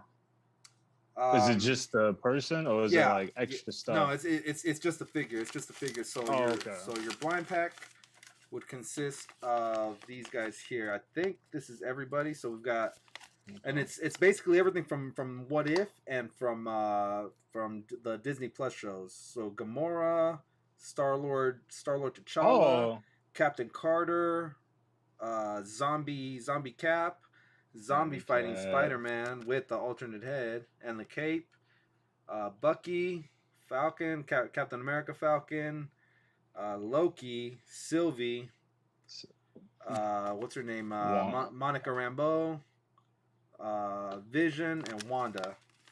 Okay. So far we haven't gotten doubles yet. We've been lucky. So today we just unboxed Gamora and we just unboxed Falcon or Captain America. Yeah. On the Lego stream.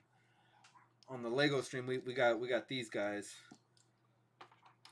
And then let me see. Fabulous's inbox, it goes for about 120. Yeah, I believe 120. I believe 120 for an inbox one of. It goes for 120. Oh yeah. wow. And then matter of fact, I have the I was gonna say let me. And then actually curious myself. Does it come with the stand? Says those toy junkies. No, it was just this, and then one more like a baton, like a slightly smaller weapon than this one. So I'm fairly sure that it's a Black Series, but it's an old Black Series, and she's Leia. Yeah. She's little, you know. Yeah. I don't know, but yeah, 55. That's what I paid for. All right, let's open this one up real quick, Ty. All right, let's do it. Let's see what's good.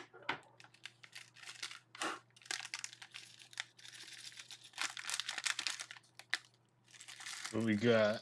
Spider-Man. Oh, okay. Zombie fighting Spider-Man. Got the. It looks like you're getting all of the whole, every character. Yeah, got the cape. Comes with a little stand. Comes with the other part, like the ruffles, the prints, as I like to call. Got the checklist, and then the web. Cool. Okay, I see the one that. So that's the one, the Princess Leia you have. That's the one that came with the black box with the orange line. Okay, so it's an orange line one. Yeah, now it has the shackle around her neck, right? Yeah. Yep. Okay. Yeah, and it came with both two little sticks. One's got a blade. The other one's like yellow. Yeah, okay. I see one on eBay for $95. Ooh, loose? It's in the box. Oh, okay. Yeah, in the box. See if you see something loose. Let me know. Let me know Loose what the going rate on that one is. Yeah, man. I see one here for 90 loose. Wow, and people are actually watching this one. So yeah, I guess since they haven't released another model of that one. And you probably won't get one, bro. I don't want to be one of those cocky dudes, but look. No, you're right. It's not even about, because honestly, that's why I was so that's why I got the smaller version, because I like the figure so much. Yeah. I mean, it's iconic. It's iconic to the movie. It's that's one of the best scenes of the movie is that barge scene. You remember? I was gonna say. Everyone remembers her being Jabba's prisoner. Yeah. And I mean, you can delve into it and say what read in between the lines what you think may or may not have happened, but that's none of that is in the narrative. That's just you veering off and thinking your own thing about that one. Yeah. Yeah. Let me as I put Peter together. You put him. I was gonna say I have some. The other vintage car stuff, I picked up the Maul, Ahsoka, Echo. That's the only stuff that I've been seeing in Walmart lately. Okay, yeah, that Maul looks dope. So does Ahsoka. I've ran across Ahsoka and the Jawa with the egg. The Jawa, okay, yeah, that's gonna be probably the peg warm out the group. Well, you can kind of army build those too, though. Is the thing. Yeah. I mean, they'll all have eggs, but yeah. Yeah. Yeah. What are your thoughts on the deluxe Mando that they're selling? The mud one. Oh yeah. I mean, I feel like they're trying to just get more money out of me, but out of the mold, yeah, definitely. Yeah, that's how I figure. I mean, because you got to think about. I'm thinking about when I was trying to get the regular just.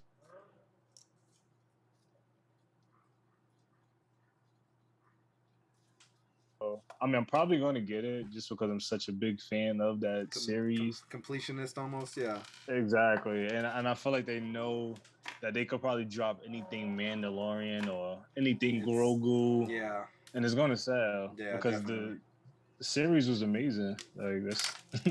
Yeah. And then season 2 is on the way. Come on. Yeah. So, and I had heard that season 3 was officially going to be the final one. So. Oh, okay. I honestly, the way season 2 ended so good, you could have ended it right there and been like, okay, the rest is going to be on Rangers of the New Republic or the Ahsoka show or anything like that, and just end it right there, and that would have been a really good ending. That would have been a really good ending to it. Oh, wow, that actually looks good. Yeah, not too bad, huh? What are you thinking about the what ifs right now? Have you been watching those? Oh man, yes. I didn't watch the last episode. I'm gonna watch it tonight. Okay. Please, no spoilers. No spoilers. Please, no spoilers, guys. But the what if shit, I've been loving it so far. Like, I just wish everyone would do this. Yeah, right. But, right. No, for real, because it's just like I seen like a picture on IG. They had made a what if with like Darth Vader killing Ahsoka. I'm like, y'all already getting carried away. Alternates. Did you read the what if comics at all or? Oh no, no. Yeah, those were some. It was good to kind of veer off. Like if you were strictly X-Men, or if you were strictly Avengers or Black Panther, or whatever. It was a good like just veering off just a touch. Like one of the ones that I had that was really good was what if the Punisher's family hadn't been killed. Oh, because it would be no Punisher, right? Right. The thing. So the thing with what if is they, in a roundabout way, they almost time has a way of balancing itself out. Kind of like how how Watu always comes in and has those words of wisdom. He would do that in the comics too. So like that would. I don't want to spoil it too much, but things have a way of straightening themselves out. The timeline has a way of fixing itself, Oh, okay. I get what you're saying. Yeah. There was another one like with the X-Men when Wolverine was in Japan for a time. He was married to Lady Deathstrike, Miroko, right? Okay. Before she became a mutant and all that, right? Or not a mutant, but before she was Lady Deathstrike, she was just a regular chick, and they were married. Yeah. And she gets killed. Because the blood feud with Wolverine and things like that, but one of those what ifs was what if Miroko didn't get killed?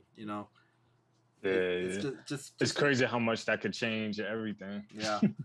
What if Archangel didn't turn into one of the Four Horsemen? What if he wasn't trying to cure his mutant ability? See, but you see how this could get carried away. Because then you start thinking, what if Fantastic Four, and what if that was actually one that like what if the powers got switched around, and I think it was so certain people had other people's powers.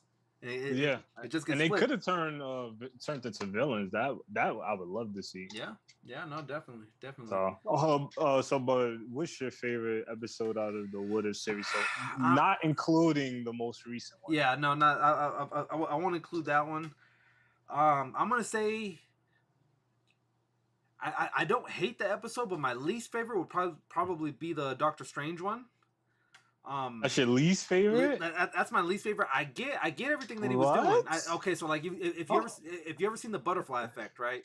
Where like same thing, right? Where the timeline kind of has a way of straightening itself out. I get that. It's just after like the 5th, 6th, 19th time that you see your loved one die, you got to come to the realization that time wants this person to die. I get why he kept doing everything that he did. I get that. Yeah. It was a good episode though. It was, but it's out of the 5 episodes, that's probably ranked 5. I would say Zombie 1, T'Challa Star-Lord 2. Okay. Let me actually pull them up. Yeah, T'Challa Star-Lord was a real good. We thought it was Chadwick Boseman's last performance. That's why I really liked that. Yeah. One. It was good to see him. Yeah, the Avengers one was when they was got assassinated. Yeah, okay, so I'm gonna say Zombies is 1, T'Challa Star-Lord 2, Captain Carter 3. Okay, that was the first one, right? And then the Avenger Assassination 4 and Doctor Strange 5. And then I don't want to reveal too much about this one, so I'm gonna leave that one out of the discussion. But that's where I'd rank them. That's crazy because I have Doctor Strange as my favorite episode. Really? Okay. All right. Yeah, I actually love that because it's like he felt like he has the power to fix it, and he just couldn't understand. You know what I mean? And it kind of was driving him insane. And then I just love how, who's the guy he speaks to? What's his name in the? It's like Colgate or something like that. You know, I'm talking about like the god-like figure. Oh, Watu. That he talks to. Watu, yeah. So I love how he, they have like that conversation at the end. Yeah, because technically you don't. Yeah, he's telling him like, I can't, and this would just cause more harm. But I don't know. I just felt like him actually not winning and succeeding, and losing everything was beautiful because they don't really show it like that. But like I said, I don't hate the episode. It's just out of the 5, I would rank that one 5. No, I mean honestly, they're all good in my opinion. You can't really. T'Challa, Star-Lord's an amazing one. I just like the concept. Like he just takes another child. Yeah. It's just kind of funny.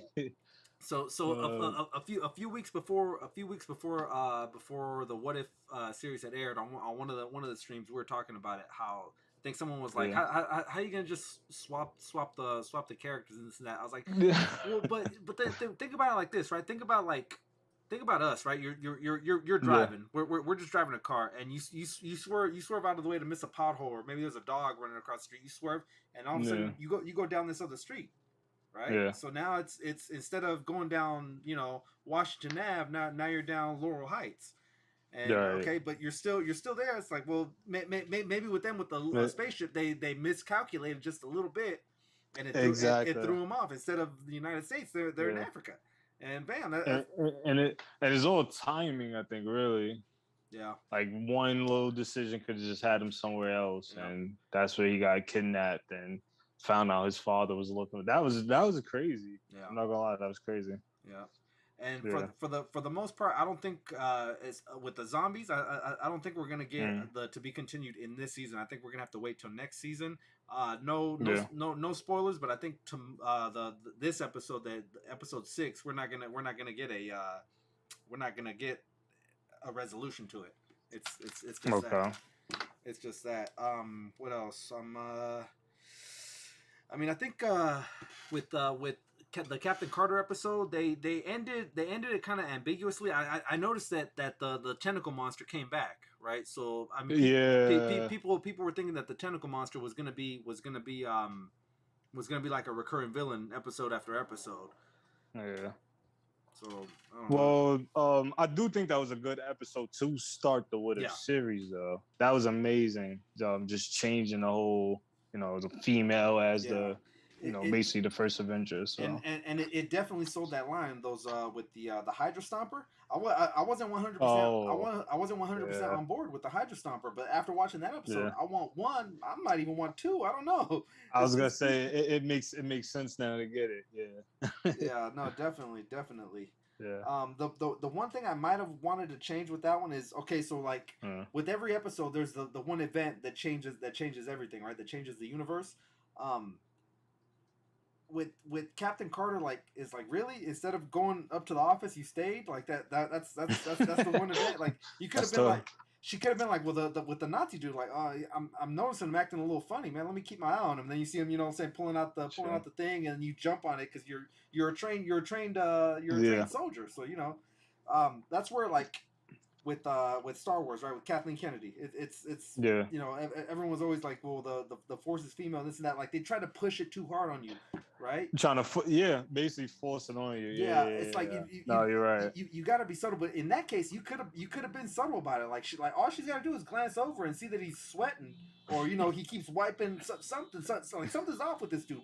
Why is he stressing like this? Sweating like a snitch at a gangster party. No, for real. But it really threw me off when, I mean, that part didn't really catch me off guard. It was just the part when she decided to just use herself as the experiment, and I'm just like, whoa. Yeah. Like, that was kind of, you got to remember the day and age. Like, that wasn't even your place technically. Yeah, technically, you're right. To You're right. do something like that. So I was most shocked at that, but great episode. Yeah, no, definitely. Definitely, yeah. I'm liking the what if. What I like is that the animation is consistent from episode to episode. It's the same animation. Yeah. You know, it's not like, you know, one group takes over for the other group and then they look completely different. It's everything's all the same. Everything's all the same.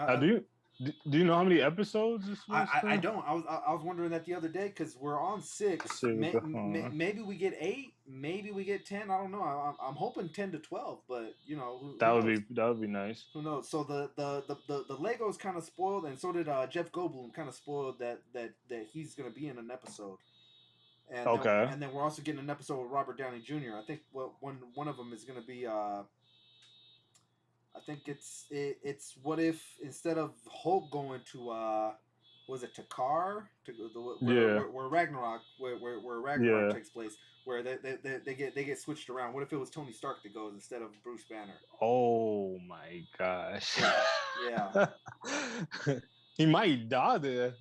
Honestly. You know, that's well, I don't know. Let's see how they spin it.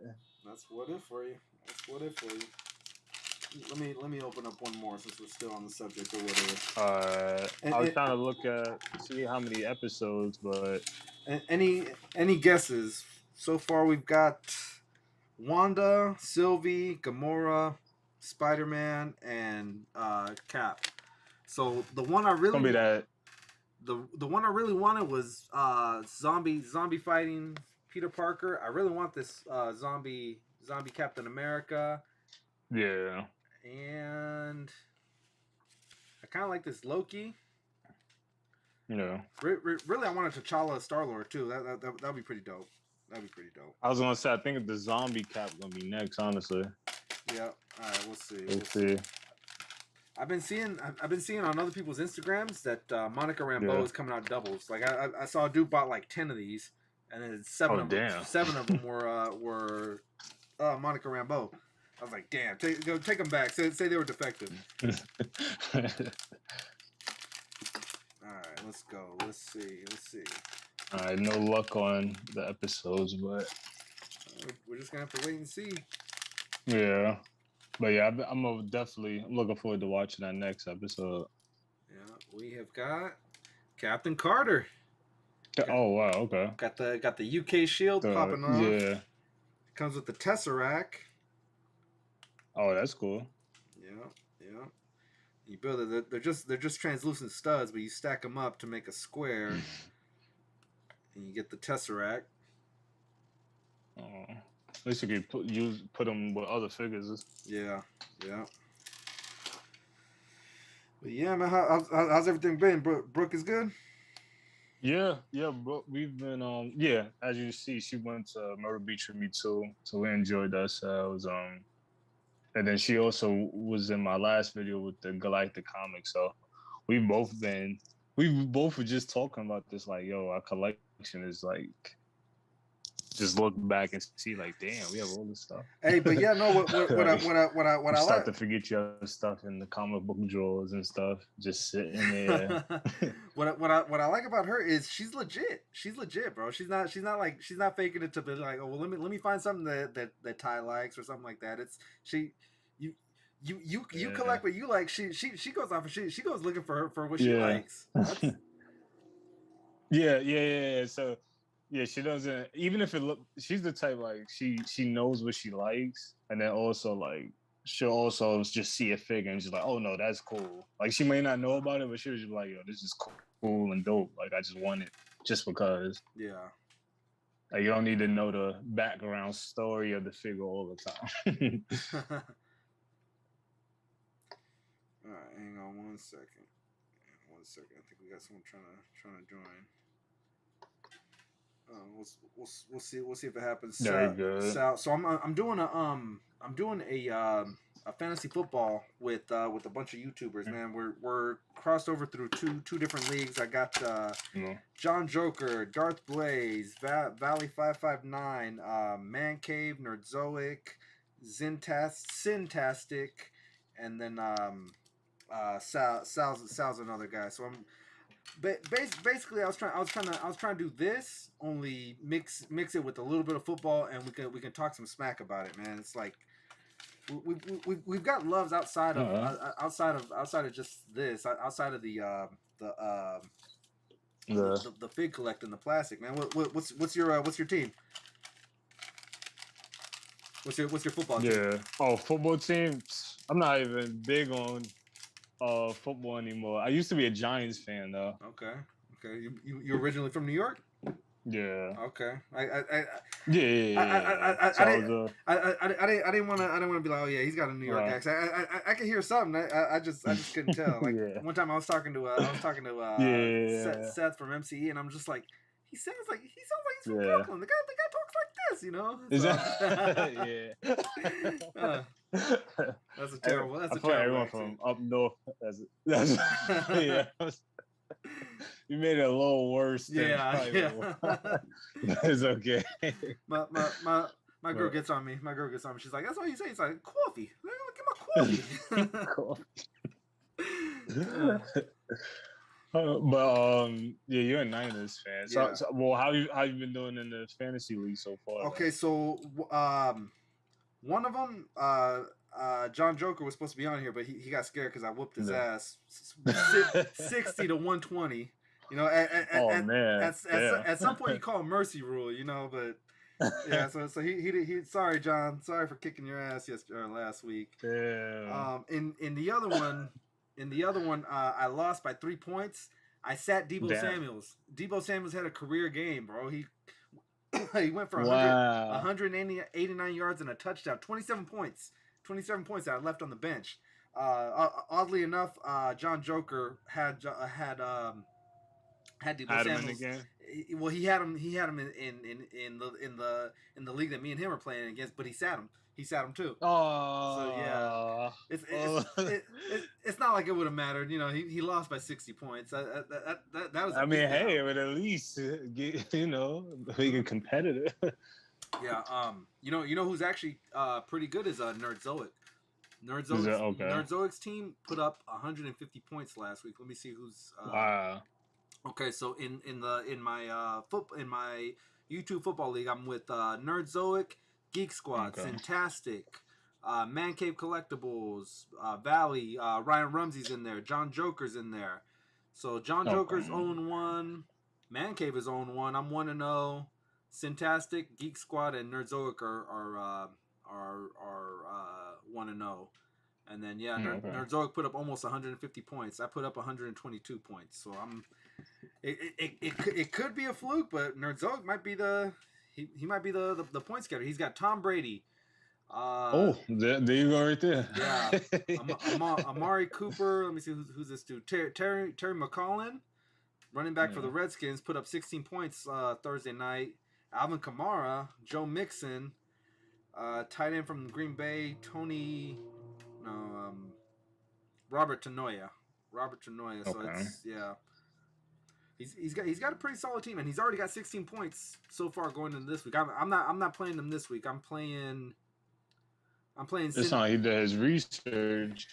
Yeah, I mean we all kind of try to plan it out like that, but we're not in control of it. That's the beauty about fantasy football. Sure. You can get mad and scream at the TV all you want, but you know you're not in control of what's going on. You can just. Like say you got your tight end and you want them to feed it to your tight end in the red zone, but they keep giving it to the back. Or like last night or Thursday night, because I've got Saquon Barkley. They're in the red zone and I see Saquon Barkley running off the field. Like, bro, what are you doing? And then the quarterback runs it in for a touchdown. Like, come on, man. Those are dead points. No one gets those. But you want them extra points. Yeah. And then what you also want to do is you want to do hookup points. Right, so say like let me see. I've got Josh Allen. I've got Josh Allen from the Bills, right? Probably gonna throw 40 touchdowns this year if everything goes right. I've also got Stephon Diggs. That's one of his wide receivers.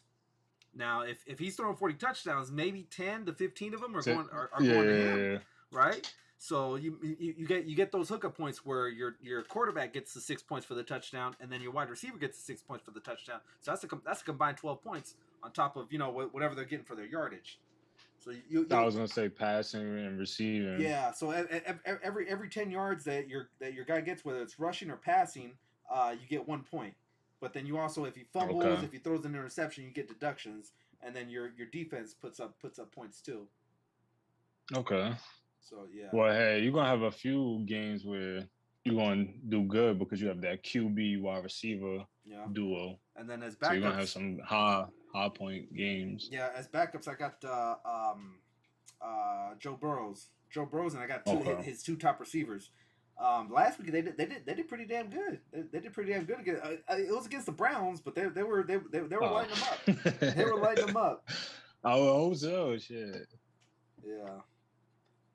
But just doing for bragging rights, or is this for figure on the line? We got money on the line, so it's it was a $50 buy-in, and then another 20 for we're doing a title belt trophy. So you're gonna be able to throw it over your shoulder, do like Aaron Rodgers with the. And then, the beauty about that is that you got to come back year after year and defend your title. You know, and you got new people that want a shot at that title belt. You know. Dang, so the title belt may go from LA to Boston. Yeah. That's cool. Yeah. So it's gonna float around. Really cool. So what I want to do is get it engraved so that we put everyone that played in the league and the final scores, the final final game score, record, I guess. what the record was. Yeah. And then, but just leave space so that year after year you can keep adding on to it. You keep adding on to it. Oh man! And yeah, for all we know, that thing will go 9-10 years with all these different teams on it. I've been whooping on you in fantasy since for real, 10 years. Yeah. And yeah, it definitely gets passed around, and eventually, like I'd like to do a toilet bowl, you know, like where because you're gonna have the worst people in the league. Because so the last the last 2 weeks of the season is the playoffs, right? The top 6 teams go to the playoffs, but the top 3 teams win the money. Now, so it's gonna be first place gets $250, second place gets $150, and third place gets $100, but first place gets the title belt. Now I've played on other leagues where anytime you make a roster move, say your guy gets injured, or say you pick somebody sorry, and there's always a player that comes out of nowhere that starts doing hella good, and you want to pick him up. It costs $5, and then that goes into a pot, and then that one goes for the first place. The first place one. Sometimes that pot of the roster moves is more than the winnings for first place. Oh, okay, so it's a pot just to make adjustments, basically. Yeah. Yep. And it's crazy because that's kind of necessary. It is. The leagues, people getting hurt, people.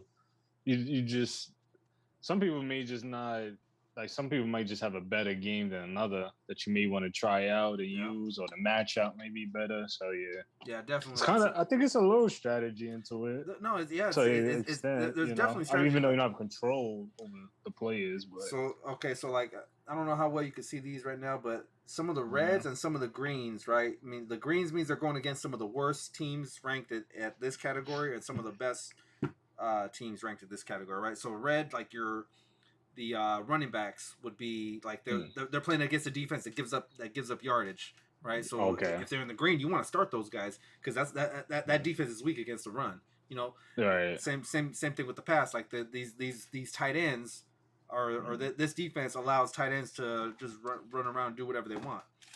You know, so it's definitely matchups. As long as everything goes right. Yep, definitely.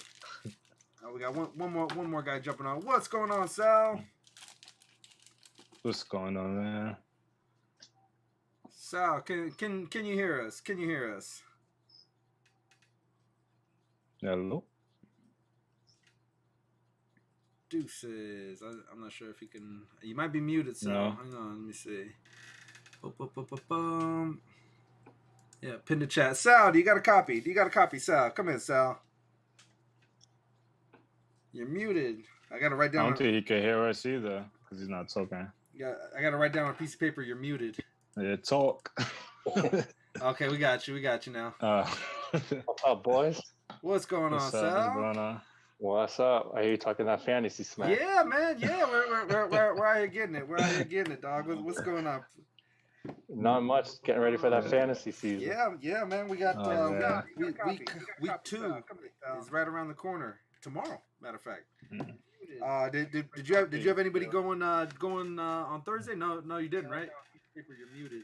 And Yeah, we're Oh, I'm hang on one second. I think can you turn your laptop or device down? We're getting an echo. Where are you getting it? Where are you getting it, dog? What's going on? got audio everywhere. It's all good. It's all good.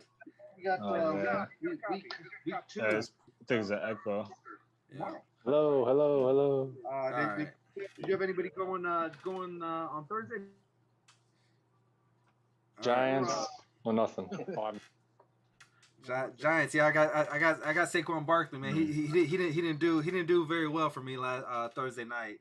Mm. Is that me? Yeah. It's all good. Let me double check this now. Hello. Just on your computer, maybe just turn down the sound. Yeah. Giants. Yeah, I got Saquon Barkley, man. He didn't do very well for me last Thursday night. May have another tab open. Yeah. Is that me? Yeah. Uh-oh. All right, we lost him. He'll come back. Sal, you've got the link. Jump back in whenever you want. Yeah, it's tricky whenever you jump in for the first time on a I was just saying it gets a little confusing. Yeah. So Sal is Geek Squad. Geek Squad. He's also undefeated. Put up 141 points. Oh. He's got Russell Wilson. He's got man. He's got AJ Brown from the Titans. Yeah. Cooper Kupp, Nick Chubb, Najee Harris, which was a rookie that I wanted to get, but he scooped him up before me. And then Mark Hawkerson from the tight end for the Lions, and then James Robinson is his running back. Is he gonna switch anyone around? I don't know. Chase Edmonds, Boyd. Yeah, man. So what was the last what was the last NFL game that you've been to? Do you remember? I've never been to an NFL game. Really? Yeah, never. Got you. All right, man. Yeah, I would love to go though. Yeah, I was at the game with the NFC Championship where the Giants and the 49ers in San Francisco. I don't know how well you remember that one. Where with the drop fumbles, and then the Giants ended up winning that one, and then they beat the Patriots in the Super Bowl for the second time. I was gonna say I remember the game, but I don't remember. I mean, I remember them playing. I don't remember the exact game though. Yeah. I was at that one. I know that one was pretty big. Yeah, no, definitely. And I've never felt like you hear Sal's back. What's going on, Sal? What's going on? We got you. All right. Yeah. So you're a Giants fan as well, right, Sal? No, I'm South Florida kid. Okay. Miami Dolphins. Okay, Dolphins. Dolphins. Well, we put the wood to you guys in '84. We're all good. We're all good. I still got pain from that. I was too, but I remember it fondly. I remember being 7 years old. I'm a Dolphin fan because of my mom. She had a party at the house for the Super Bowl. We got our asses kicked by you guys. She threw everyone out the house. That's a fan. That's a fan. Yeah, I remember that game also stood out in my mind because of Ray Finkel. You remember Ray Finkel? Yeah. Ace Ventura with the so Ty in the movie Ace Ventura they got it was actually a fictitious character. The scene never even happened that way. But yeah, he misses the field goal because Dan Marino put the laces in instead of laces out, and he misses the field goal to win the Super Bowl. That's petty. Yeah. You're in South Florida too, Sal? Yeah, born and raised. Okay, that's what's up. How far are you from Miami? Like half hour. Okay, all right. That's not bad. I was in South Florida for the Super Bowl with the Niners and not the Ravens, the Chiefs. Oh, nice. Yeah. We didn't leave with the trophy, but it was still a fun trip. You stay here, do some things. I mean, it went by quicker than I thought. But yeah, Brickell's pretty dope. Lot of good spots in Brickell. South Florida is you have to see it. You know, it's a tourist attraction, but it's pricey. I mean, you can attest to that, right? Oh, for sure. Yeah, I don't even go to those places. Yeah. Yeah, I mean, I had to go see the Versace mansion. I had to go see that. But yeah, yeah, that's pretty cool. The Clevelander was a really good spot. We hit that one up. Nice. Yeah, no, just all those clubs on South Beach. We were hitting them up. They were fun spots. Momo's, I want to say, is one. I can't remember. Momo. There was one where they actually did like performances and stuff. Like they were singing and dancing and stuff. It was I can't. I've got a video of it in my phone. I remember. I showed it to my wife. I was like, yeah, see, it's not all fun and games. We're out here just doing regular stuff. But yeah, so this is Ty TV. Good friend of the channel. Hails from South Carolina. At the moment, right? So yeah. So he's into Star Wars. What do you like collecting, Sal? I like most comic, Marvel, DC, a little Transformers, and some Star Wars too. That's what's up. What would you say you have the most of? Probably DC. Okay. All right. I'm into the McFarlane stuff now. Yeah. All right. Well, Ty's primarily Star Wars. Are you inbox or out of box? I used to be inbox, but then it just drove me crazy. I started ripping that shit up. There you go, Ty. There's still some time. I was gonna say, I think I'm gonna get to that point probably. It looks nice in box, but sometimes you just want to get it on nice on display. Yeah, that's true. Speaking of which, fellas, I'm gonna open something up. I've been staring at this box for way too long. About to make me cringe over here. Nah. I got this fella here that I'm trying to build. Wolfpack. I don't know if you remember one of those early streams I did. Remember when I was opening the select? Hulk, I think it was. Select, yeah.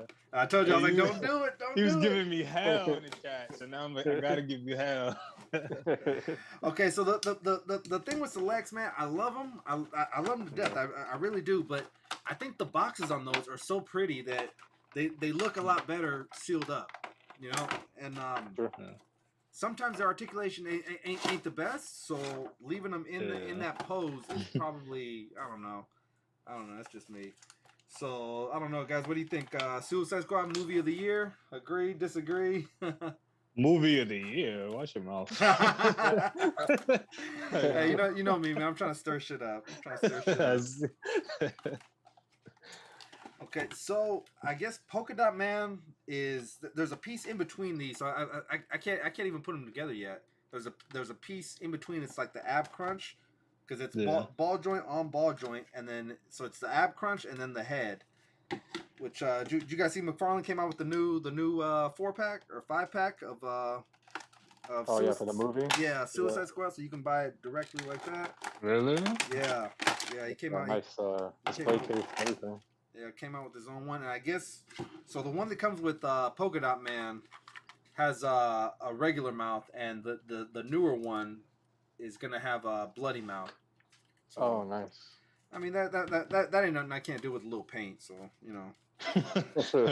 But thanks for trying, Toddy. Thanks for trying, Toddy Mac. But yeah, that's kind of weak. I was hoping to at least get them together like that, but I can't even do that because it's ball joint on ball joint.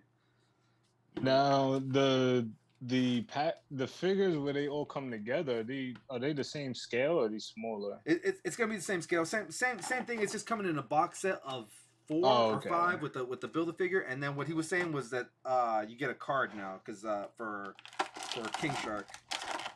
Are they even calling him King Shark? Because they were calling him something else in the movie, right? I can't remember. What do you guys think of this Harley Quinn? Nice. Well, you can't really mess up on a Harley Quinn, honestly. Yeah. True. And then it's I would hope you won't. Yeah, it's just it's an alternate. It's a crazier looking one. I mean, I know people were before the movie. People were like, what is this even about? You know, and I was just like, give it time. Let them explain at least. You know, I probably want to put her like I would have liked some trigger hands on her. You know, because she does hold guns, even though like the DC's doing that whole thing where they don't want their figures to have guns no more or something like that. Wow. Oh, that's right. Yeah, it's gonna be hard. How do you feel about the actual movie? Like, like, what would you rate it? I guess for both of you guys. Go ahead, Sal. Go ahead. Honestly, I only saw the first half hour on the last day before I left streaming. Well, that kind of answers the question right there. Was it? I like what I saw. It was better than the first one. I saw it twice, and both times I fell asleep.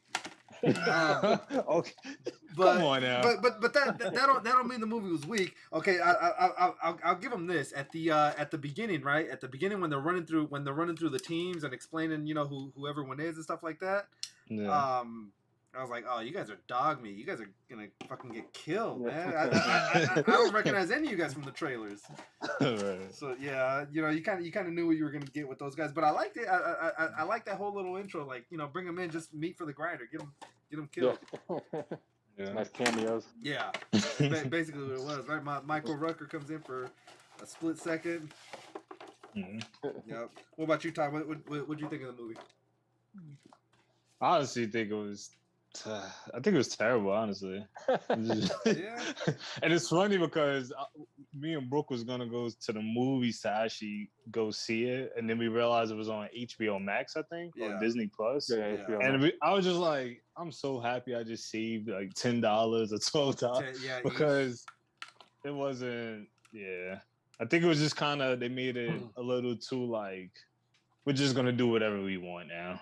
Like let's just have fun with this and. We're gonna just have polka dot man and sharks eat people heads off. It was all over the place to me. It was, and then the whole that starfish monster at the end. I was just like, I think that's why I fell asleep. I still now. I'm glad you brought that up. That starfish monster now that's the same monster from the Justice League cartoon? I think so. I think it is. I think so. Yeah.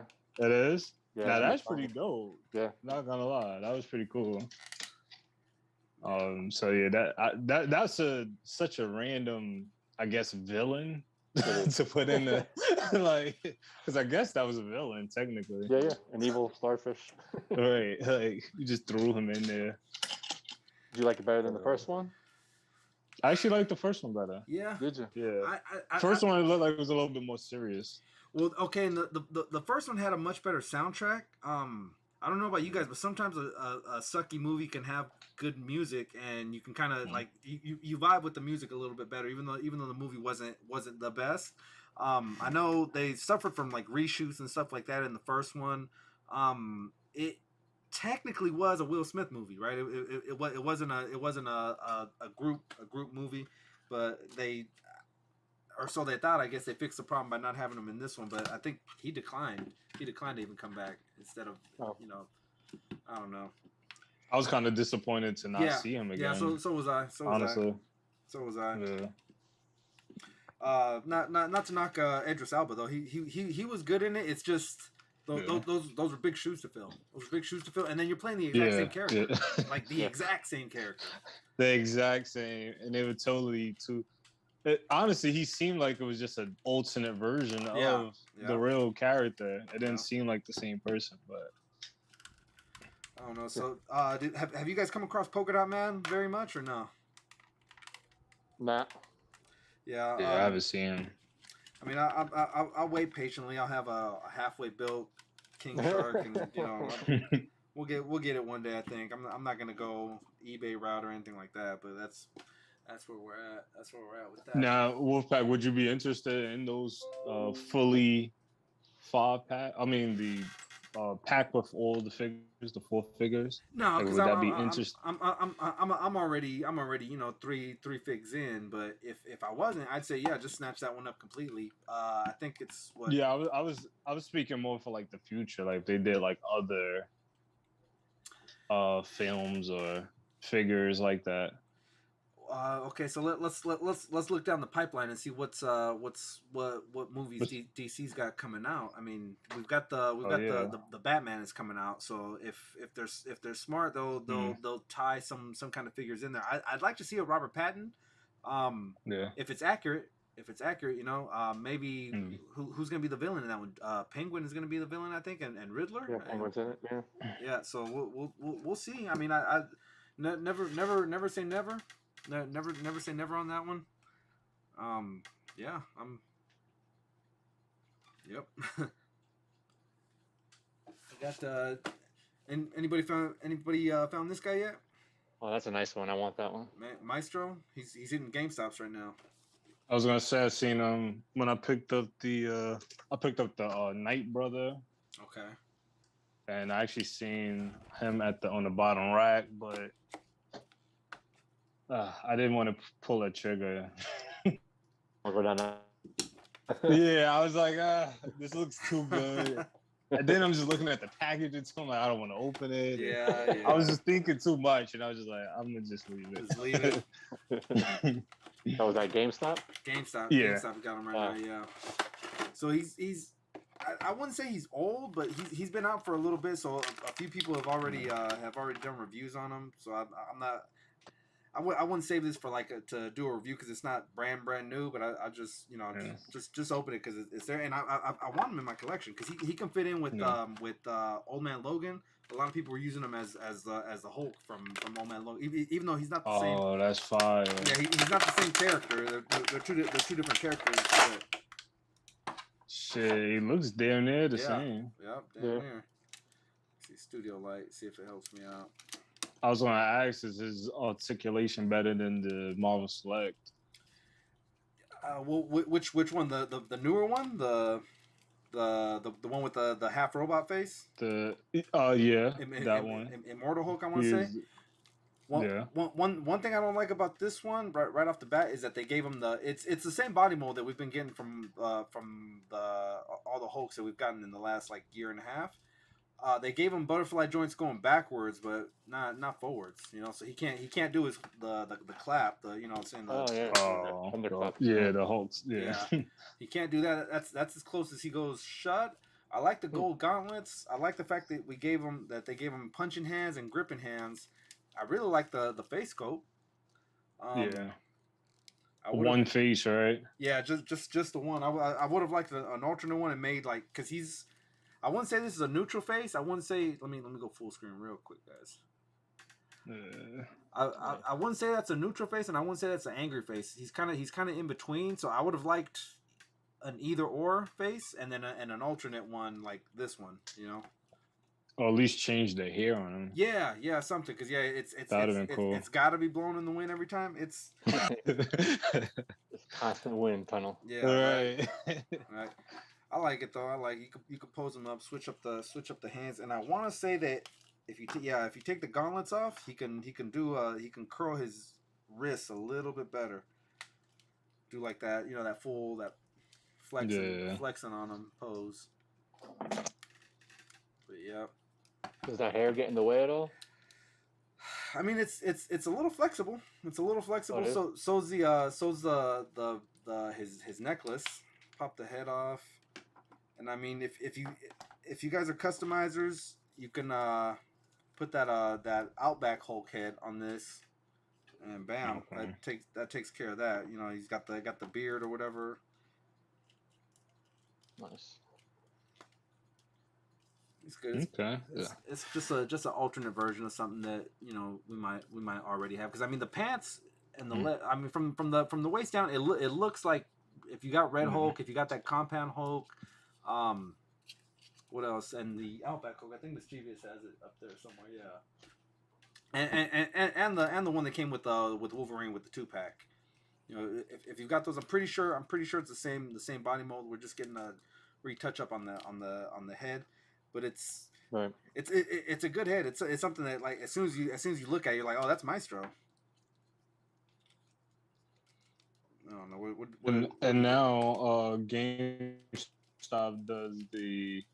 Yeah, I'm looking online. Even it's sold out, so clearly people did buy these up. But I was gonna say GameStop now does the price match, which is I think is so cool. Yep. So if anyone say those extra say those extra $5. One of the things that they didn't took so much extra $5. Okay, well last year with the was it Bitcoin or whatever that brought them back? They were damn near dead. They had their foot in the grave. They were closing stores left and right, and then all of a sudden the market went up on it, right? What was that called? The short sales or something like that on them? Yeah, it's like a meme stock. Yeah. Yeah, it was that a and big AMC. Yeah, there was a lot of talk over that. A lot of people couldn't even take out the money. Yeah. Which is the craziest thing. That's nuts. Yep. So Sal, who you going up against this week? That's a good question. I played who'd you Man play? Cave last week. And you beat him, huh? Yeah, he was crazy. He I think it was up by like 5 points, and he had Baltimore's defense going on Monday night. Uh-huh. And I thought for sure he had me. Oh, and the Ravens. They gave up to the Raiders. Yeah. Yeah. But last play of the game, he lost a point, and I won. I won by a point. I saw. Wow. Okay, so I was checking the scores because the app doesn't show you who's going up against who, but I saw that he lost, and I was like, he put up like 140 almost, right? Yeah. But he still lost. I actually thought he went up against Nerdzoic because Nerdzoic put up crazy numbers. Yeah, he did real good. Yeah. He's real active. Yeah. I gotta watch out for him. Yeah, no, he's a cerebral player. Let's call him that. Yeah, he's on top of his stuff. Mm-hmm. Right, you gotta make sure them good plays is in. Yeah, definitely. I'm going up against Syntastic, the YouTuber. And then in my other league, I don't know who that guy is. Pine Street Fuckboys is the name of the other guy. So Darth Blaze is also in that league. John Joker's in that league, and Man Cave is also in that league. Oh, and Toy Kingdom Nick is also in that league. So yeah, Big Blue. Yeah. Oh my god. Yeah, we're going on 5 hours. 5 hours. Oh wow. Yeah. Yeah. Oh, what time is it? Were you at 7:30. 7:30. 7:30. Right. Hi guys. And it's 10:30. I had the Wolf Brother going to Walmart to check for that. All I found was Mexican bread. Some people call that a win. It's something. Some people call that a win. I went to 3 different Walmarts. Nothing. Wow. You opened it? Yeah. Dedication. I like it. Yeah. All right, I'll see you guys then. Oh, they can't even see me. I was like, hi. Hi. That's the new little brother. Hey, Ty. Oh my God, Ty, I've been enjoying your Myrtle Beach videos, man. Oh, thank you. I appreciate that. He said thank you. Yeah. I appreciate it. Thank you. Yo, that Sentinel is crazy. Like the sizing of the Sentinel, the way it looks is crazy. Yeah, that's Sal. Oh, Sal, I got envelopes for your stickers. Oh, thank you. Thank you so much. Yeah, I forgot she couldn't hear anything. Yeah. She's sitting here talking like she could hear you guys. But yeah, the Wolf Mother, man, she met up with the girls earlier, and then I was like, well, since you're out there, there's a couple Walmarts. I gave her the barcodes. I gave her pictures of what she needs to look for. Wow. But yeah. Well, fellas, man, I appreciate you guys coming on. This was a really long stream. I didn't expect to go this long, but we did. So yeah, I'm gonna try to do on my Saturday stream. I'm gonna try to put a little bit of time together to talk to some of the guys that are in the league. And Ty, you can always come back. We can talk football and whatever. Sal, I appreciate it. Yeah, we'll have you on. Sal, it was actually a good meeting. This is the first time I actually get to see you face to face, more or less. You know, in this new era, this COVID era. Right, exactly. Yeah. Speak words to each other. Definitely, definitely. Yep. So yeah, man, we'll look forward to the weeks to come. These chats, getting to find out who we're playing against, who we just either got whooped by or just whooped. But yeah, definitely. All right, fellas. Well, Ty, where can the people find you? Oh, Todd TV 93 on everything: YouTube, IG, and TikTok. Yeah, Todd TV 93. Okay, Ty TV 93. Sal, where can the people find you? I just got my Instagram. It's Okramids. It's basically my name backwards. All right. If you're by a keyboard, can you type that in? Both you guys, can you type that one in the chat if you're available? And yeah, absolutely. Give my guys a follow. Ty TV, holding it down in South Carolina. Sal out there in South Florida. That's right. Yeah. Someone told me it's National Cheeseburger Day, so I think I think we're gonna have cheeseburgers in a little bit. I don't know. I honestly want to go hit that Walmart where they told me that they had them, but they weren't bringing them back out yet. So I was just about to ask, did she go to that one? No, she didn't go to that one. She went opposite direction. So I went this morning. Okay. They said they still didn't have them out yet. So we'll see if they. Go ahead. What? Now, I was gonna say you can always check tomorrow morning too if you could catch that early. Those night hunts be the ones though. Those night hunts hit. Yeah. You know when they're pulling out pallets and all that. Yeah. No, for real. Yeah. All right, fellas. Thanks for stopping by, man. You guys are always welcome to hang out here with the Wolfpack, man. And anytime you guys want to come by. Yeah. It's been going on for 4 hours, says the official squirrel. Yeah, man. We go hard. We go hard. All right, fellas. Wave us out, man. Deuces. Good luck on the football games, and we will. Peace out, yeah. We will see you.